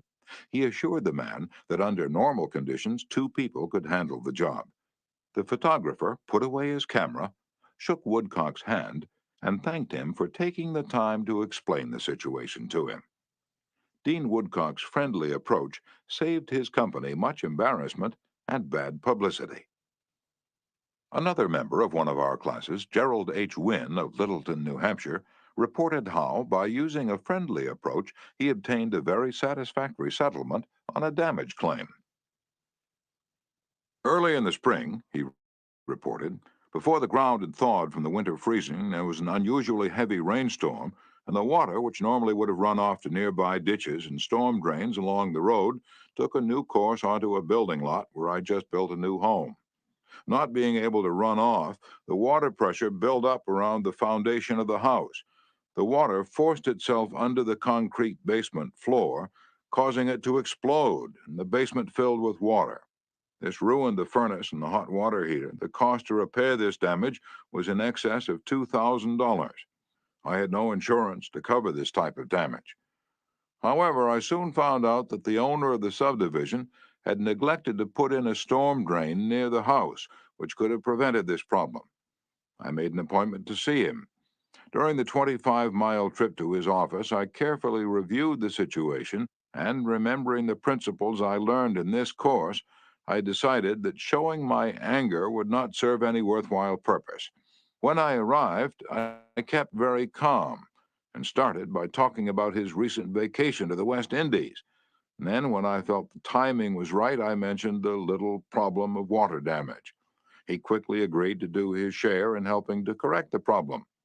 A few days later, he called and said he would pay for the damage and also put in a storm drain to prevent the same thing from happening in the future. Even though it was the fault of the owner of the subdivision, if I'd not begun in a friendly way, there would have been a great deal of difficulty in getting him to agree to the total liability. Years ago, when I was a barefoot boy walking through the woods to a country school out in northwest Missouri, I read a fable about the sun and the wind. They quarreled about which was the stronger, and the wind said, "I'll prove I am. See the old man down there with the coat? I can get that coat off him quicker than you can." So the sun went behind a cloud, and the wind blew until it was almost a tornado. But the harder it blew, the tighter the old man clutched his coat to him. Finally, the wind calmed down and gave up, and then the sun came out from behind the clouds and smiled kindly on the old man. Presently, he mopped his brow and pulled off his coat. The sun then told the wind that gentleness and friendliness were always stronger than fury and force. The use of gentleness and friendliness is demonstrated day after day by people who have learned that a drop of honey catches more flies than a gallon of gall. F. Gale Connor of Lutherville, Maryland, proved this when he had to take his 4-month-old car to the service department of the car dealer for the third time. He told our class, It was apparent that talking to, reasoning with, or shouting at the service manager was not going to lead to a satisfactory resolution of my problems. I walked over to the showroom and asked to see the agency owner, Mr. White. After a short wait, I was ushered into Mr. White's office. I introduced myself and explained to him that I had bought my car from his dealership because of the recommendation of friends who had had previous dealings with him. I was told that his prices were very competitive and that his service was outstanding. He smiled with satisfaction as he listened to me. Then I explained the problem that I was having with the service department. I thought you might want to be aware of any situation that might tarnish your fine reputation, I added. He thanked me for calling this to his attention and assured me that my problem would be taken care of. Not only did he personally get involved, but he also lent me his car to use while mine was being repaired. Aesop was a Greek slave who lived at the court of Croesus and spun immortal fables 600 years before Christ. Yet the truths he taught about human nature are just as true in Boston and Birmingham now as they were 26 centuries ago in Athens. The sun can make you take off your coat more quickly than the wind, and kindliness, the friendly approach, and appreciation can make people change their minds more readily than all the bluster and storming in the world. Remember what Lincoln said: a drop of honey catches more flies than a gallon of gall. Principle 4. Begin in a friendly way. Chapter 5. The Secret of Socrates. In talking with people, don't begin by discussing the things on which you differ. Begin by emphasizing and keep on emphasizing the things on which you agree. Keep emphasizing, if possible, that you are both striving for the same end, and that your only difference is one of method and not of purpose. Get the other person saying yes, yes at the outset. Keep your opponent, if possible, from saying no. A no response, according to Professor Overstreet, is a most difficult handicap to overcome. When you have said no, all your pride of personality demands that you remain consistent with yourself. You may later feel that the no was ill-advised. Nevertheless, there is your precious pride to consider. Once having said a thing, you feel you must stick to it. Hence, it is of the very greatest importance that a person be started in the affirmative direction. The skillful speaker gets at the outset a number of yes responses. This sets the psychological process of the listeners moving in the affirmative direction. It's like the movement of a billiard ball. Propel in one direction, and it takes some force to deflect it, far more force to send it back in the opposite direction. The psychological patterns here are quite clear. When a person says no and really means it, he or she is doing far more than saying a word of 2 letters. The entire organism, glandular, nervous, muscular, gathers itself together into a condition of rejection. There is, usually in minutes, but sometimes in observable degree, a physical withdrawal or readiness for withdrawal. The whole neuromuscular system, in short, sets itself on guard against acceptance. When, to the contrary, a person says yes, none of the withdrawal activities takes place. The organism is in a forward-moving, accepting, open attitude. Hence, the more yeses we can at the very outset induce, the more likely we are to succeed in capturing the attention for our ultimate proposal. It is a very simple technique, this yes response, and yet how much it is neglected. It often seems as if people get a sense of their own importance by antagonizing others at the outset. Get a student to say no at the beginning, or a customer, child, husband, or wife, and it takes the wisdom and the patience of angels to transform that bristling negative into an affirmative. The use of this yes, yes technique enabled James Eberson, who was a teller at the Greenwich Savings Bank in New York City, to secure a prospective customer who might otherwise have been lost. "This man came in to open an account," said Mr. Eberson, "and I gave him our usual form to fill out. Some of the questions he answered willingly, but there were others he flatly refused to answer. Before I began the study of human relations, I would have told this prospective depositor that if he refused to give the bank this information, we should have to refuse to accept this account. I'm ashamed that I've been guilty of doing that very thing in the past. Naturally, an ultimatum like that made me feel good. I had shown who was boss, that the bank's rules and regulations couldn't be flouted. But that sort of attitude certainly didn't give a feeling of welcome and importance to the man who'd walked in to give us his patronage.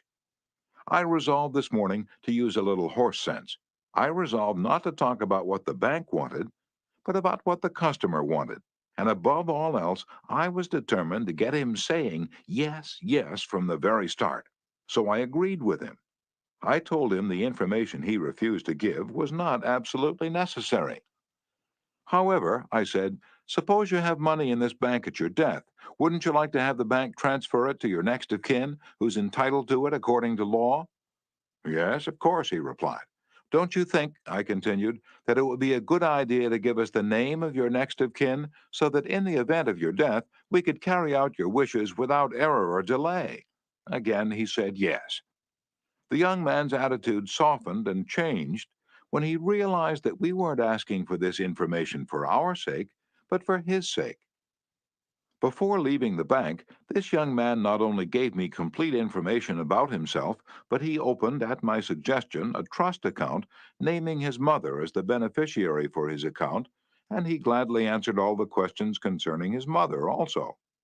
I found that by getting him to say yes, yes from the outset, he forgot the issue at stake and was happy to do all the things that I suggested. Joseph Allison, a sales representative for Westinghouse Electric Company, had this story to tell. There was a man in my territory that our company was most eager to sell to. My predecessor had called on him for 10 years without selling anything. When I took over the territory, I called steadily for 3 years without getting an order. Finally, after 13 years of calls and sales talk, we sold him a few motors.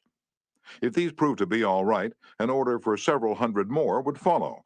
Such was my expectation. Right? I knew they'd be all right. So when I called 3 weeks later, I was in high spirits. The chief engineer greeted me with this shocking announcement. Allison, I can't buy the remainder of the motors from you. Why? I asked in amazement. Why? Because your motors are too hot. I can't put my hand on them. I knew it wouldn't do any good to argue. I'd tried that sort of thing too long. So I thought of getting the yes, yes response. Well, now look, Mr. Smith, I said. I agree with you 100%. If those motors are running too hot, you ought not to buy any more of them. You must have motors that won't run any hotter than standards set by the National Electrical Manufacturers Association. Isn't that so? And he agreed it was. I'd gotten my first yes. The Electrical Manufacturers Association regulations say that a properly designed motor may have a temperature of 72 degrees Fahrenheit above room temperature. Is that correct? Yes, he agreed, that's quite correct. But your motors are much hotter. I didn't argue with him. I merely asked, how hot is the mill room? No, he said, about 75 degrees Fahrenheit. Well, I replied, if the mill room is 75 degrees, and you add 72 to that, that makes a total of 147 degrees Fahrenheit. Wouldn't you scald your hand if you held it under a spigot of hot water at a temperature of 147 degrees Fahrenheit? Again, he had to say yes. Well, I suggested, wouldn't it be a good idea to keep your hands off those motors? Oh, well, I guess you're right, he admitted. We continued to chat for a while. Then he called his secretary and lined up approximately $35,000 worth of business for the ensuing month. It took me years and cost me countless thousands of dollars in lost business before I finally learned that it doesn't pay to argue, that it is much more profitable and much more interesting to look at things from the other person's viewpoint and to try to get that person saying yes, yes.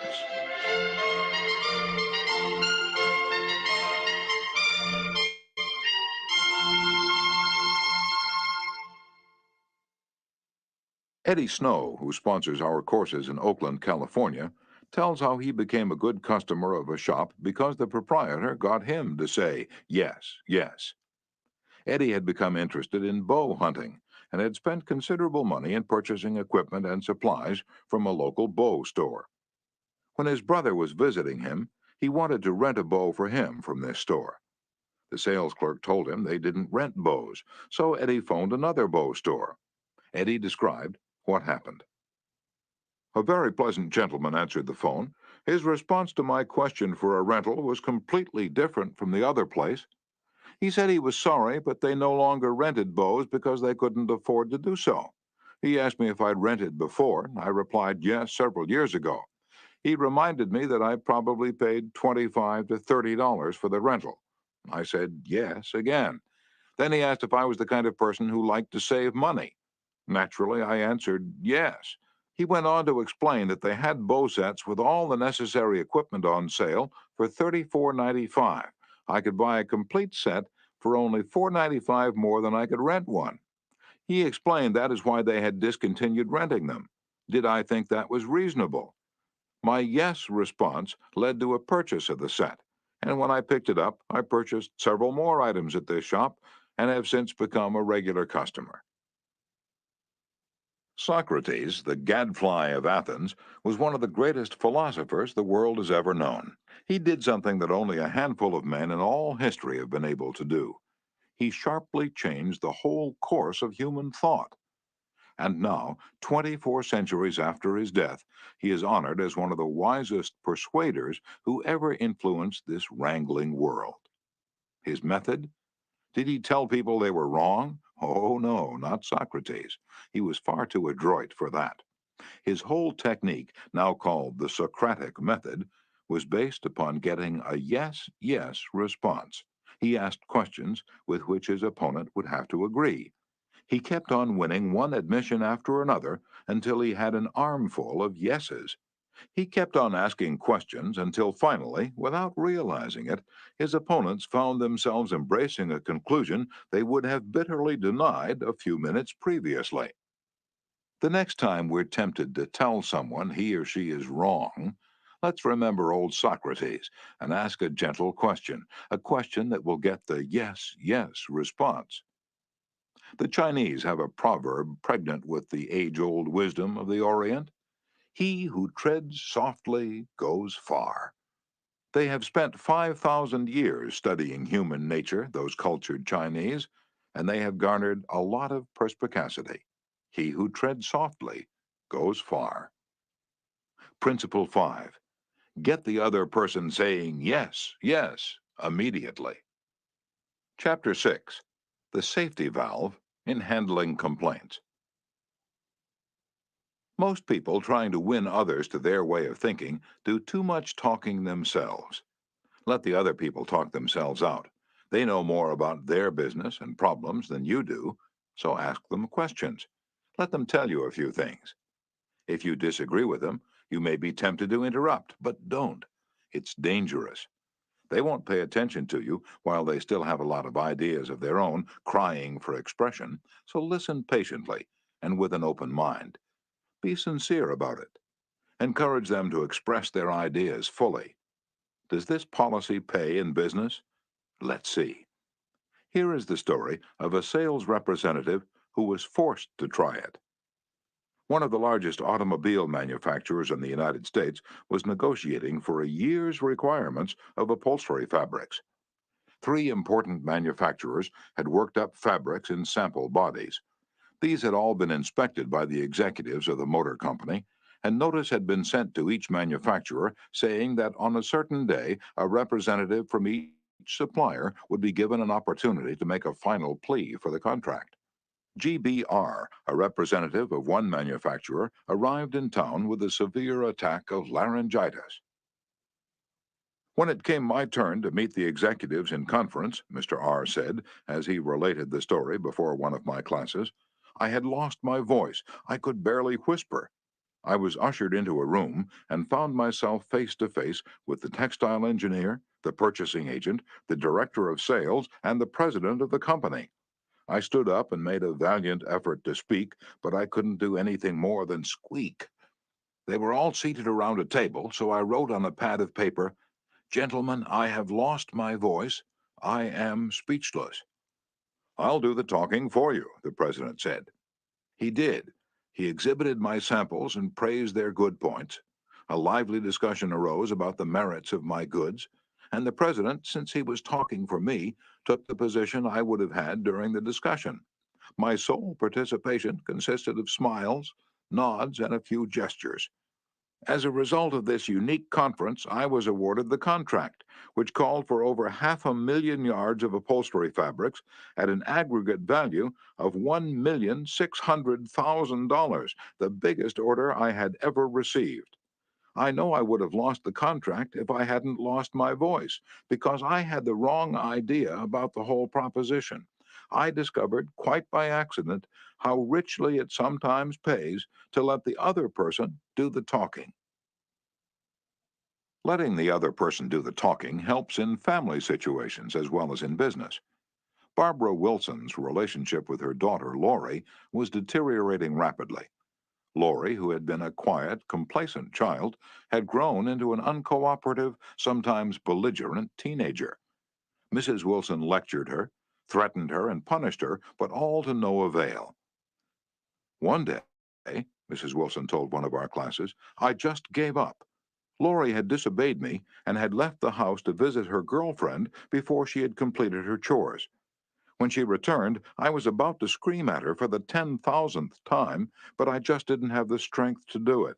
I just looked at her and said sadly, "Why, Lori, why?" Lori noted my condition and in a calm voice asked, "Do you really want to know?" I nodded, and Lori told me, first hesitantly, and then it all flowed out. I had never listened to her. I was always telling her to do this or that. When she wanted to tell me her thoughts, feelings, ideas, I interrupted with more orders. I began to realize that she needed me not as a bossy mother, but as a confidant, an outlet for all her confusion about growing up. And all I'd been doing was talking when I should have been listening. I had never heard her. From that time on, I let her do all the talking she wanted. She tells me what is on her mind, and our relationship has improved immeasurably. She is, again, a cooperative person. A large advertisement appeared on the financial page of a New York newspaper, calling for a person with unusual ability and experience. Charles T. Kubellis answered the advertisement, sending his reply to a box number. A few days later, he was invited by letter to call for an interview. Before he called, he spent hours in Wall Street finding out everything possible about the person who had founded the business. During the interview, he remarked, "I should be mighty proud to be associated with an organization with a record like yours. I understand you started 28 years ago with nothing but desk room and one stenographer. Is that true?" Almost every successful person likes to reminisce about his early struggles, and this man was no exception. He talked for a long time about how he'd started with $450 in cash and an original idea. He told how he'd fought against discouragement and battled against ridicule, working Sundays and holidays 12 to 16 hours a day, how he finally won against all odds. Until now, the most important executives on Wall Street were coming to him for information and guidance. He was proud of such a record. He had a right to be, and he had a splendid time telling about it. Finally, he questioned Mr. Cabellas briefly about his experience, then called in one of his vice presidents and said, "I think this is the person we're looking for." Mr. Cabellas had taken the trouble to find out about the accomplishments of his prospective employer. He showed an interest in the other person and his problems. He encouraged the other person to do most of the talking and made a favorable impression. Roy G. Bradley of Sacramento, California, had the opposite problem. He listened as a good prospect for a sales position talked himself into a job with Bradley's firm. Roy reported, "Being a small brokerage firm, we had no fringe benefits, such as hospitalization, medical insurance, and pension. Every representative is an independent agent. We don't even provide leads for prospects, as we cannot advertise for them as our competitors do." Richard Pryor had the type of experience we wanted for this position, and he was interviewed first by my assistant, who told him about all the negatives related to this job. He seemed slightly discouraged when he came into my office. I mentioned the one benefit of being associated with my firm, that of being an independent contractor and therefore virtually being self-employed. As he talked about these advantages to me, he talked himself out of each negative thought he had when he came in for the interview. Several times it seemed as though he was half talking to himself as he was thinking through each thought. At times I was tempted to add to his thoughts. However, as the interview came to a close, I felt he had convinced himself, very much on his own, that he would like to work for my firm. Because I had been a good listener and let Dick do most of the talking, he was able to weigh both sides fairly in his mind. And he came to the positive conclusion, which was a challenge he created for himself. We hired him, and he has been an outstanding representative for our firm. Even our friends would much rather talk to us about their achievements than listen to us boast about ours. La Rochefoucauld, the French philosopher, said, "If you want enemies, excel your friends. But if you want friends, let your friends excel you." Why is that true? Because when our friends excel us, they feel important. But when we excel them, they, or at least some of them, will feel inferior and envious. By far the best liked placement counselor in the Midtown Personnel Agency in New York City was Henrietta G. It hadn't always been that way. During the first few months of her association with the agency, Henrietta didn't have a single friend among her colleagues. Why? Because every day she would brag about the placement she had made, the new account she had opened, and anything else she had accomplished. "I was good at my work and proud of it," Henrietta told one of our classes. "But instead of my colleagues sharing my triumphs, they seemed to resent them. I wanted to be liked by these people. I really wanted them to be my friends. After listening to some of the suggestions made in this course, I started to talk about myself less and listen more to my associates. They also had things to boast about and were more excited about telling me about their accomplishments than about listening to my boasting. Now, when we have some time to chat, I ask them to share their joys with me, and I only mention my achievements when they ask." Principle 6. Let the other person do a great deal of the talking. Chapter 7. How to Get Cooperation. Don't you have much more faith in ideas that you discover for yourself than in ideas that are handed to you on a silver platter?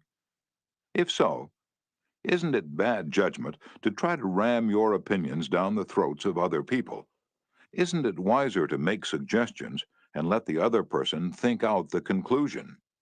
Adolph Seltz of Philadelphia, sales manager in an automobile showroom and a student in one of my courses, suddenly found himself confronted with the necessity of injecting enthusiasm into a discouraged and disorganized group of automobile salespeople. Calling a sales meeting, he urged his people to tell him exactly what they expected from him. As they talked, he wrote their ideas on the blackboard. Then he said, "I'll give you all these qualities you expect from me. Now I want you to tell me what I have a right to expect from you." The replies came quick and fast: loyalty, honesty, initiative, optimism, teamwork, 8 hours a day of enthusiastic work. The meeting ended with a new courage and a new inspiration. One salesperson volunteered to work 14 hours a day, and Mr. Seltz reported to me that the increase of sales was phenomenal. The people had made sort of a moral bargain with me, Mr. Seltz said, and as long as I lived up to my part in it, they were determined to live up to theirs. Consulting them about their wishes and desires was just the shot in the arm they needed. No one likes to feel he or she is being sold something or told to do a thing. We much prefer to feel that we're buying of our own accord or acting on our own ideas. We like to be consulted about our wishes, our wants, our thoughts. Take the case of Eugene Wesson. He lost countless thousands of dollars in commissions before he learned this truth. Mr. Wesson sold sketches for a studio that created designs for stylists and textile manufacturers. Mr. Wesson had called on one of the leading stylists in New York once a week, every week, for 3 years. "He never refused to see me," said Mr. Wesson, "but he never bought. He always looked over my sketches very carefully and then said, No, Wesson, I guess we don't get together today. After 150 failures, Wesson realized he must be in a mental rut. So he resolved to devote one evening a week to the study of influencing human behavior to help him develop new ideas and generate new enthusiasm. He decided on this new approach. With half a dozen unfinished artist sketches under his arm, he rushed over to the buyer's office. Here's some uncompleted sketches. Won't you please tell me how we could finish them up in such a way that you could use them? The buyer looked at the sketches for a while without uttering a word. Finally, he said, "Oh, leave these with me for a few days, Wesson, and then come back and see me." Wesson returned 3 days later, got his suggestions, took the sketches back to the studio, and had them finished according to the buyer's ideas. The result? All accepted. After that, this buyer ordered scores of other sketches from Wesson, all drawn according to the buyer's ideas. "I realized why I had failed for years to sell him," said Mr. Wesson. "I had urged him to buy what I thought he ought to have. Then I changed my approach completely. I urged him to give me his ideas. This made him feel that he was creating the designs, and he was. I didn't have to sell him. He bought."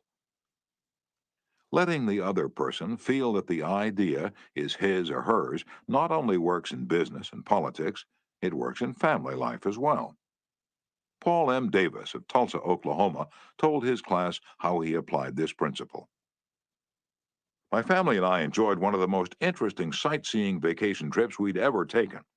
I'd long dreamed of visiting such historic sites as the Civil War battlefield in Gettysburg, Independence Hall in Philadelphia, and our nation's capital. Valley Forge, Jamestown, and the restored colonial village of Williamsburg were high on the list of things I wanted to see. In March, my wife Nancy mentioned that she had ideas for our summer vacation, which included a tour of the western states, visiting points of interest in New Mexico, Arizona, California, and Nevada. She'd wanted to make this trip for several years, but we couldn't obviously make both trips. Our daughter Anne had just completed a course in U.S. history in junior high school and had become very interested in the events that had shaped our country's growth. I asked her how she'd like to visit the places she'd learned about on our next vacation. She said she'd love to. 2 evenings later, as we sat around the dinner table, Nancy announced that if we all agreed, the summer's vacation would be to the eastern states, that it would be a great trip for Anne and thrilling for all of us. We all concurred. The same psychology was used by an X-ray manufacturer to sell his equipment to one of the largest hospitals in Brooklyn. This hospital was building an addition and preparing to equip it with the finest X-ray department in America. Dr. L, who was in charge of the X-ray department, was overwhelmed with sales representatives, each caroling the praises of his own company's equipment.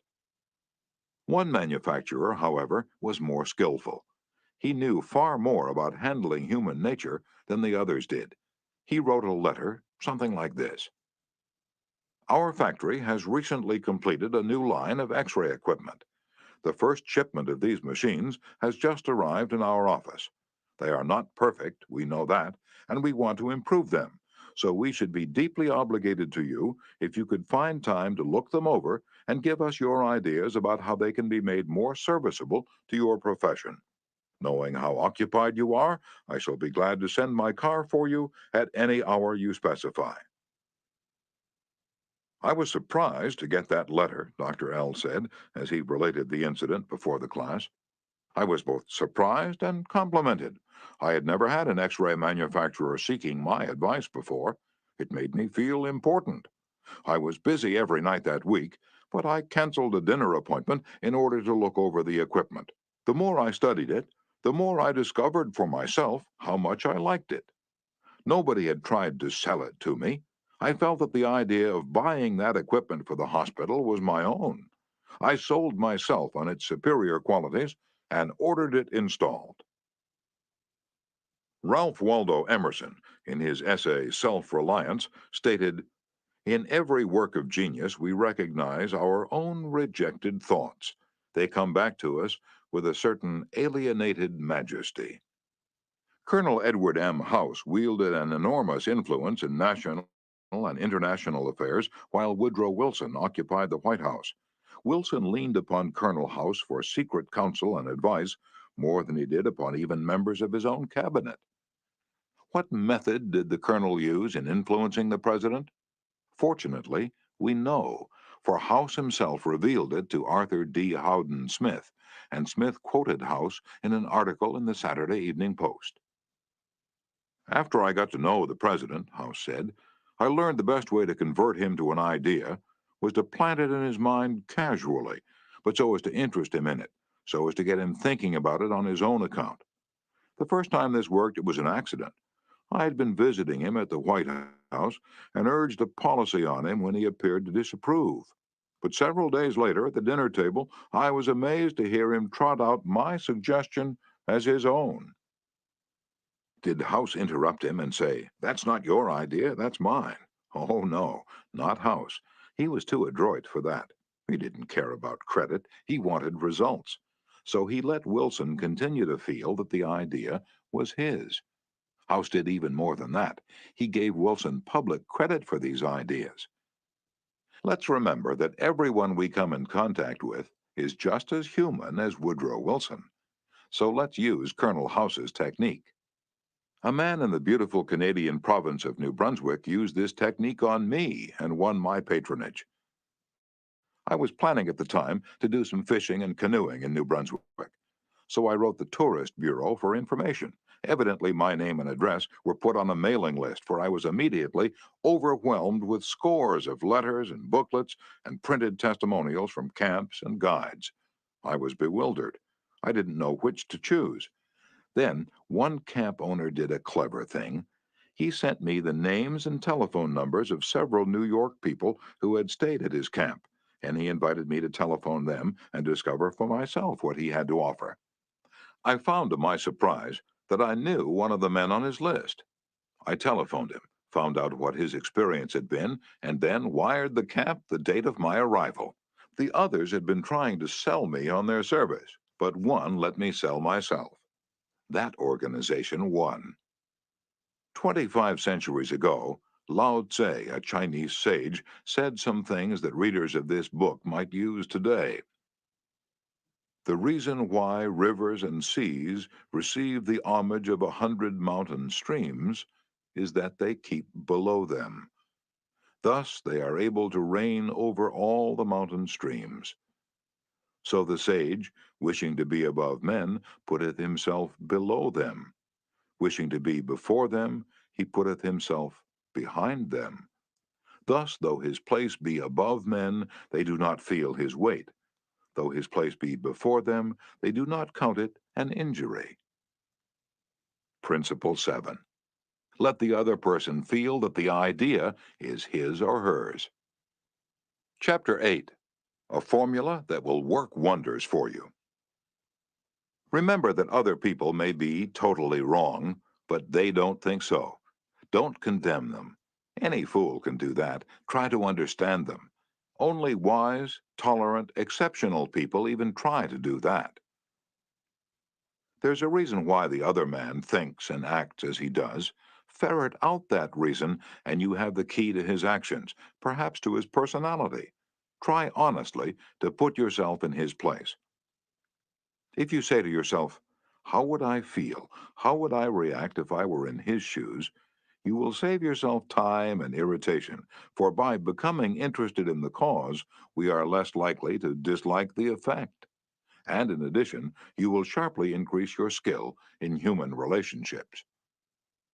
Stop a minute, says Kenneth M. Good in his book, How to Turn People into Gold. Stop a minute to contrast your keen interest in your own affairs with your mild concern about anything else. Realize then that everybody else in the world feels exactly the same way. Then, along with Lincoln and Roosevelt, you will have grasped the only solid foundation for interpersonal relationships, namely, that success in dealing with people depends on a sympathetic grasp of the other person's viewpoint. Sam Douglas of Hempstead, New York, used to tell his wife that she spent too much time working on their lawn, pulling weeds, fertilizing, cutting the grass twice a week when the lawn didn't look any better than it had when they moved into their home 4 years earlier. Naturally, she was distressed by his remarks, and each time he made such remarks, the balance of the evening was ruined. After taking our course, Mr. Douglas realized how foolish he'd been all those years. It never occurred to him that she enjoyed doing that work, and she might really appreciate a compliment on her diligence. One evening after dinner, his wife said she wanted to pull some weeds and invited him to keep her company. He first declined, but then thought better of it and went out after her and began to help her pull weeds. She was visibly pleased, and together they spent an hour in hard work and pleasant conversation. After that, he often helped her with the gardening and complimented her on how fine the lawn looked. What a fantastic job she was doing with the yard where the soil was like concrete. Result? A happier life for both, because he had learned to look at things from her point of view, even if the subject was only weeds. In his book, Getting Through to People, Dr. Gerald S. Nierenberg commented, "Cooperativeness in conversation is achieved when you show that you consider the other person's ideas and feelings as important as your own. Starting your conversation by giving the other person the purpose or direction of your conversation, governing what you say by what you would want to hear if you were the listener, and accepting his or her viewpoint will encourage the listener to have an open mind to your ideas."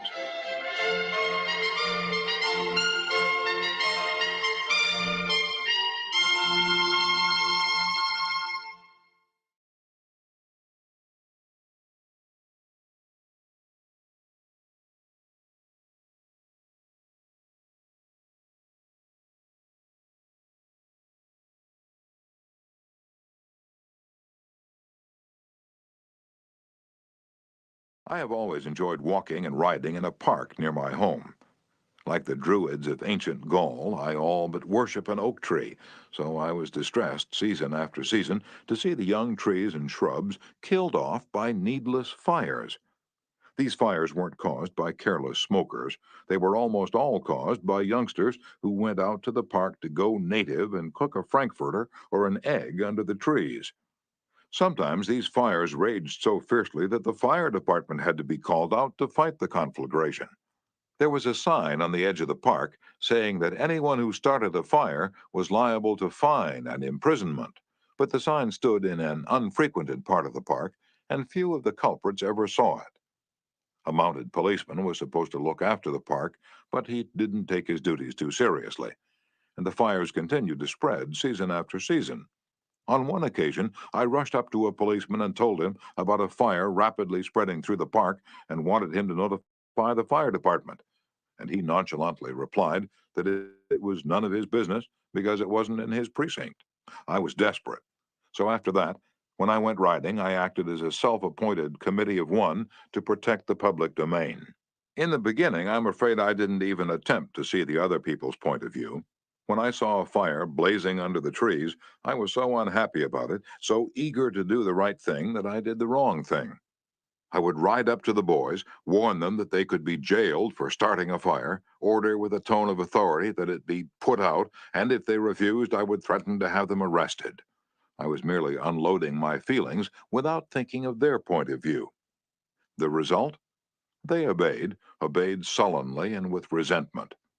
After I rode on over the hill, they probably rebuilt the fire and longed to burn up the whole park. With the passing of the years, I acquired a trifle more knowledge of human relations, a little more tact, and a somewhat greater tendency to see things from the other person's standpoint. Then, instead of giving orders, I would ride up to a blazing fire and begin something like this. "Having a good time, boys? What are you going to cook for supper? I loved to build fires myself when I was a boy, and I still love to. But you know they're very dangerous here in the park.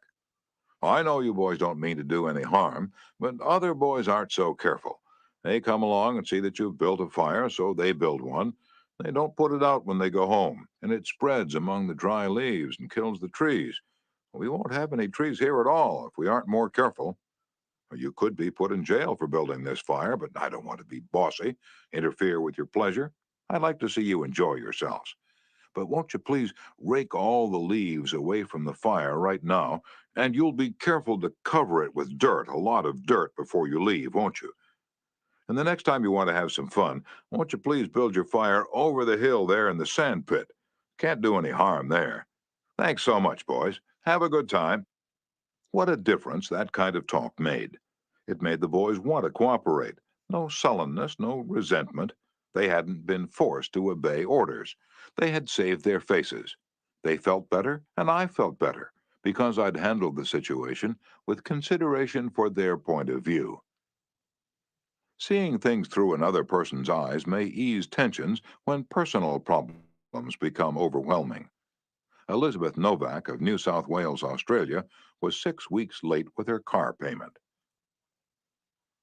On a Friday, she reported, I received a nasty phone call from the man who was handling my account, informing me if I did not come up with $122 by Monday morning, I could anticipate further action from the company.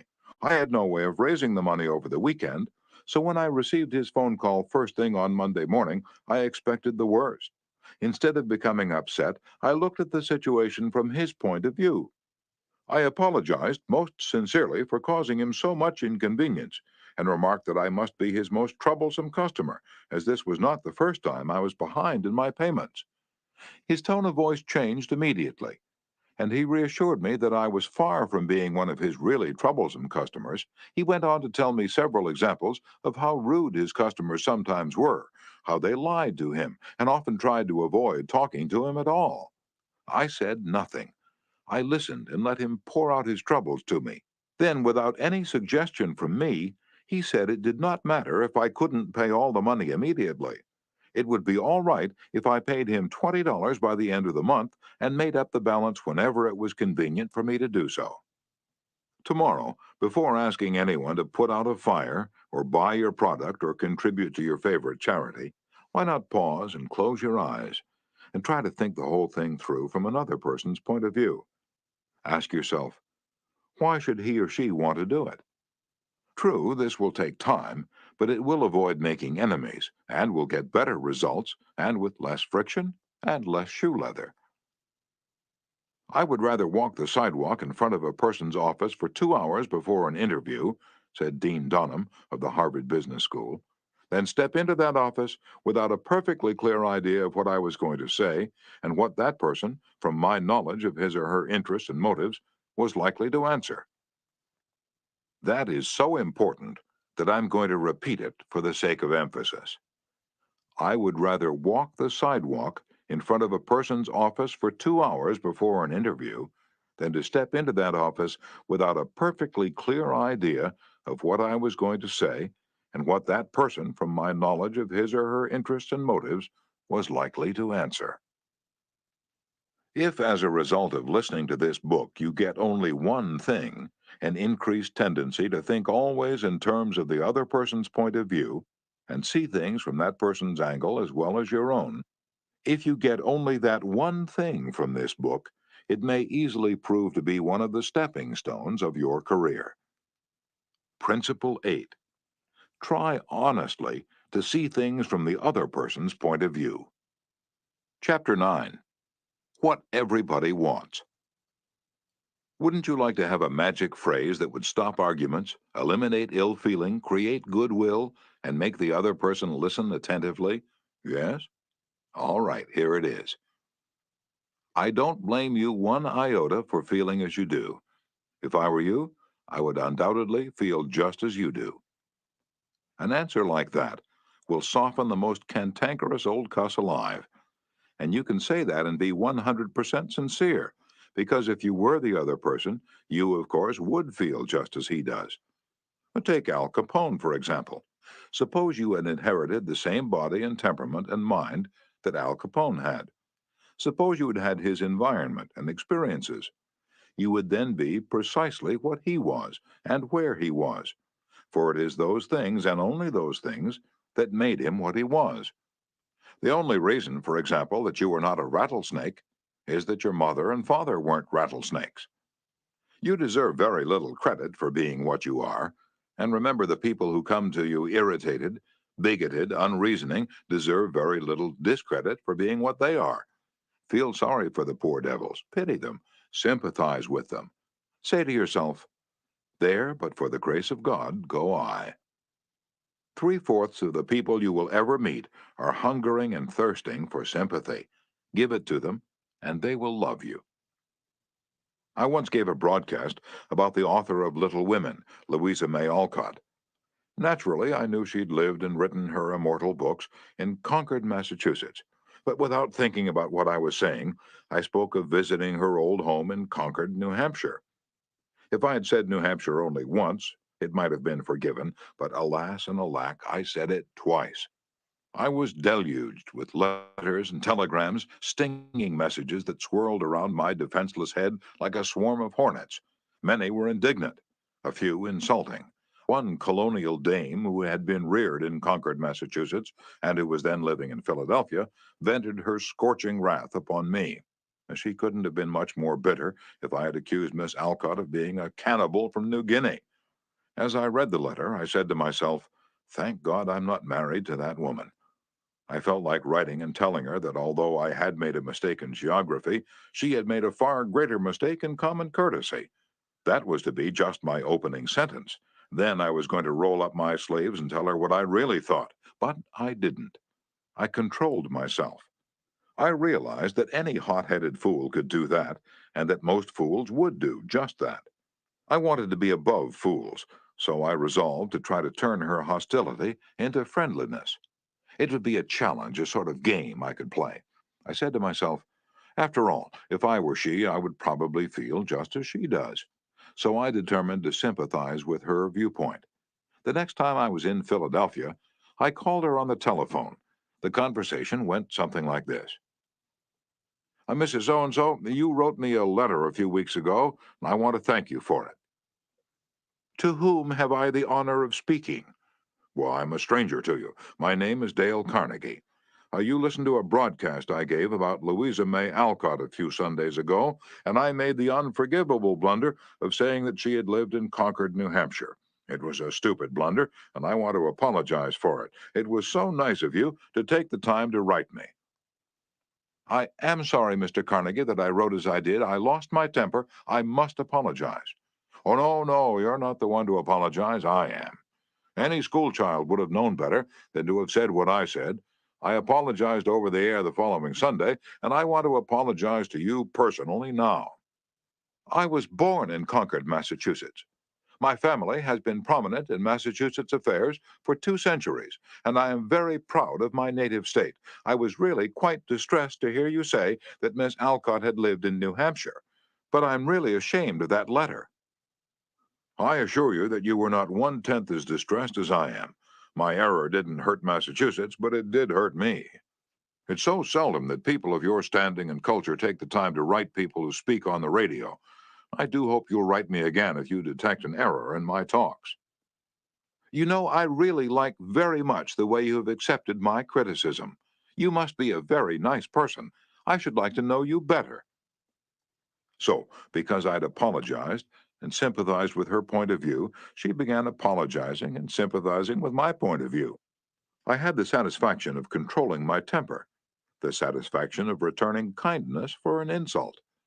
I got infinitely more real fun out of making her like me than I could ever have gotten out of telling her to go and take a jump in the Schuylkill River. Every man who occupies the White House is faced almost daily with thorny problems in human relations. President Taft was no exception, and he learned from experience the enormous chemical value of sympathy in neutralizing the acid of hard feelings. In his book, Ethics in Service, Taft gives rather an amusing illustration of how he softened the ire of a disappointed and ambitious mother. A lady in Washington, wrote Taft, whose husband had some political influence, came and labored with me for 6 weeks or more to appoint her son to a position. She secured the aid of senators and congressmen in formidable number and came with them to see that they spoke with emphasis. The place was one requiring technical qualification, and following the recommendation of the head of the Bureau, I appointed someone else. I then received a letter from the mother saying that I was most ungrateful since I declined to make her a happy woman as I could have done by a turn of my hand. She complained further that she had labored with her state delegation and got all the votes for an administration bill in which I was especially interested, and this was the way I had rewarded her. When you get a letter like that, the first thing you do is to think how you can be severe with a person who has committed an impropriety or even been a little impertinent. Then you may compose an answer. Then, if you are wise, you will put the letter in a drawer and lock the drawer. Take it out in the course of 2 days. Such communication will always bear 2 days' delay in answering. And when you take it out after that interval, you will not send it. This is just the course I took. After that, I sat down and wrote her just as polite a letter as I could, telling her I realized a mother's disappointment under such circumstances, but that really the appointment was not left to my mere personal preference, that I had to select a man with technical qualifications, and had therefore to follow the recommendations of the head of the Bureau. I expressed the hope that her son would go on to accomplish what she had hoped for him in the position which he then had. That mollified her, and she wrote me a note saying she was sorry she had written as she had. But the appointment I sent in was not confirmed at once, and after an interval, I received a letter which purported to come from her husband, although it was in the same handwriting as all the others. I was therein advised that, due to the nervous prostration that had followed her disappointment in this case, she had had to take to her bed and had developed a most serious case of cancer of the stomach. Would I not restore her to health by withdrawing the first name and replacing it by her son's? I had to write another letter, this one to the husband, to say that I hoped the diagnosis would prove to be inaccurate, that I sympathized with him in the sorrow he must have in the serious illness of his wife, but that it was impossible to withdraw the name sent in. The man whom I appointed was confirmed, and within 2 days after I received that letter, we gave a musicale at the White House.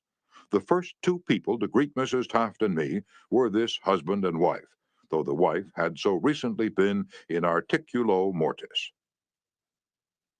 J. Mangum represented an elevator-escalator maintenance company in Tulsa, Oklahoma, which had the maintenance contract for the escalators in one of Tulsa's leading hotels. The hotel manager did not want to shut down the escalator for more than 2 hours at a time because he did not want to inconvenience the hotel's guests. The repair that had to be made would take at least 8 hours, and this company did not always have a specially qualified mechanic available at the convenience of the hotel. When Mr. Mangum was able to schedule a top-flight mechanic for this job, he telephoned the hotel manager, and instead of arguing with him to give him the necessary time, he said, "Rick, I know your hotel is quite busy, and you'd like to keep the escalator shutdown time to a minimum. I understand your concern about this, and we want to do everything possible to accommodate you. However, our diagnosis of the situation shows that if we do not do a complete job now, your escalator may suffer more serious damage, and that would cause a much longer shutdown. I know you would not want to inconvenience your guests for several days." The manager had to agree that an 8-hour shutdown was more desirable than several days. By sympathizing with the manager's desire to keep his patrons happy, Mr. Mangum was able to win the hotel manager to his way of thinking easily and without rancor. Joyce Norris, a piano teacher in St. Louis, Missouri, told of how she had handled the problem piano teachers often have with teenage girls. Babette had exceptionally long fingernails.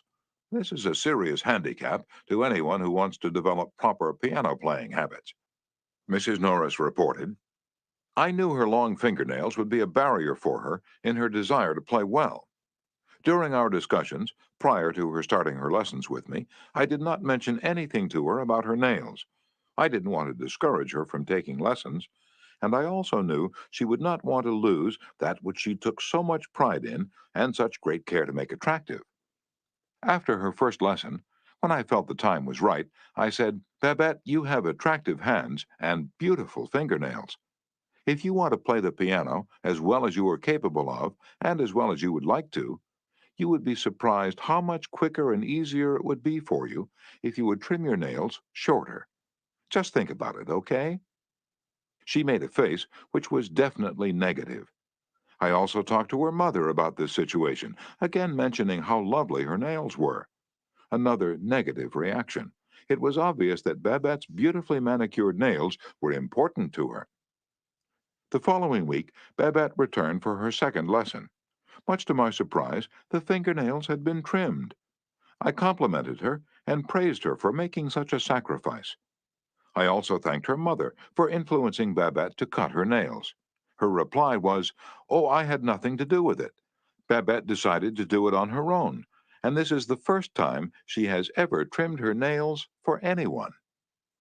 Did Mrs. Norris threaten Babette? Did she say she would refuse to teach a student with long fingernails? No, she did not. She let Babette know that her fingernails were a thing of beauty, and it would be a sacrifice to cut them. She implied, "I sympathize with you. I know it won't be easy, but it will pay off in your better musical development." Saul Hurok was probably America's #1 impresario. For almost half a century, he handled artists, such world-famous artists as Chaliapin, Isadora Duncan, and Pavlova. Mr. Hurok told me that one of the first lessons he had learned in dealing with his temperamental stars was the necessity for sympathy, sympathy, and more sympathy with their idiosyncrasies. For 3 years, he was impresario for Fyodor Chaliapin, one of the greatest bossos who ever thrilled the ritzy boxholders at the Metropolitan. Yet Chaliapin was a constant problem. He carried on like a spoiled child. To put it in Mr. Hurok's own inimitable phrase, he was a hell of a fellow in every way. For example, Chaliapin would call up Mr. Hurok about noon of the day he was going to sing and say, "Saul, I feel terrible. My throat is like raw hamburger. It's impossible for me to sing tonight." Did Mr. Hurok argue with him? Oh, no. He knew that an entrepreneur wouldn't handle artists that way. So he would rush over to Chaliapin's hotel, dripping with sympathy. "Oh, what a pity," he would mourn. "What a pity, my poor fellow. Of course you cannot sing. I will cancel the engagement at once. It will only cost you a couple of $1,000s, but that's nothing in comparison to your reputation." And then Chaliapin would sigh and say, "Perhaps you'd better come over later in the day. Come at 5. See how I feel then." At 5 o'clock, Mr. Hurok would again rush to his hotel, dripping with sympathy. Again, he would insist on canceling the engagement, and again Chaliapin would sigh and say, "Well, maybe you'd better come see me later. I may be better by then." At 7:30, the great bosso would consent to sing, only with the understanding that Mr. Hurok would walk out on the stage of the Metropolitan and announce that Chaliapin had a very bad cold and was not in good voice. Mr. Hurok would lie and say that he would do it, for he knew that that was the only way to get the bosso out on stage. Dr. Arthur I. Gates, in his splendid book, Educational Psychology, says, "Sympathy the human species universally craves. The child eagerly displays his injury or even inflicts a cut or bruise in order to reap abundant sympathy.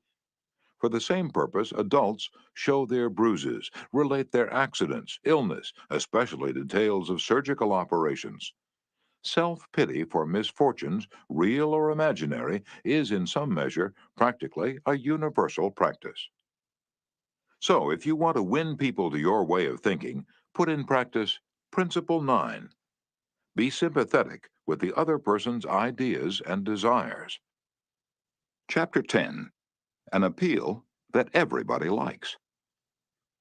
I was reared on the edge of the Jesse James country out in Missouri, and I visited the James farm at Kearney, Missouri, where the son of Jesse James was then living. His wife told me stories of how Jesse robbed trains and held up banks and then gave money to the neighboring farmers to pay off their mortgages.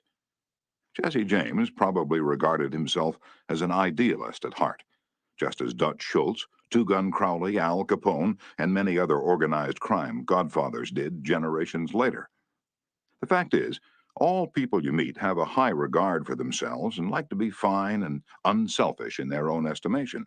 J. Pierpont Morgan observed in one of his analytical interludes that a person usually has two reasons for doing a thing, one that sounds good and a real one. The person himself will think of the real reason. You don't need to emphasize that. But all of us, being idealists at heart, like to think of motives that sound good. So, in order to change people, appeal to the nobler motives. Is that too idealistic to work in business? Let's see.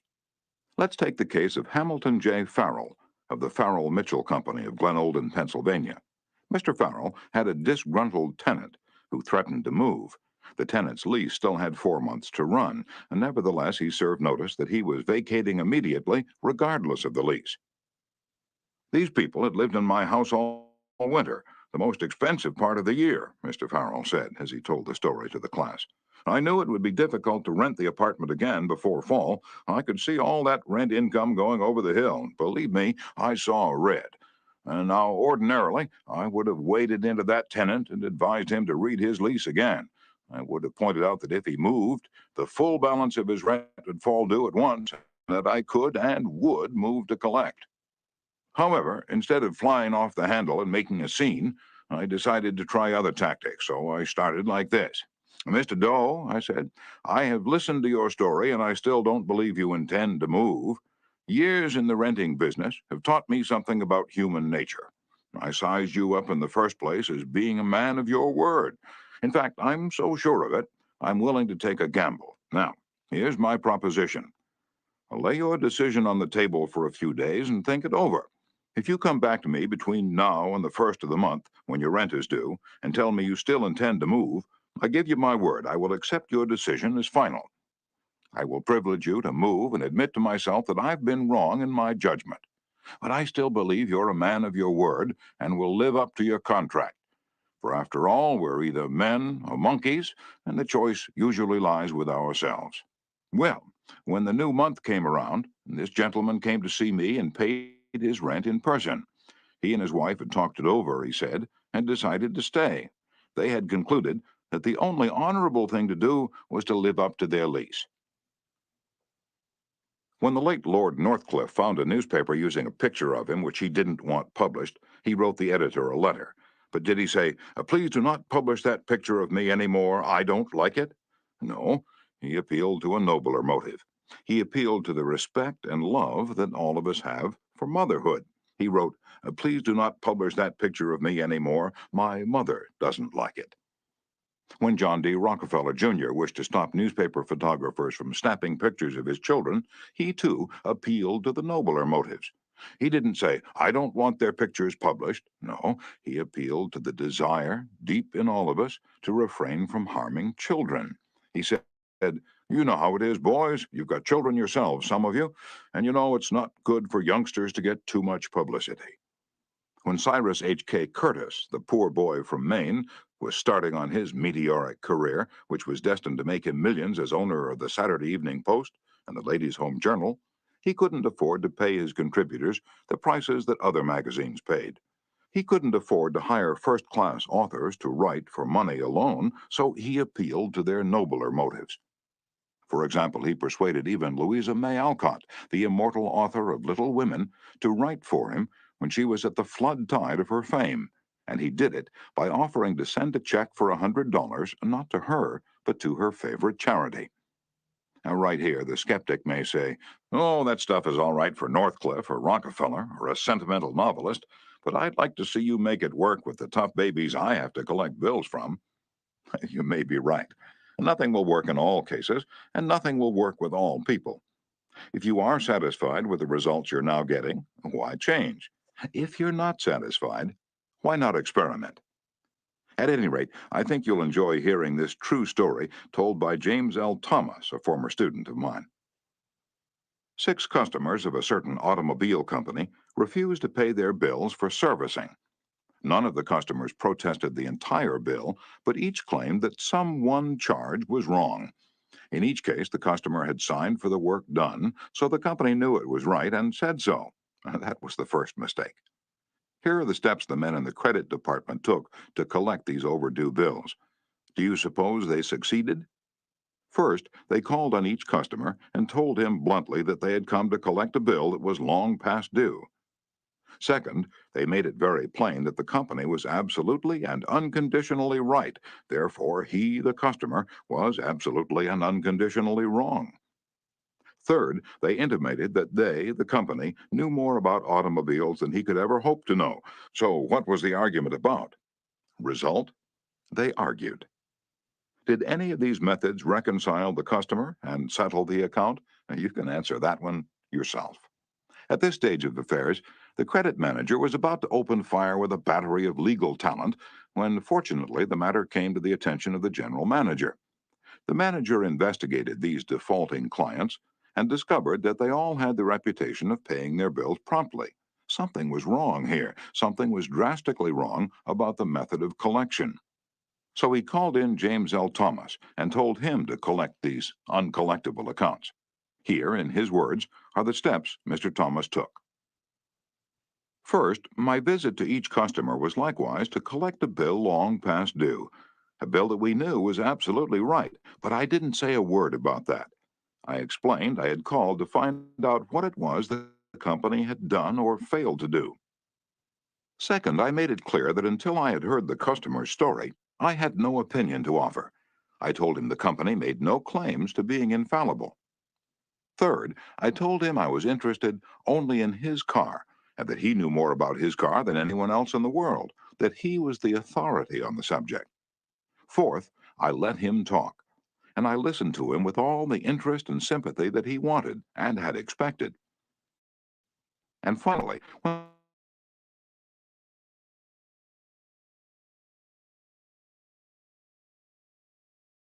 first I said, I want you to know I also feel this matter has been badly mishandled. You have been inconvenienced and annoyed and irritated by one of our representatives. That should never have happened. I'm sorry, and as a representative of the company, I apologize. As I sat here and listened to your side of the story, I could not help being impressed by your fairness and patience. And now, because you are fair-minded and patient, I'm going to ask you to do something for me. It's something that you can do better than anyone else, something you know more about than anyone else. Here's your bill. I know it's safe for me to ask you to adjust it, just as you would do if you were the president of my company. I'm going to leave it all up to you. Whatever you say goes. Did he adjust the bill? He certainly did, and got quite a kick out of it. The bills ranged from $150 to $400. But did the customer give himself the best of it? Yes, one of them did. One of them refused to pay a penny of the disputed charge. But the other five all gave the company the best of it. And here's the cream of the whole thing. We delivered new cars to all six of these customers within the next 2 years. Experience has taught me, says Mr. Thomas, that when no information can be secured about the customer, the only sound basis on which to proceed is to assume that he or she is sincere, honest, truthful, and willing and anxious to pay the charges once convinced they're correct. To put it differently, and perhaps more clearly, people are honest and want to discharge their obligations. The exceptions to that rule are comparatively few, and I'm convinced that the individuals who are inclined to chisel will, in most cases, react favorably if you make them feel that you consider them honest, upright, and fair. Principle 10. Appeal to the nobler motives.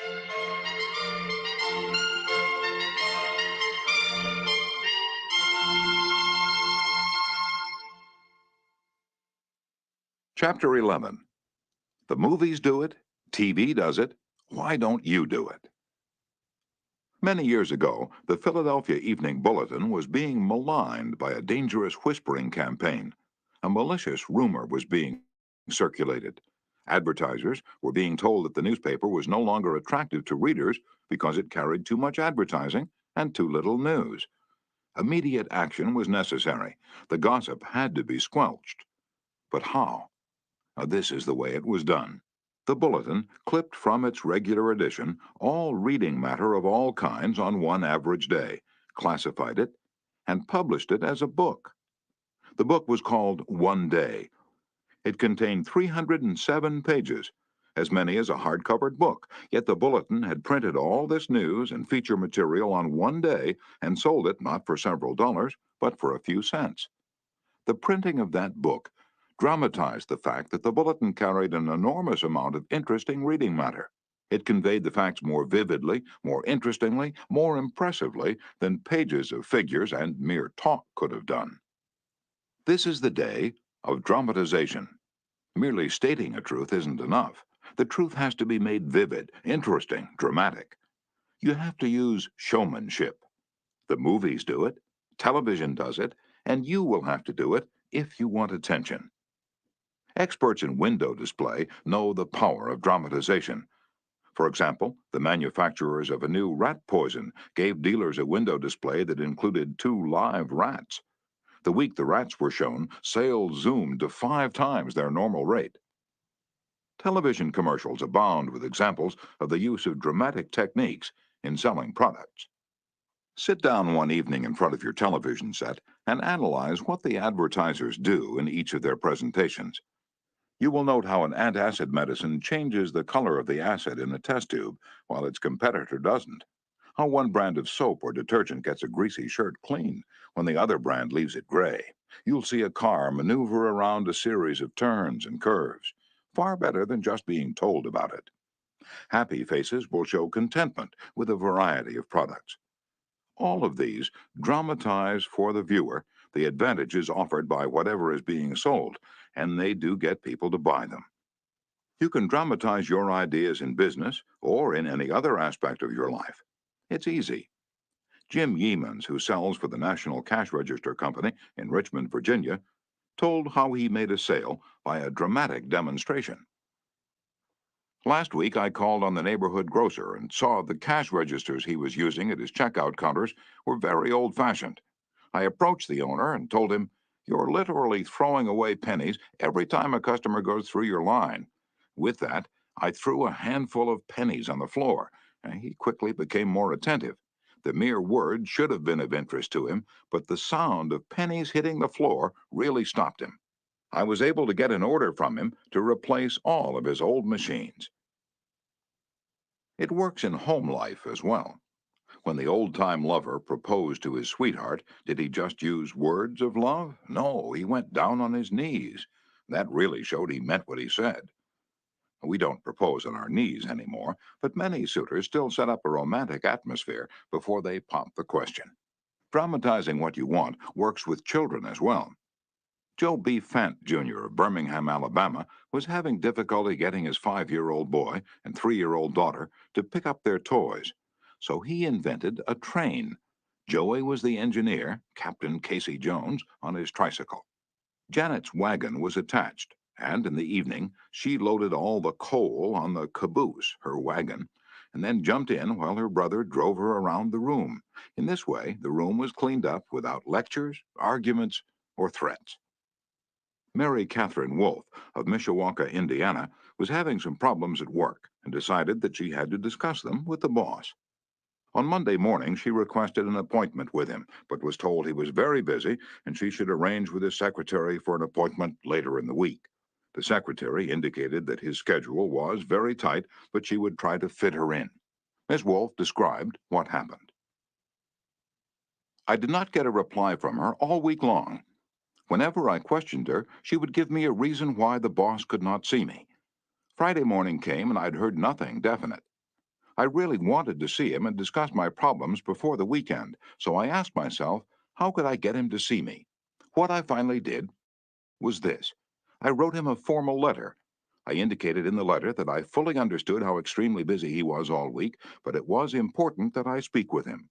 I enclosed a form letter and a self-addressed envelope and asked him to please fill it out or ask his secretary to do it and return it to me. The form letter read as follows. Ms. Wolfe, I will be able to see you on blank at blank a.m. or p.m. I will give you blank minutes of my time. I put this letter in his in-basket at 11 a.m.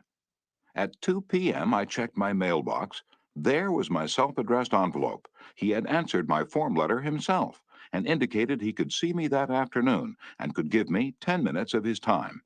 I met with him, and we talked for over an hour and resolved my problems. If I had not dramatized to him the fact that I really wanted to see him, I would probably still to do it and return it to me. The form letter read as follows. Ms. Wolfe, I will be able to see you on blank at blank a.m. or p.m. I will give you blank minutes of my time. I put this letter in his in-basket at 11 a.m. At 2 p.m., I checked my mailbox. There was my self-addressed envelope. He had answered my form letter himself and indicated he could see me that afternoon and could give me 10 minutes of his time. I met with him, and we talked for over an hour and resolved my problems. If I had not dramatized to him the fact that I really wanted to see him, I would probably still be waiting for an appointment. James B. Boynton had to present a lengthy market report. His firm had just finished an exhaustive study for a leading brand of cold cream. Data were needed immediately about the competition in this market. The prospective customer was one of the biggest and most formidable men in the advertising business, and his first approach failed almost before he began. The first time I went in, Mr. Boynton explains, I found myself sidetracked into a futile discussion of the methods used in the investigation. He argued and I argued. He told me I was wrong, and I tried to prove that I was right. I finally won my point to my own satisfaction, but my time was up, the interview was over, and I still hadn't produced results. The second time, I didn't bother with tabulations of figures and data. I went to see this man. I dramatized my facts. As I entered his office, he was busy on the phone. While he finished his conversation, I opened a suitcase and dumped 32 jars of cold cream on top of his desk, all products he knew, all competitors of his cream. On each jar, I had a tag itemizing the results of the trade investigation, and each tag told its story briefly, dramatically. And what happened? There was no longer an argument. Here was something new, something different. He picked up first one and then another of the jars of cold cream and read the information on the tag. A friendly conversation developed. He asked additional questions. He was intensely interested. He had originally given me only 10 minutes to present my facts, but 10 minutes passed, 20 minutes, 40 minutes, and at the end of an hour, we were still talking. I was presenting the same facts this time that I had presented previously, but this time I was using dramatization. I got some big shoes for a big buck, like I can't lose. Look, I be going up these days. That mean I move through this maze like the Matrix, just like some latex. I be protecting. Of course they showing me love after neglecting. Confidence turned to common sense, and the common sense be kinda lit and bringing compliments every season. We don't stop until your heartbeat drop. Come on, like when the balls drop at New Year's Eve. I got some big shoes, my balls dropped at 13. They tryna cut me down cause I be shining like Christmas tree. I always been a star, maybe I gotta be. And I don't go too hard unless I got to. Like Tupac too, I keep a fine boo. And yeah, she talk smooth, cause she my little dog. She my best friend, and I got big shoes. This ain't no size 10. The way I'm rocking it, the way I'm walking in, the way I'm walking in.